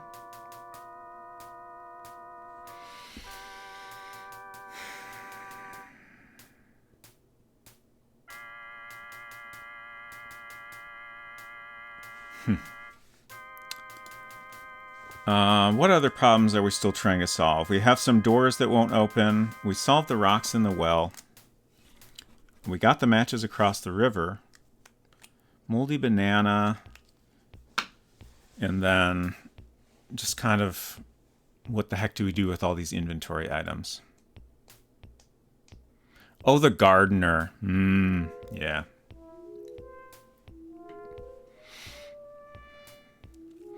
Isn't there a chasm in King's Quest IV that you get across by walking off screen slightly?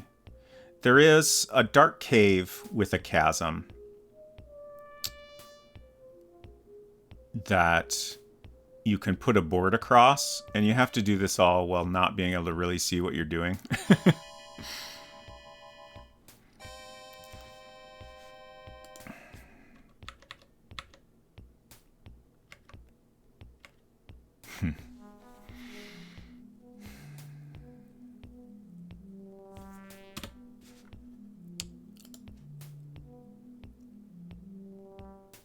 Screwdriver. Oop. Yeah, I know that. Use screwdriver on lamp. There's no point.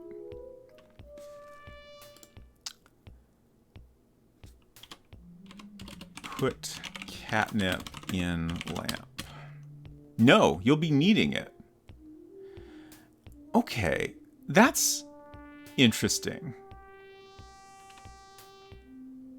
It's interesting because I've tried to put thing in other scenarios, and the result was just dropping the thing.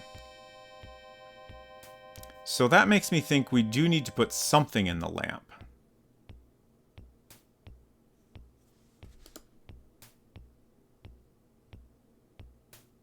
But I feel like none of the other items I have really make a lot of sense.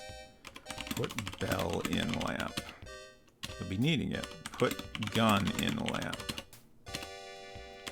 Put matches in lamp. Okay. Oh, that. Fascinating.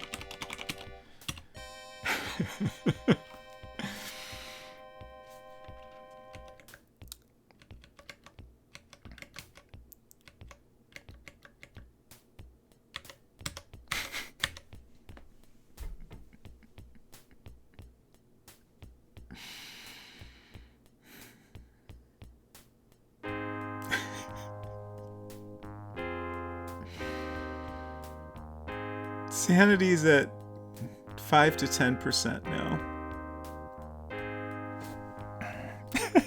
No worries. Like,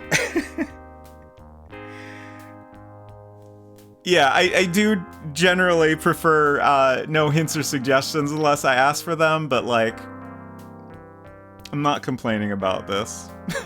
It's probably for the best. Take moldy banana. It would have taken me so long to even think of that, and I would have been very mad. It's fine. Okay. So we have a moldy banana now. What the hell do we do with that? It looks pretty moldy. I don't think I'd try eating it. Don't tell me what to do.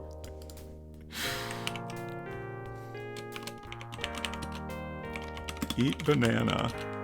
Are you sure you want to eat the banana? Yes. Yummy! You feel greatly invigorated.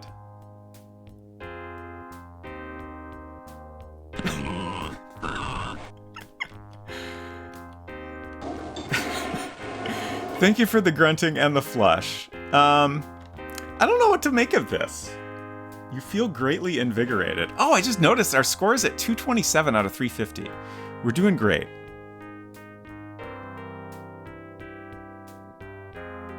Does this help me do something somehow? Hello. Hello, Baltimore.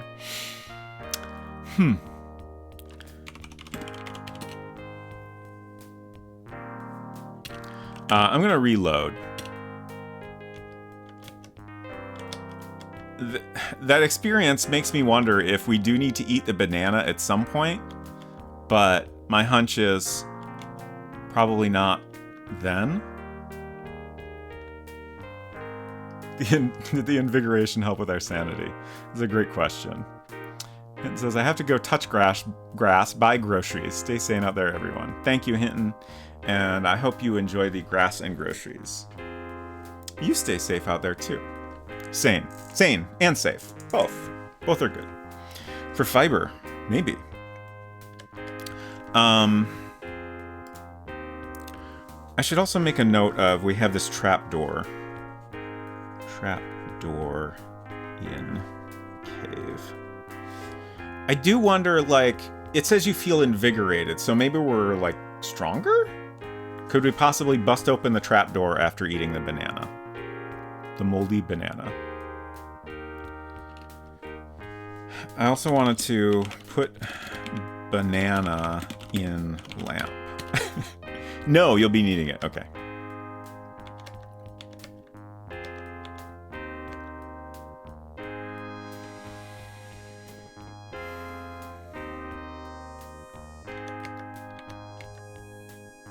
Oh, I just saw Baltimore asking 1 a.m.? 3 question marks? Yes, it is currently 1:17 a.m. here.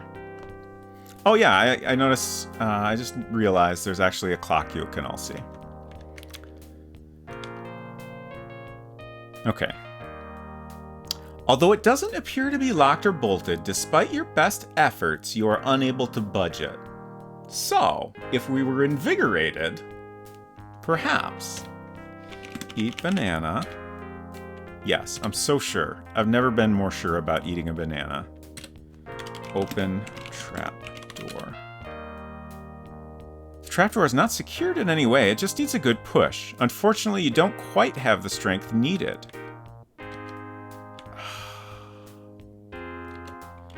Push trapdoor. Push trapdoor.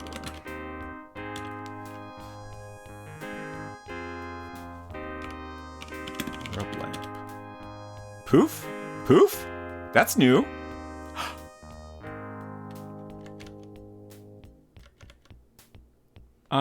Talk to Genie? Greetings, mistress. I am the Genie of the Lamp. Don't get too excited. I don't do any of those 3 wishes kind of things. However, I am decidedly hungry, and I'd do almost anything for a banana, especially a moldy one. Bad news, buddy. I just ate one of those, and that's the only one here. Alright, at least we figured it out.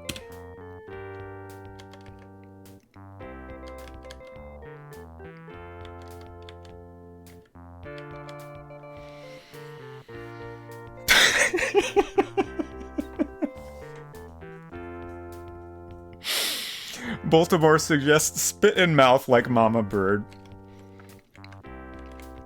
If only I'd seen your message sooner, I would have tried.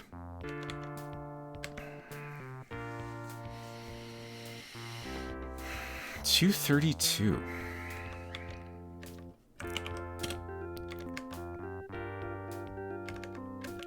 Okay, rub lamp. Poof.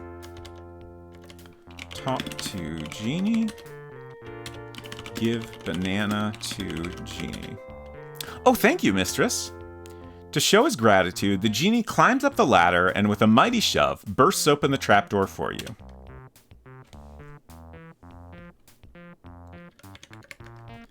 Thank Genie. I don't fully understand. Talk to Genie.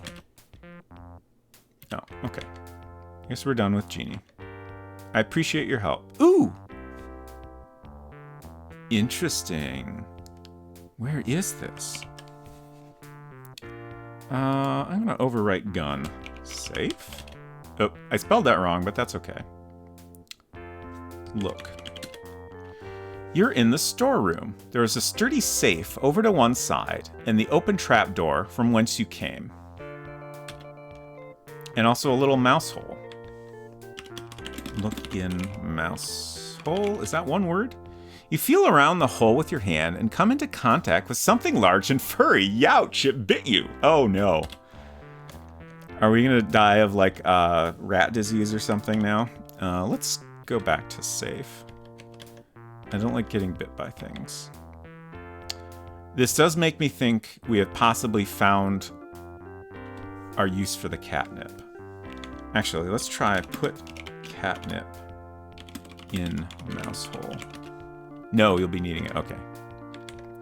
Look at safe. It's a pretty solid looking safe. I don't think there's any way to open it unless you know the combination. Open safe. What's the combination? 333. Don't you think that number's been a little overworked? I had to try. Open safe. 1077. Nope, that's not it. I think you're guessing. I was not guessing. That was a perfectly reasonable thing to try.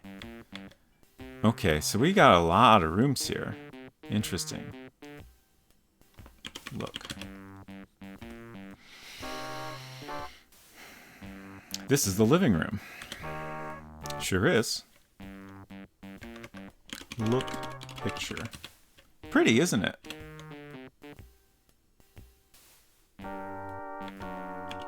Look plant. Every home should have one. Or several, I'd say. Open doors. It won't open. Sit down. Tired, are we? I mean, I feel like she could probably use a rest at this point. Oh, we're back here now. Nice. Look plant. Every home should have one. Look picture. Pretty, isn't it? Take picture. See no purpose in doing that. Pinstripes wallpaper returns, indeed. Ooh, this is a large area. Open door. It won't open. Use screwdriver on door. There's no point. Look mirror. Looking good, baby. Just trying to think if there's anything I could try to do with the mirror. Open door. Oh. Oh. Okay. It's Great Aunt Hester. I assume that's okay, unless she's the murderer. She greets you. My dear Penelope, it's so good to see you. Why, I was just thinking about you. Talk to Aunt. You ought to be aware that I said talk to Aunt. Come over here.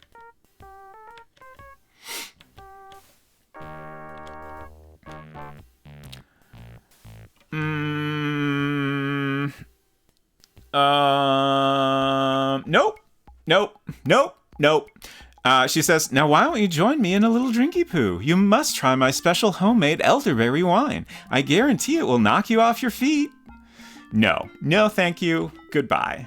Would you like a glass? Absolutely not. No, well, suit yourself. I won't mind it. You won't mind if I help myself, will you? Slurp. Ah, that hit the spot. Now, did I ever tell you about the time I worked in a French vineyard as the head wine taster? No? Well, it was like this. Blah, blah, blah, blah, blah, blah, blah.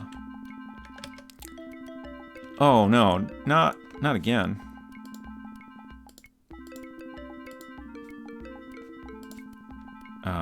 Look table. There's a private letter on the table. Oh, no. Okay, I'll do it. There's a private letter on the table addressed to Great Aunt Hester. Take letter. Why don't you try just reading it? Read letter. You can't. Great Aunt Hester will see you. Okay.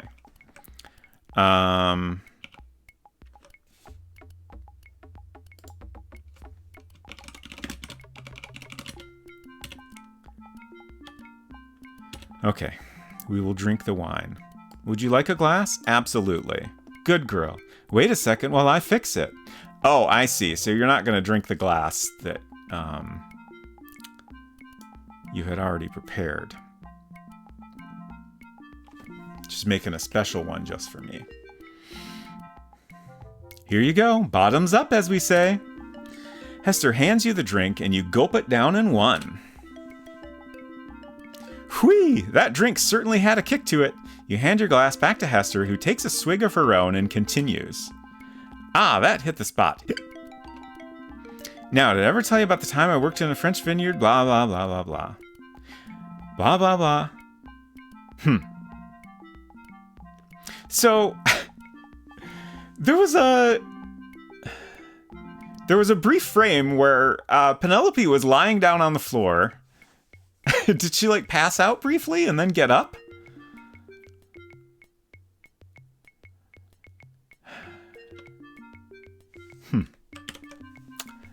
I'm going to reload because I'm worried that drinking that will eventually be fatal. Is there anything we could use to get rid of Aunt Hester? We're out of bullets, unfortunately. Is this a bookshelf? Look at bookshelf. Oh. One book in particular seems to stand out. That honestly sounds like a repeated description from the other room. Look at flower. Every home should have one. Take flower. There aren't any. Okay. Hold on, not enough poison. Ooh, who's this?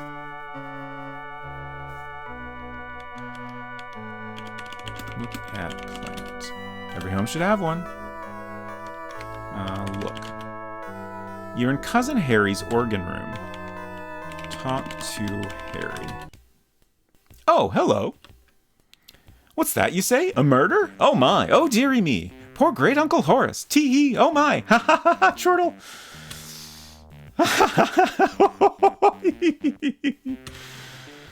Cousin Harry lapses into uncontrollable laughter.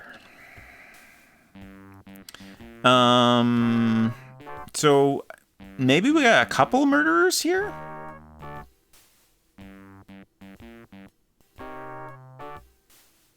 I mean, this guy is definitely not to be trusted, but I still don't trust Aunt Hester. Look at organ. Is Cousin Harry's mighty organ. Look at Harry. It's Hugo's affable cousin Harry. Can we ask about Hugo? Try walking there. Okay, sure. Ask if he has any bullets. Ask about bullets. You ought to be aware that talking to oneself is the first sign of madness. I guess I didn't try looking at this picture. Look at picture. Pretty, isn't it? It's quite nice, yes. Okay, so that door was locked on the left. Oh, and we're back here. Ah, it's the maid. She appears to be looking intently at something. Sensing your presence, she deftly places whatever she was looking at into the cupboard and turns to face you. Ah, Madame Penelope, you startled me. I hope you enjoyed your little rest? Très bien. Now, did I ever tell you the story of when I was, how you say, the can-can dancer at the Moulin Rouge in my hometown Paris? No, well, it was like this. Blah, blah, blah, blah, blah. Okay. Ask maid to leave. The maid is busy telling you her life story. Oh. That was weird.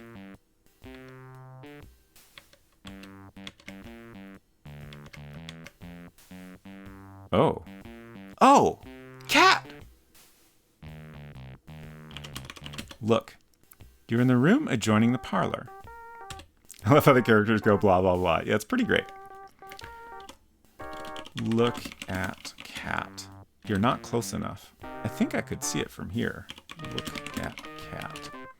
A rather wistful-looking cat. Talk to cat. Meow. I hope you weren't expecting something more profound. I mean, I was hoping. Look at post.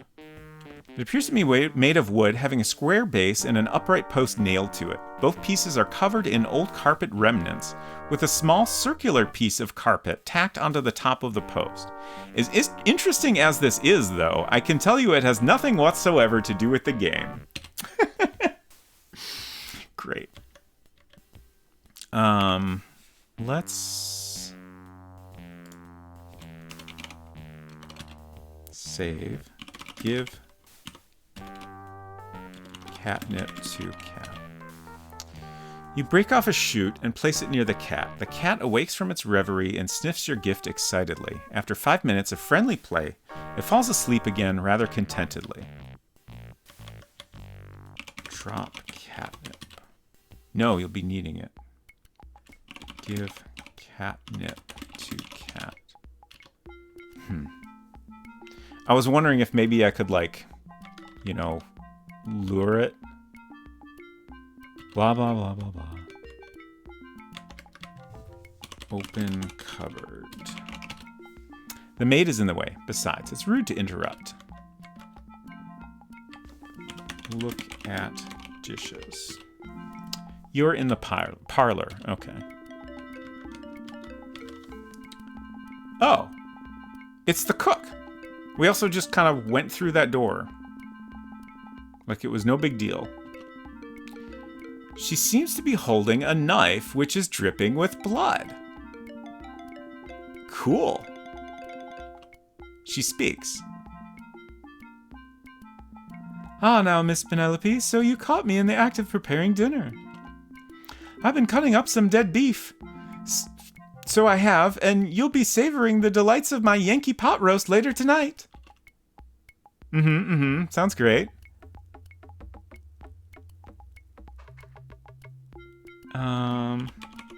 Look at Cook. Cook appears to be busy preparing dinner for the household. Would you like a chop? Okay, so we can just go back and forth through there now.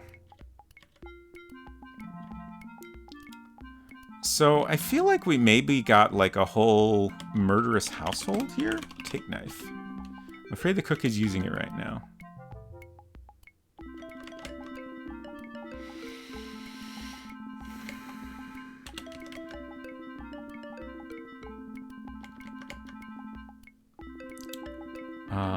Drop piece of catnip. Quit interrupting my typing. No, you'll be needing it. Dead beef, as we call it. Yes.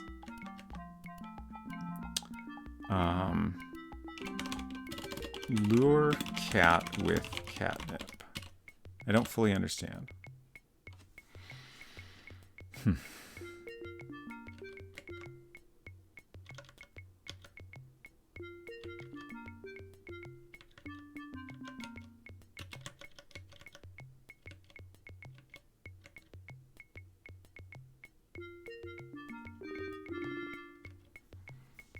Have I been everywhere now? I feel like we must need to get the cat in here somehow. Drop catnip. No, you'll be needing it. Put catnip in hole.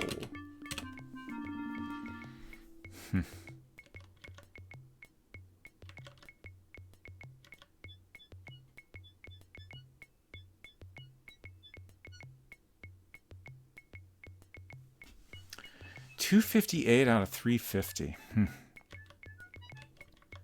Can we go into any of these rooms now? And would that be useful in any way? Open door. Door is firmly locked. Okay. Open door. Oh, I suppose we can go in the kitchen, so we could maybe use the dumbwaiter, although maybe it won't let us since the cook is in there. That door's locked as well now.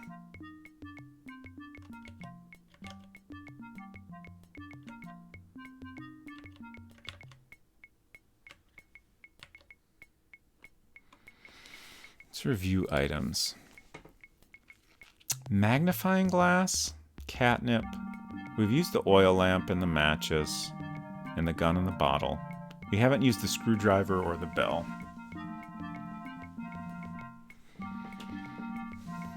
Oh yeah, I forgot to mark off. We've dealt with moldy banana and trapdoor. And I guess we've dealt with door bolted from the other side.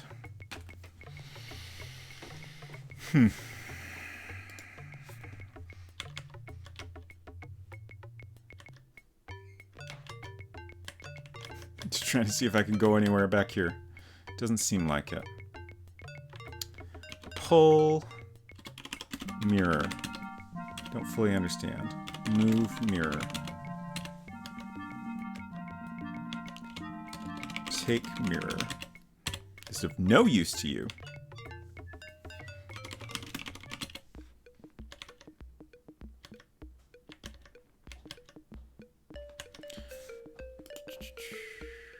I keep forgetting I can use the mouse. One book in particular seems to stand out. Okay, so maybe...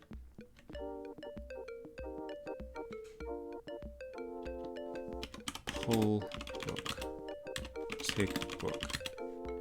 You grasp the book, you think...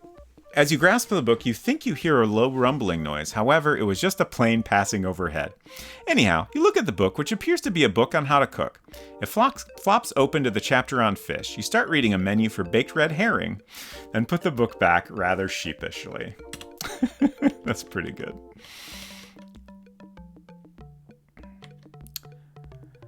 So... Here's a thought. Maybe I need to get Aunt Hester drunk so she passes out.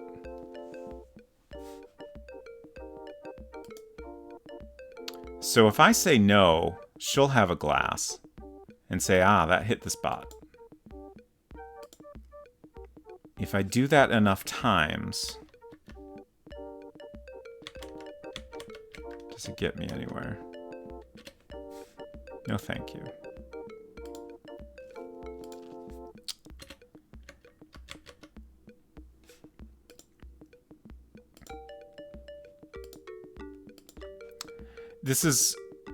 If this is right, this is like my least favorite kind of puzzle, which is like do the same thing over and over, even though like nothing different happens each time.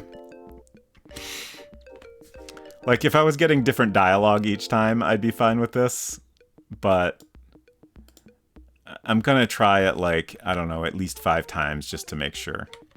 Because it does seem like a somewhat reasonable solution to getting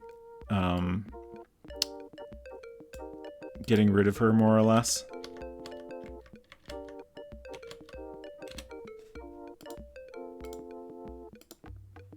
Yeah, this doesn't seem to be working.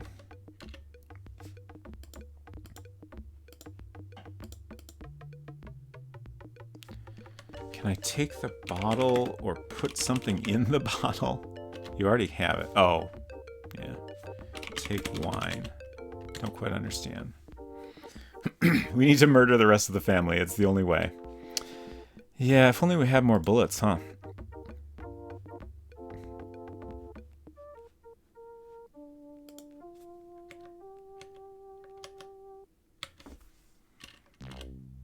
Oh no, I accidentally said yes. I was just mashing return. Can I leave? Interesting. Oh, okay, I got it. If I say yes, it distracts her, so then I can look at what's on the table.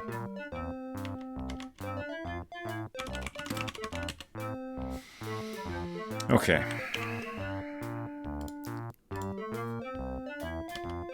Oh, she's still distracted.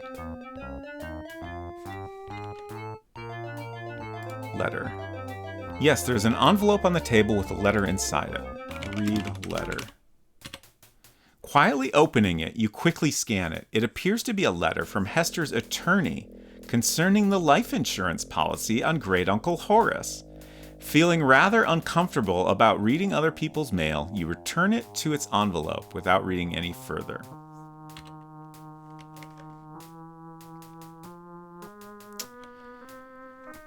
Now we're up to 273 points. So I feel like we've made progress in having evidence that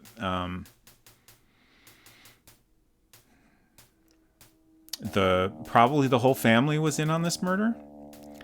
How long until in our quest to get secrets we end up murdering the rest of the family and become the real culprit? It's a possibility.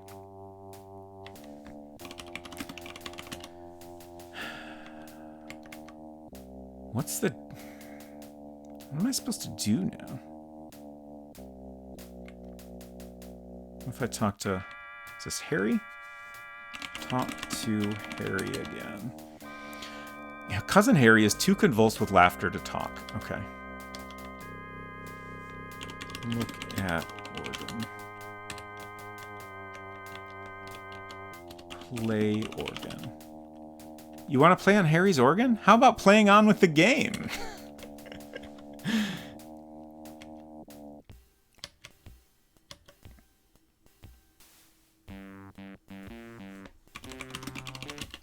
It won't open.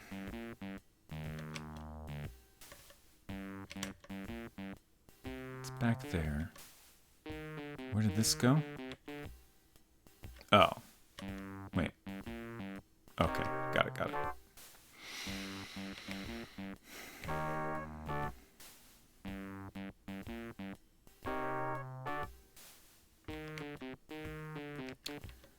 Where do I find the combination?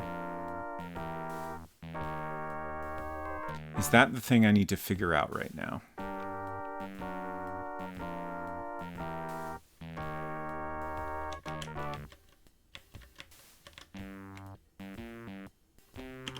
Look at sofa. This is the living room. Sure.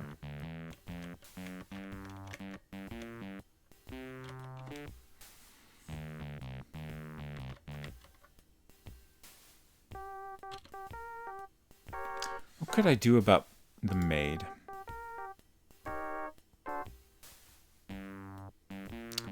Oh.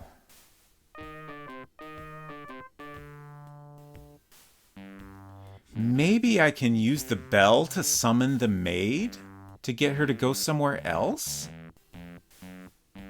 That seems believable.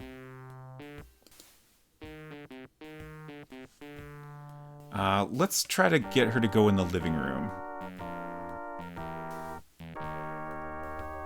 I'm gonna save first.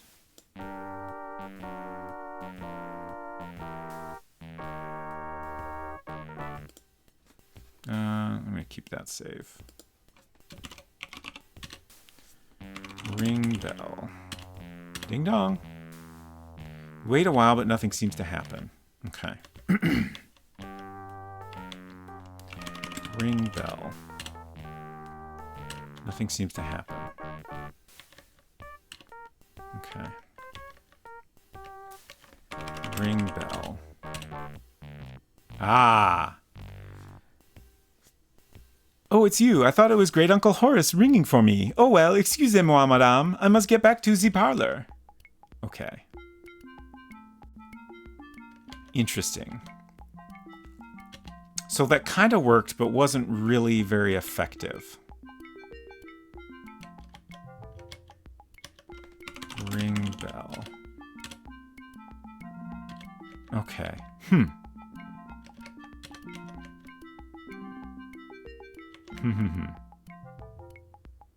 Give her the job. If I, like, go down here?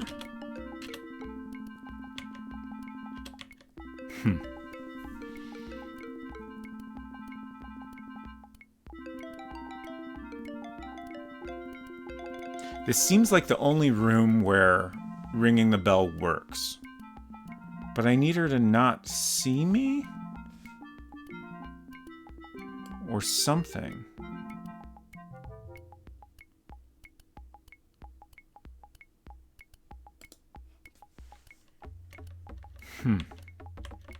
What happens if I ring the bell right here? Oop.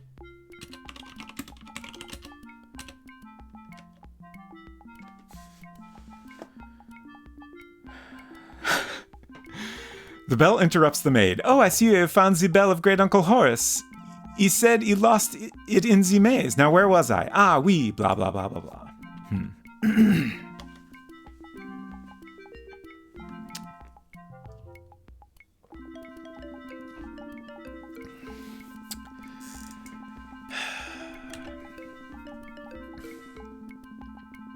I'm considering giving up at 2.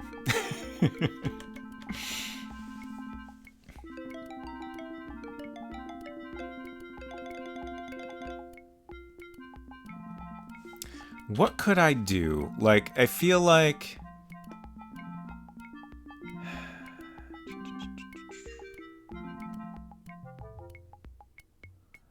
Oh, could I somehow get the cat to ring the bell?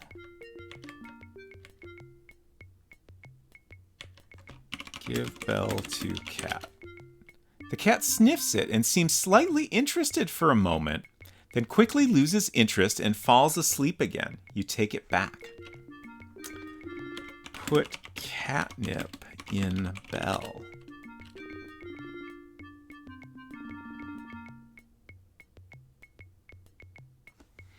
Come on.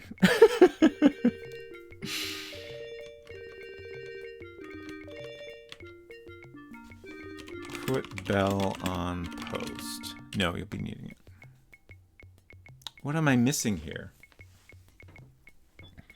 The cat, being omnipresent, can ring the bell from any location. That does make sense. Oh. Do I need to, like, tie it to its tail? Tie bell to tail. There's no point. Tie bell to cat. Okay. Put bell on tail. Okay. Oh. Rude.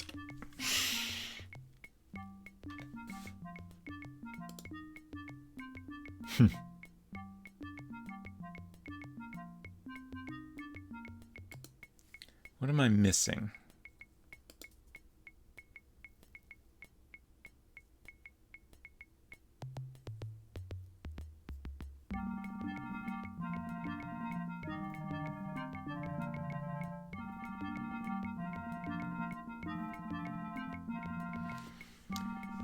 Use magnifying glass on screwdriver.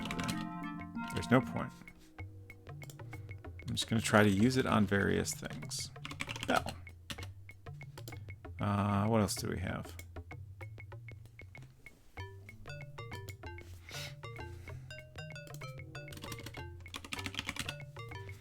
No point.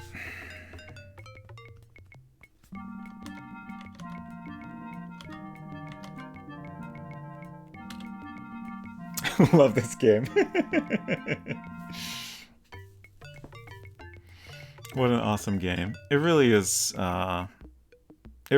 in fact, a game. You got any more hints?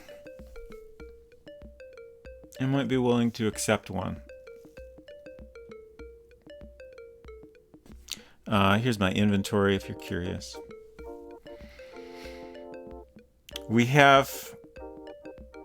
In this area, I think the only thing I've really accomplished is distracting Aunt Hester so we could read the letter about the inheritance money. I know we need to distract the maid. Like, I figured out that I can ring the bell in the room with the cat, and the maid will come in. But she sees me and then leaves immediately. So...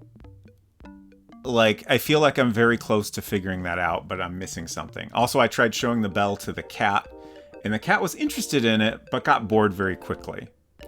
I tried, like, putting the catnip on the bell, and the game didn't... it told me, no, you'll be needing it. I tried tying it to the cat's tail, like, they went out of their way to show this cattail going back and forth like this. I tried multiple ways to type that, and it didn't work. So you've totally done the right thing. Okay. Okay. Great.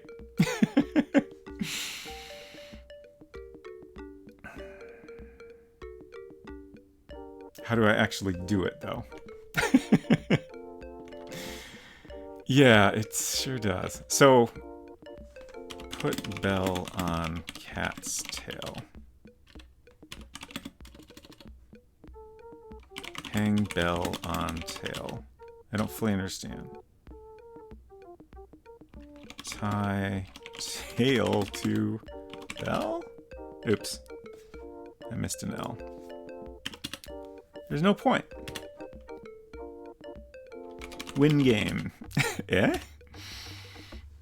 Rub catnip on bell? Oh. Okay. Thank you. The cat is starting to look very interested now, but not quite enough to investigate. Give bell to cat? That definitely has caught the cat's attention. Slowly at first, then more and more excitedly, the cat starts to play with it. Yes. Blah, blah, blah.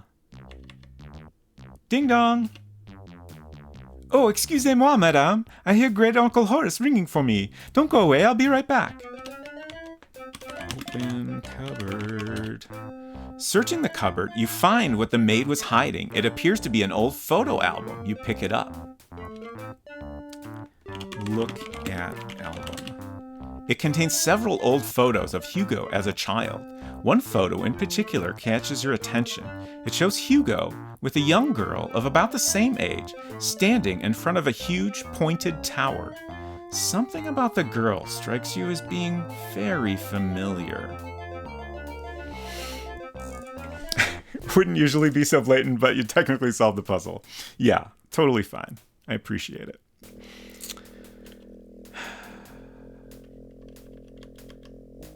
Something about the girl looks familiar.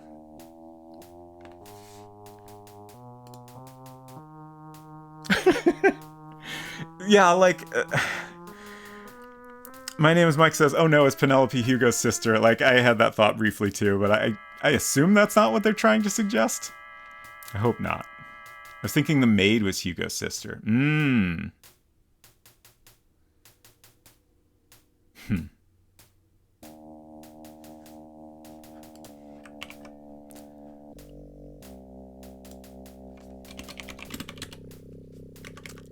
Talk to maid. Busy telling me her life story. Show album to maid. I'm afraid I have no idea? The wallpaper sure is yellow, isn't it?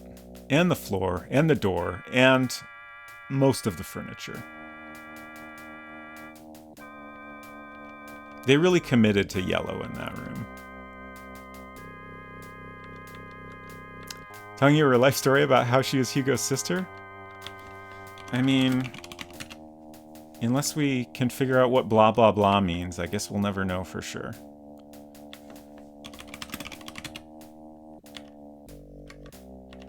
So,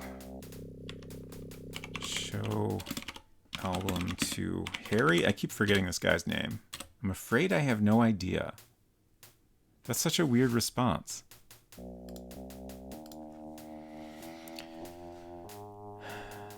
Shows Hugo with a young girl of about the same age. Taco Adventure, hello! Great to see you all. I hope you are doing well. What were you up to today? I was lurking in your stream the other day when you were playing A Mess of Trouble, and I had to leave, but it seemed like you maybe finally got through it, which was very exciting. At least it seemed like you were making some major progress. I hope you are doing well. Trying to figure out how to give you a shout out here. Taco Adventure.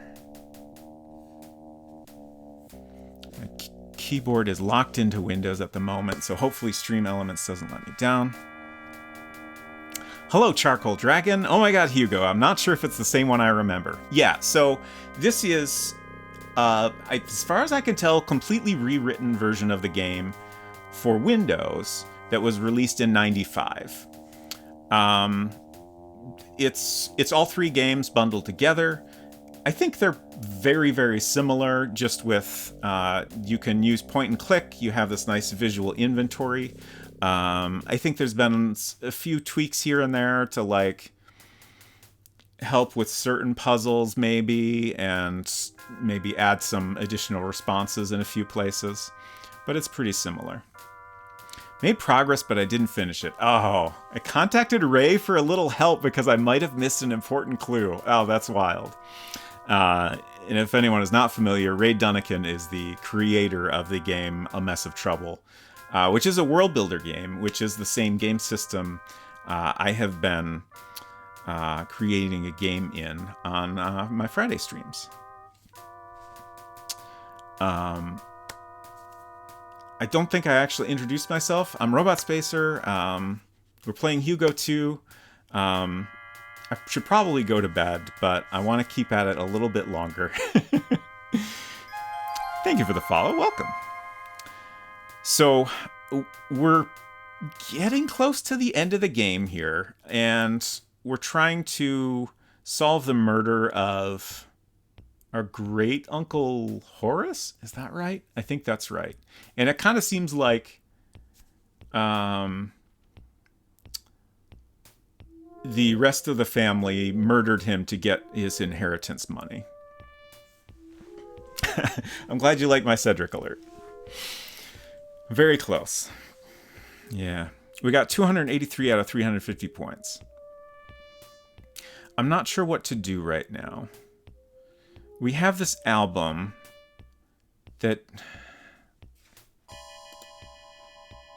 shows Hugo, who is our husband now, standing next to a young girl about the same age, standing in front of a huge pointed tower. Something about the girl strikes you as being very familiar. So what that tells me is that this might be someone we've seen in the game. Hugo's House of Horus. Yes, exactly. This guy is just laughing maniacally. The aunt now is, I think, forever preparing wine. That's fine. I think we're done in there. This is one of the many adventure games that I have played. It was pretty good, if I recall. Your opinion on it certainly differs from a lot of people. I have overall been enjoying it, but there's some puzzles that are pretty cruel. I enjoyed the first one a bit more, just because it seemed a little less mean. What did the letter say? The letter was talking about inheritance money, basically. And then she stopped reading it because she felt uncomfortable reading someone else's mail. Yeah, it sounds like 3 is pretty well liked. And also the shortest, so that's nice after playing this one. So we have this safe here, which we need to presumably figure out the combination to. There's a mouse hole here. If I stick my hand in it, I get bit by the mouse. I feel uncomfortable reading this damning evidence. Yeah.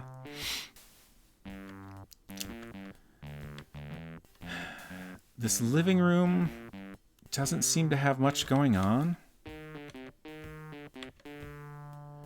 I keep wondering if maybe there's a picture that would have that building that's described in the photo album, but I don't see anything.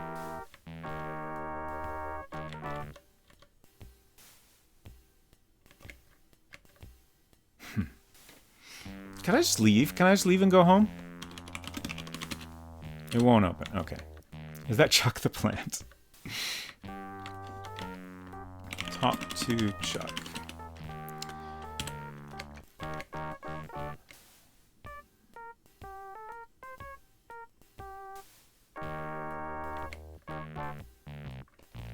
Do I have anything I could use on the mouse hole that I haven't tried already? A lot of these items we've used in some way already.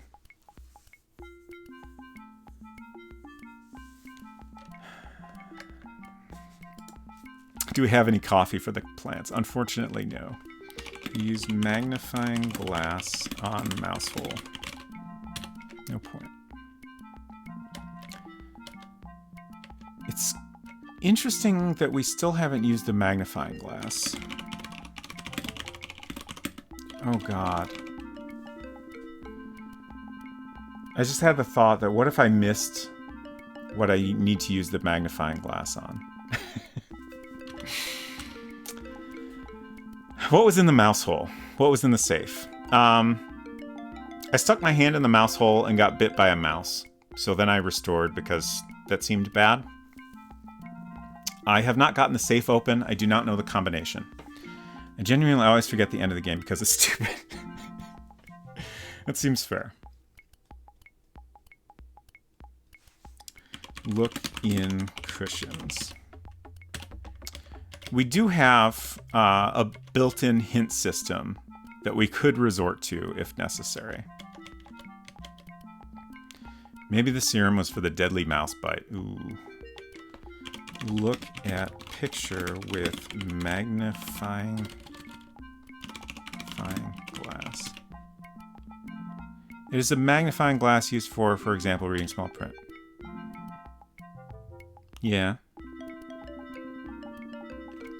Use magnifying glass on picture. There's no point. All of the doors upstairs are locked. I guess I didn't try the sonic screwdriver on those. Excuse me, I mean sonar screwdriver. We've also been, earlier in the game, on the other side of all 3 of these doors, so I assume we just don't need to go there anymore.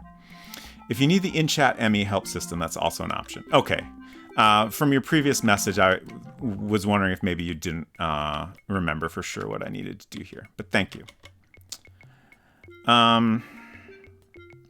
There's also this door we can't get open. That door, I don't think we've been on the other side of.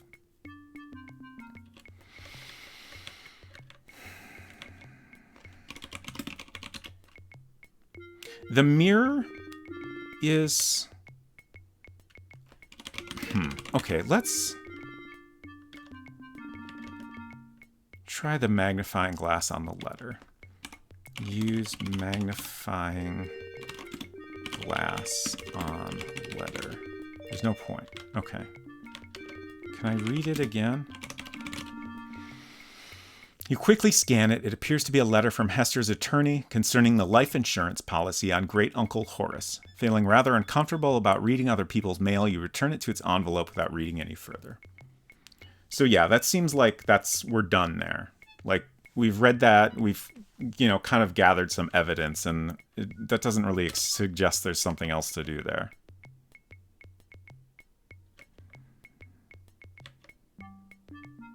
The bookcase just seemed to be a red herring. Almost literally. Can't seem to do anything with this flower. Look at picture.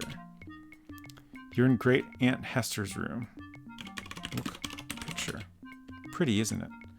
Use magnifying glass on picture. There's no point. Down the left corridor. This way? We can't go further this way?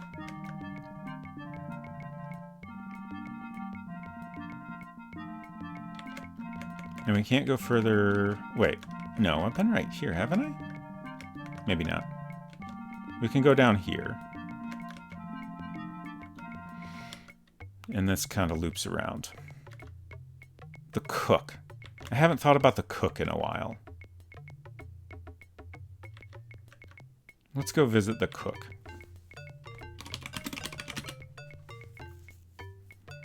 Wait.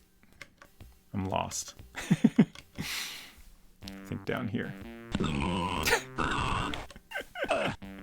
Thank you for the grunting and ugh. And flush. I think we needed that flush. Oh, you're just going through all of them. Nice. The maid's kind of... Or, sorry, the cook is doing kind of a little dance here. That's fun. Talk to cook. The cook replies, "You'll have to excuse me, miss. I'm rather busy at the moment." Thanks. Thank you, Baltimore. I had not even considered that we could go back outside here. Sorry. Unsecret Crush just came in and closed the door, which is the thing I thought about doing. But I kind of figured if I was bothering her, she would have complained already. Okay.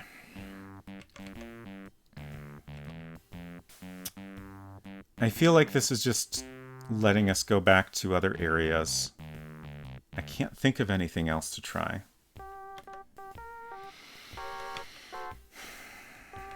I would like to use the in-chat Emmy help system, if I could.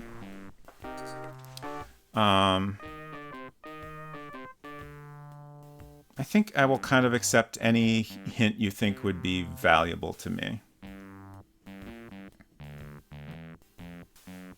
There was a hedge maze, yes. I made a big old map of it. I mapped the whole thing. We found 3 items in there. It was honestly maybe my favorite part of the game. It was just very straightforward. You need to be in the mouse safe room. Okay. I will consider that further.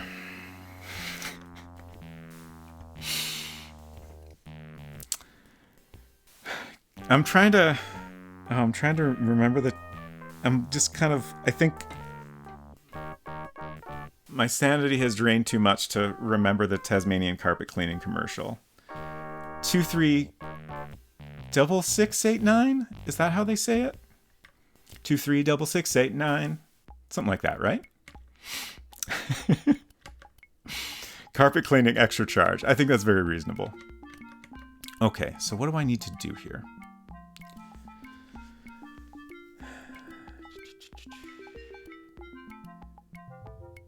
What? Baltimore? What? Meep. I don't have a Meep. I wish I did, to be honest. I did download the Meep. Because Sonneveld linked to it at one point. But I don't want to go stealing that. But I honestly, every stream should have a Meep.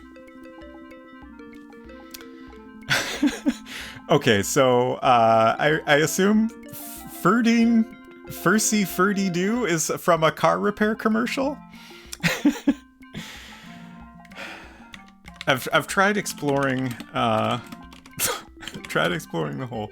You feel around the hole with your hand and come into contact with something large and furry. Youch, it bit you. Is that like I restored after doing this before because it seemed like that might be bad.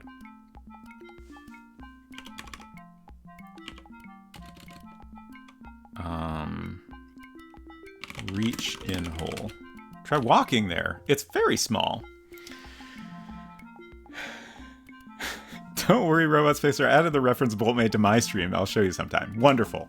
I can't wait. Is that Lube-mobile? What? Okay. I'm glad all the Australians in chat can understand each other. What could I use the screwdriver on the hole? There's no point. Mouse? There's no point. Oh. Did I ever try to use it on the safe? There's no point. Oh.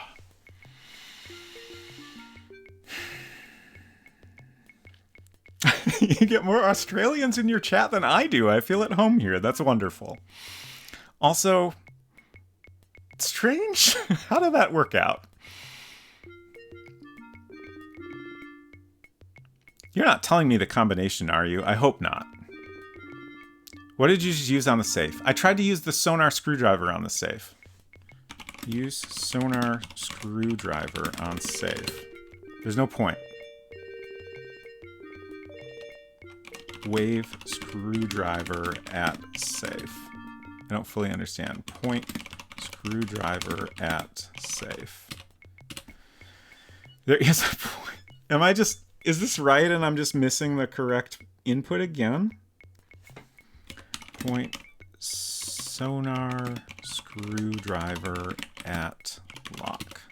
No, you'll be needing it. Use screwdriver.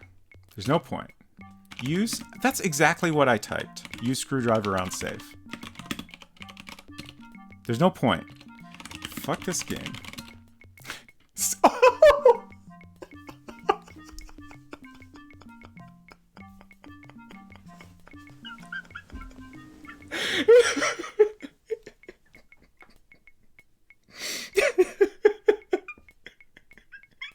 Oh my god.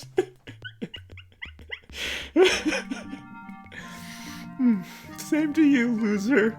That's amazing. Alright, I respect that. I respect that. Sanity at -36. It's definitely single digits at best.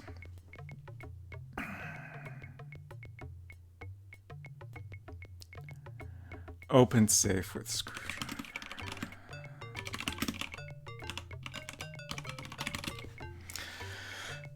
Thank you. Amazing. Are you sure you haven't done this before? Anyway, the safe is empty apart from one solitary document which you pick up. At the top of the document is the word will. 301 out of 350. We've finally broken 300. That is, that's some bad parser handling.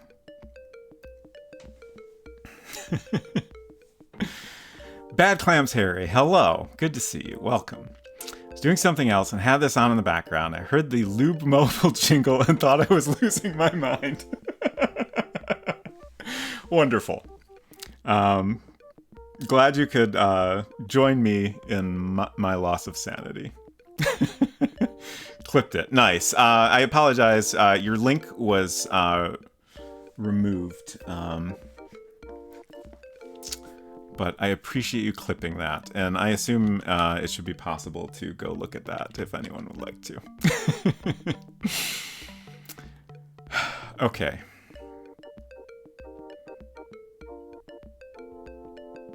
So, I have a will. I've been bitten by a mouse. I'm just gonna ask straight up. Is it okay that I got bit by the mouse? Like, I'm not gonna die from that later, right?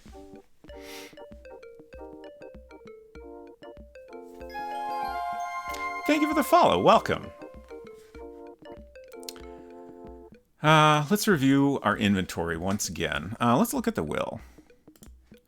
It has some printing on it, some of which is readable. Hello, welcome back, Hinton. Yes, I am out of the maze. I've actually been out of the maze for quite some time. I missed the maze a little bit, but we're making progress. Sanity is very low, but I'm hanging in there. Mouse bite is fine. 99% sure. Okay, I'll accept this. So, we have used everything except the magnifying glass at this point. Use magnifying glass on will. There's no point. You were out of the maze before I left, but I still wanted to draw attention to it. Okay, thank you. I appreciate you highlighting my accomplishments. So what do I want to do now? Do I want to...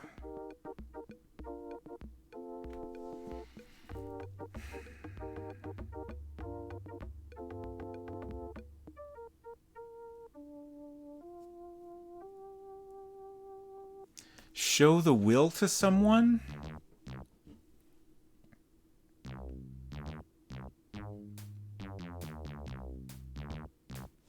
Wander around aimlessly for another 5 hours. Sounds about right.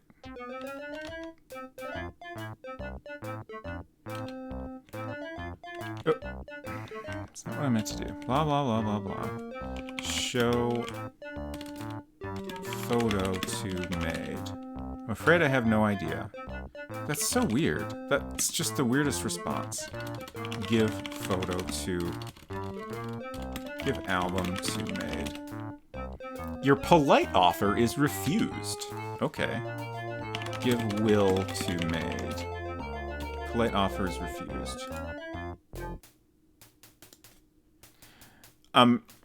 Just to clarify, I'm trying this because, like, someone thought, you know, maybe the maid is Hugo's sister. Which, like,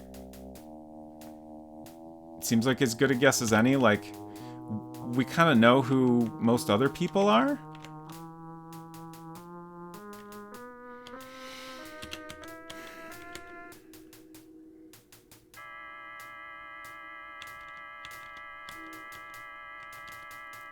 Thank you for the potato, Hinton. Talk to cook. She doesn't want to talk to me. She's very busy.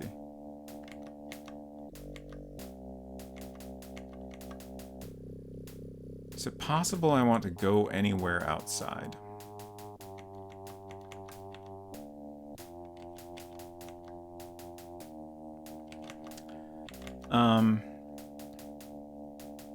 No. Okay, thank you. God, no.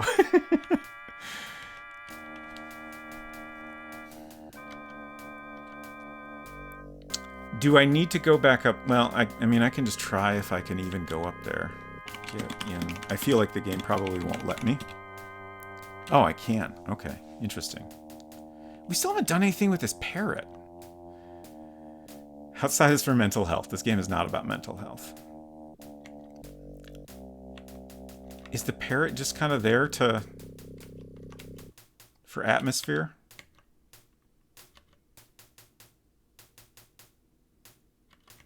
Can I open other things with the screwdriver now that I know how to use it? Open door. What just happened?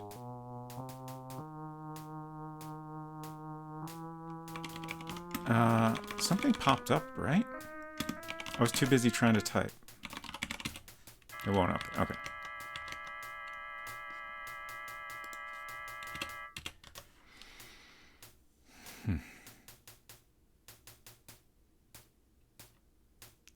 Oh, right. I just remembered that we need to meet the cop in the living room at 6 o'clock. Is there a clock anywhere, or is that just like a thing that's gonna happen when I've done all the required stuff?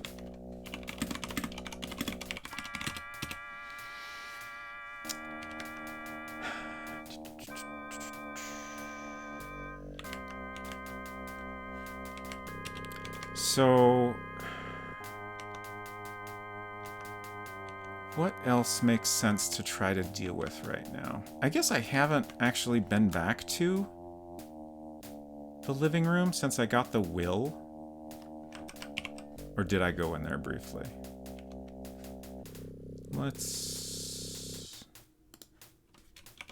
I hope I never have to go back to the bridge again. Okay.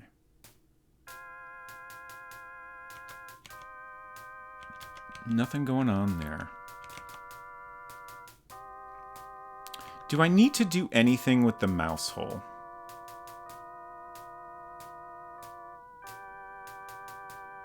I'm also thinking about the area below here. I got the moldy banana, I got the lamp, and then the third path was the trapdoor.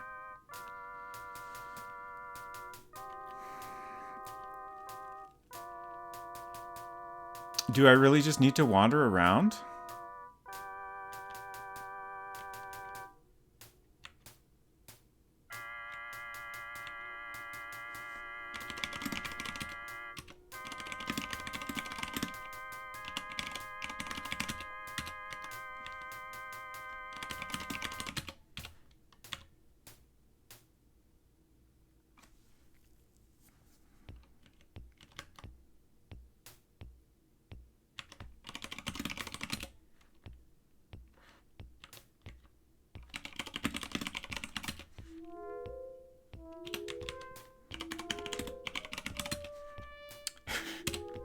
Can't kill Harry.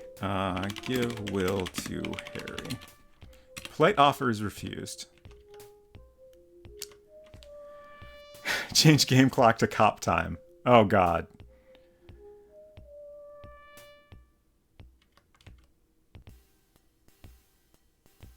You better not use the actual time. He doesn't know we don't have bullets. So we could threaten him. I like the way you think. I genuinely don't know what you missed. Ooh, okay. Fascinating. Point gun at Harry. Threaten Harry.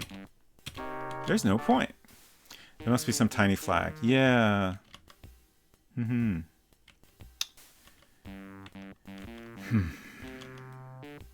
Rats indeed.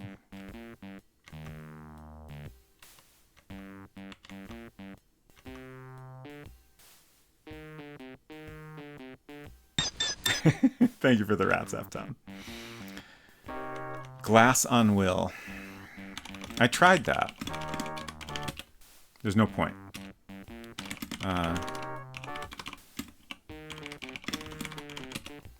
Yeah. Read will with magnifying glass. Okay.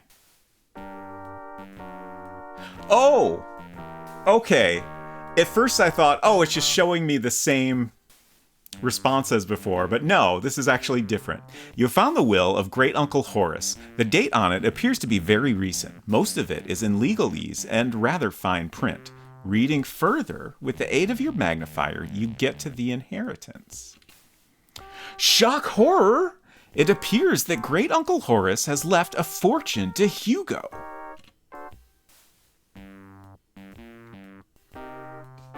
$309 points.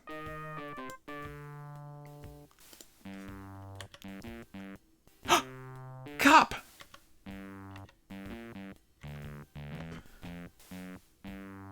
Whodunit? So now for the moment of truth. It appears Officer Higgins has gathered all the occupants of the house in order to sort this matter out. The bridge isn't here.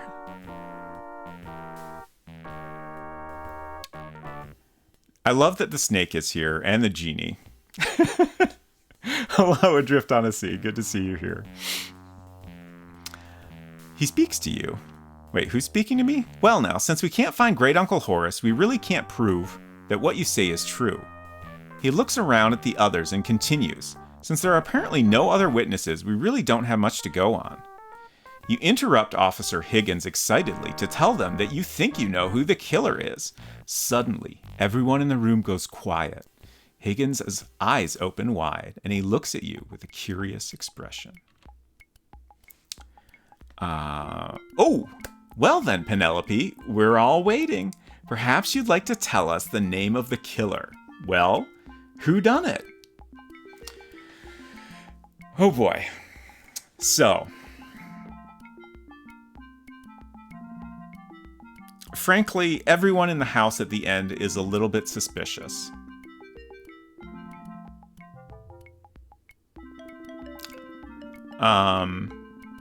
Let me just go over the reasons.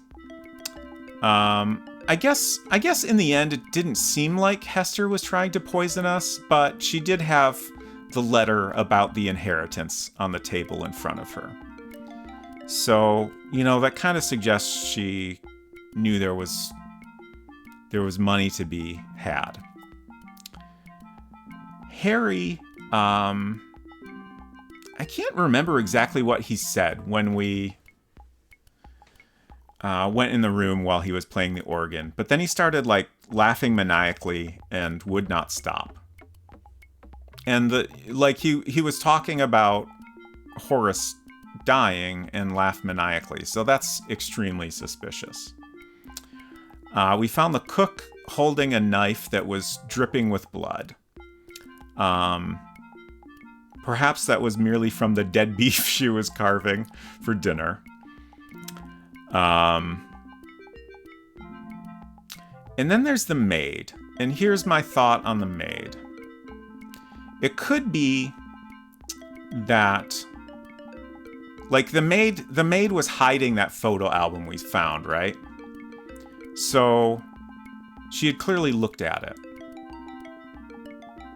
So my thought is that she knows, if she is Hugo's sister, she knows that.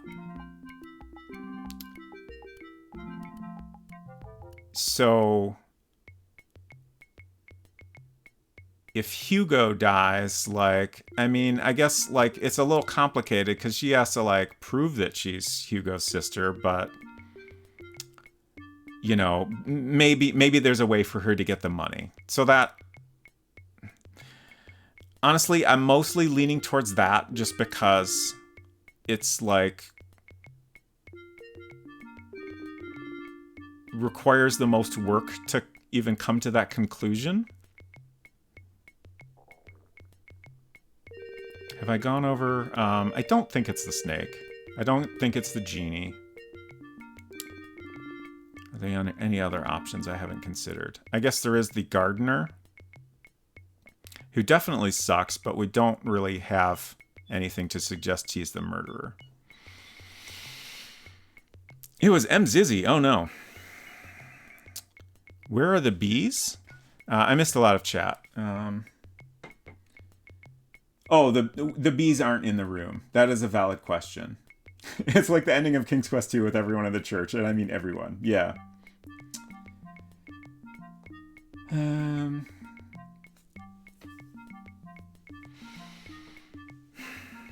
The cop. Sure, it could be the cop.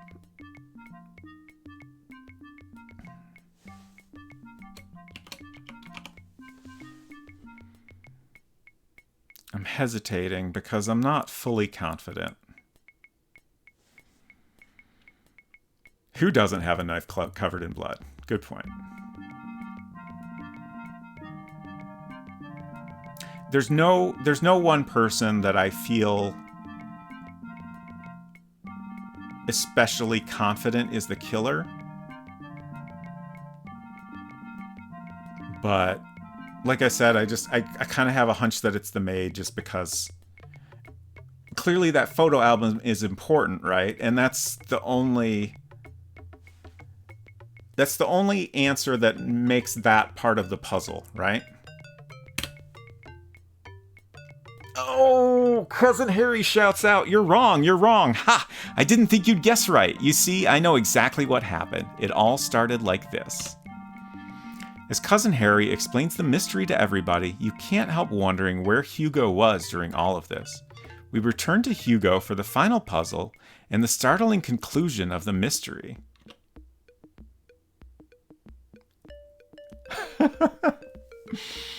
David P. Gray.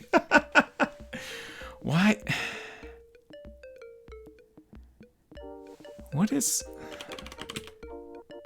You're locked in the box room. You can also see a newspaper. You can also see a pencil. Take newspaper.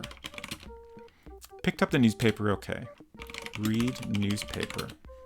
You glance at the paper. Looks like someone's been doing the crossword. Only one clue remains unsolved. A valuable food dish of the family...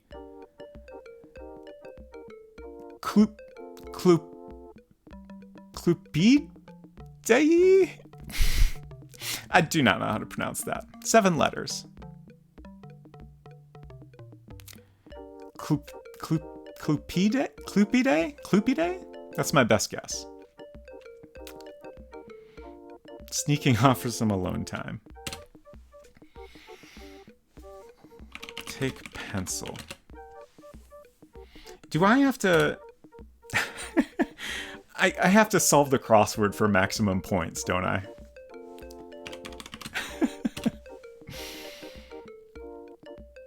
Is it really herring?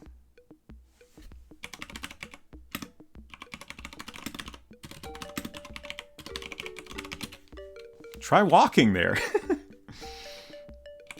Write herring on newspaper. You catch on fast. Okay, so that's not actually a thing. Look at box. Is a receptacle to catch the dirty washing coming down the dirty washing chute, which is how you got here. Open door. It won't open. Get in box. It would not serve any useful purpose since the chute is unclimbable.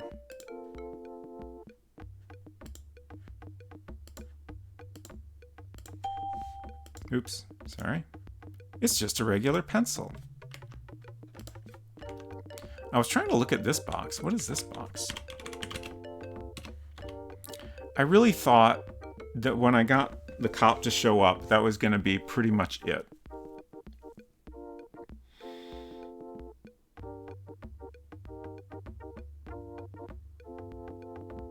I need another quick break. I'll be back in a minute.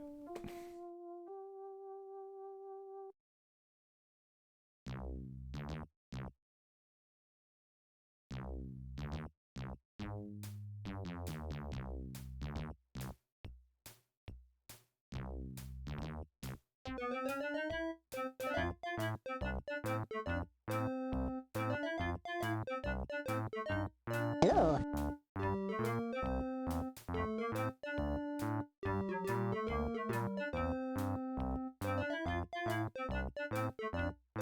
Thanks.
I'm glad you're enjoying the sound effects. I'm glad it was the right move to leave those on for this game.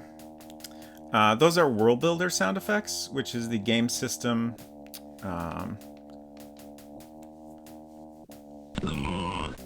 We've been creating a game in on my Friday streams.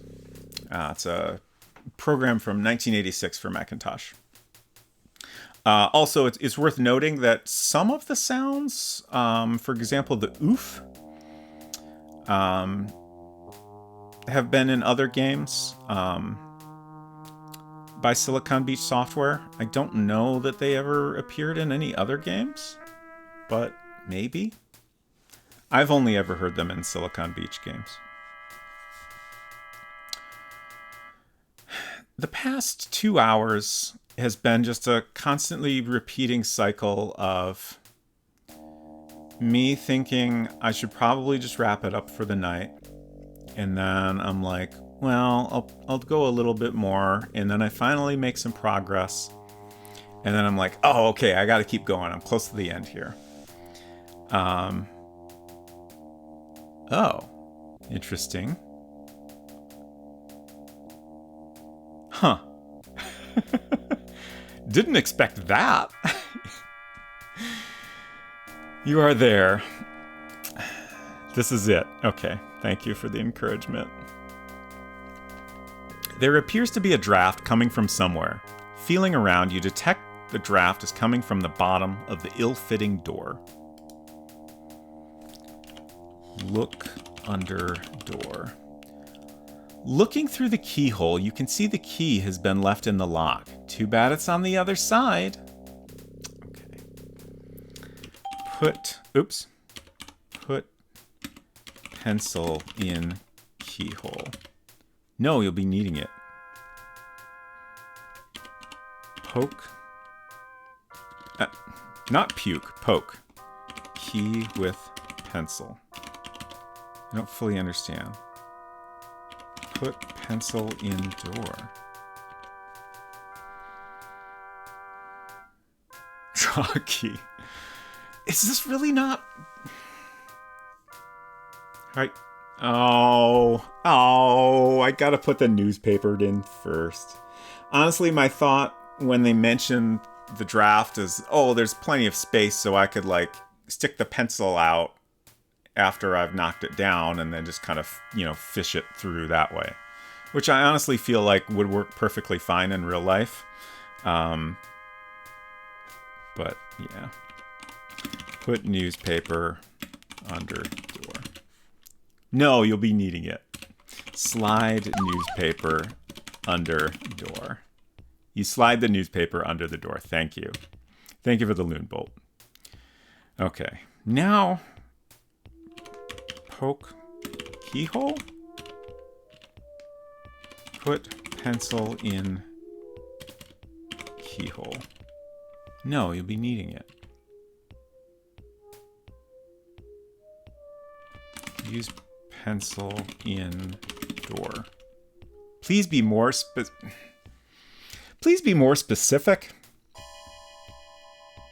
Have I not been more specific?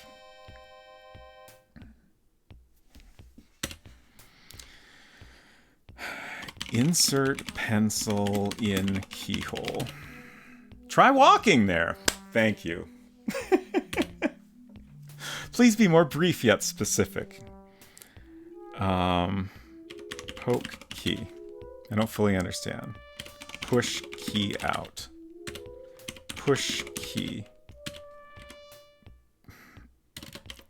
Insert pencil. I don't fully understand. Use is the least specific verb according to Hugo. Yeah. But it doesn't like poke or insert. Extrude key. Jab key with pencil. Don't fully understand. Remove key with pencil. There's no point.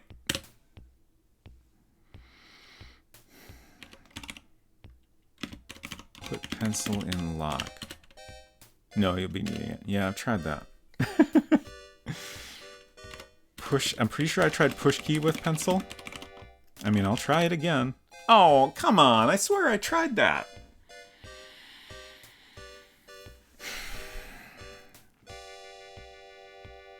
Pushing the key through the keyhole. You hear a soft thud as the key drops onto the paper underneath. Gently drawing the paper back into the room, you see the key come to. Hardly able to contain your excitement, you unlock the door and step through the door. Oh, look! What?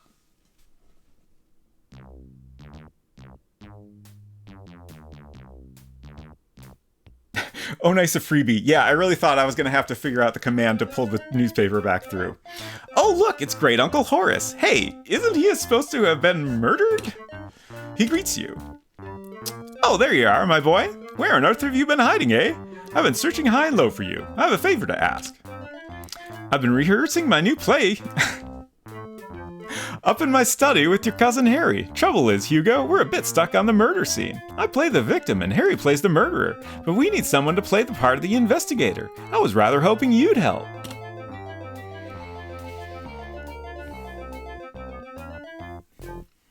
So there you have it. What poor Penelope saw was only the rehearsal of a play.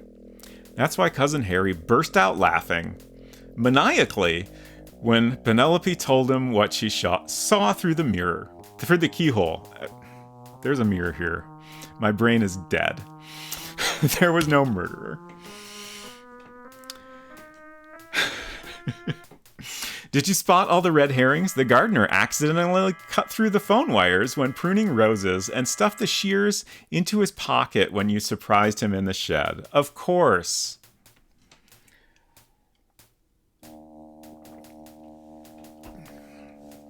The cook's knife was dripping with blood, but only from her pot roast. Yeah, I figured that was a good chance of a red herring.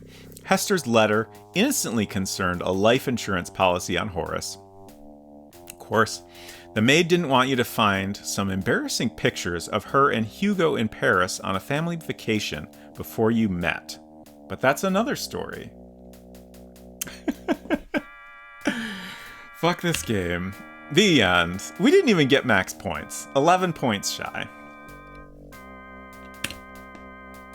Hugo's Mystery Adventure, copyright 1995, David P. Gray. The end. I did it. And that's what's important. I did finish, yes.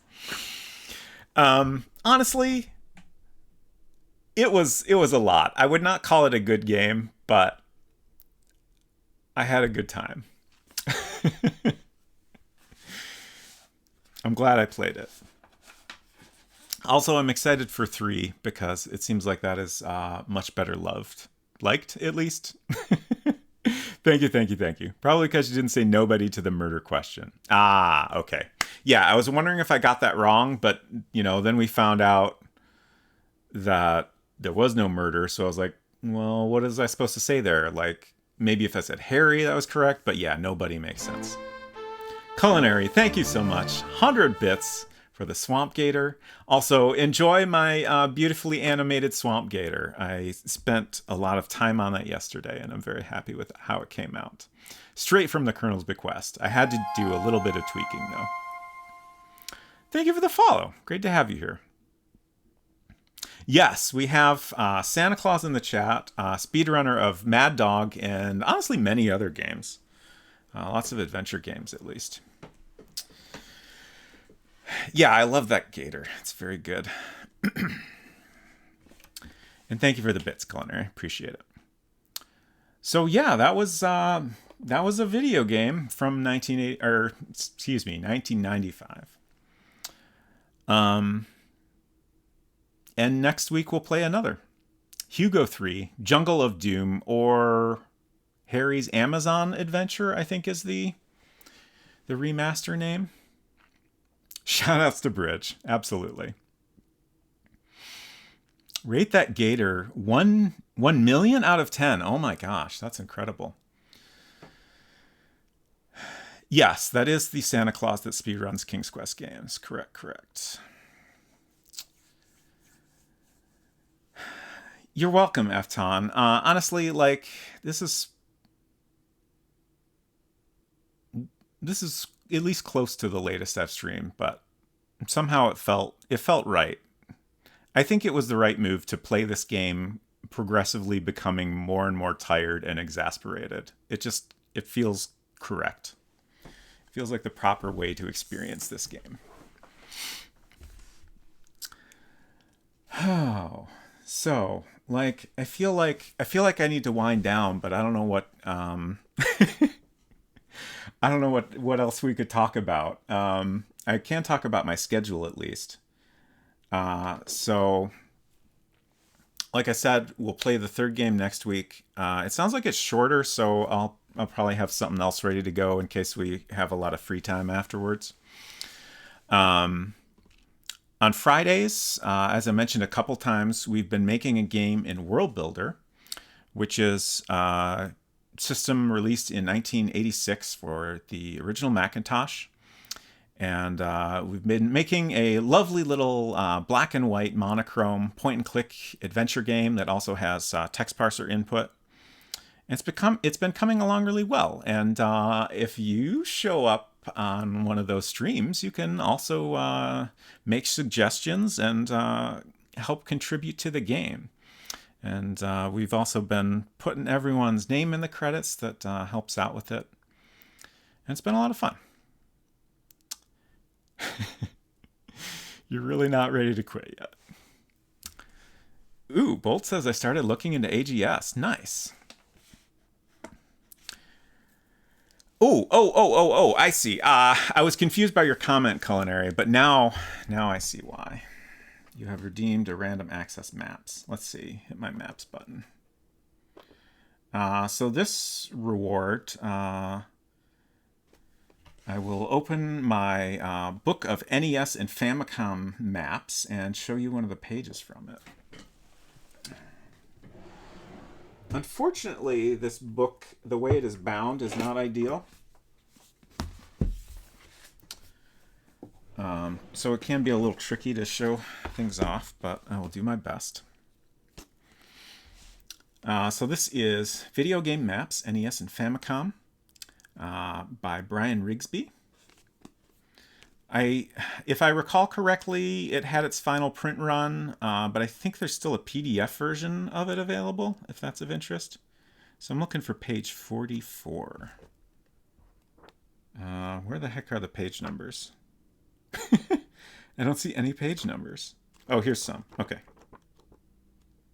I guess a lot of the pages just don't have numbers. Man, that was... Alright, I passed a good... This is good. What is this? This art by Bill Mudrin envisions how the different representations of Castlevania across all three NES games fit together as different areas of the same world. Alright, this isn't 44, but this is pretty good stuff. I'm very into this art.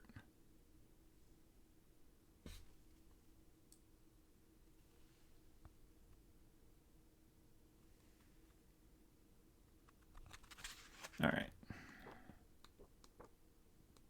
40. Okay, this is 44. Look at this.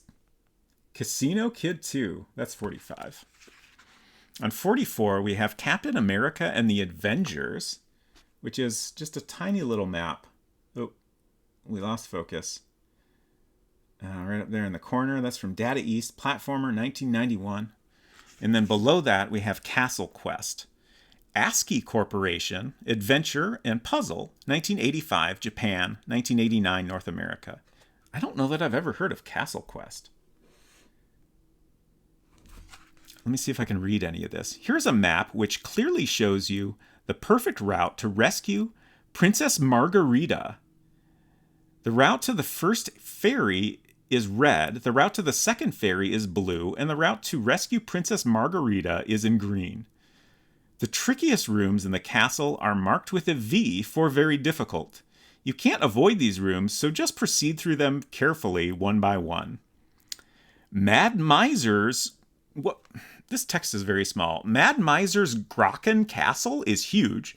You must make your way through 100 rooms in order to rescue the princess. As a reminder, Princess Margarita.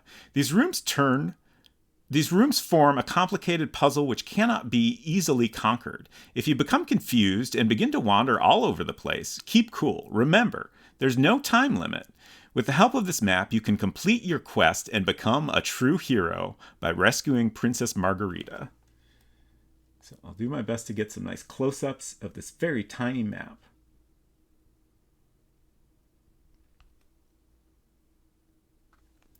And there's a little legend down here. Items to look for. 6 colored keys. Pick these up to proceed through the castle. Map. Use this to keep track of where you are in the castle. Water of life. Each bottle gives you 1 extra life. Oxygen bottle. You will need this to proceed underwater. I really like this casino kid, though.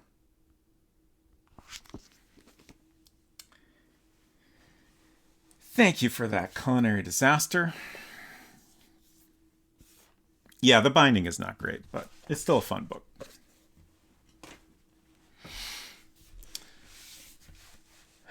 Working on a pixel art version of my kitchen at the moment. Awesome. That sounds great.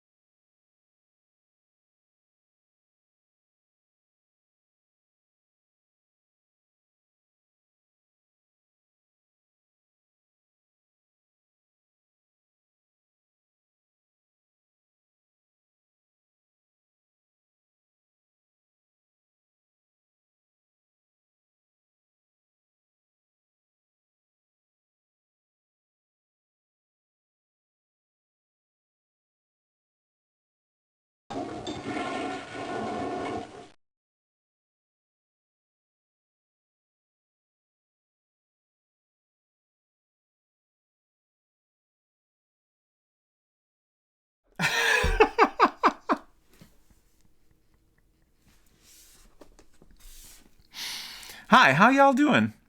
I'm great.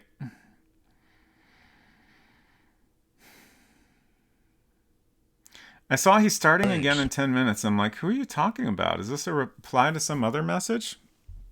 I thought maybe you're talking about Sonneveld because I was just thinking how he usually starts around 3.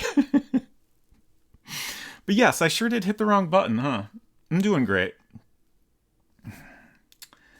Who should we raid? Ghoul Babe is playing Quest for Glory 2. Galara Dragon is still working on a Ultima like physical pixel art piece that's very neat. We could say hello to Bumfluff Tornado. I haven't spent a lot of time over there, but I was lurking recently, and it was a pretty nice time. So maybe we'll do that. Always nice to say hello to someone new. Oh, I need to get out of Windows now. I think it's this key, Control and 0. It's Control F10, but my keyboard doesn't have F keys, so I gotta do things the weird way.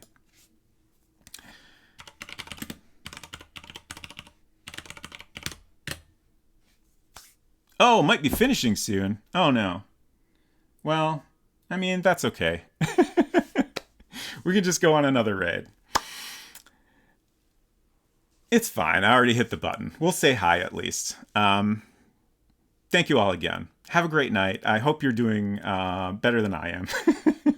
Take care, y'all. Bye.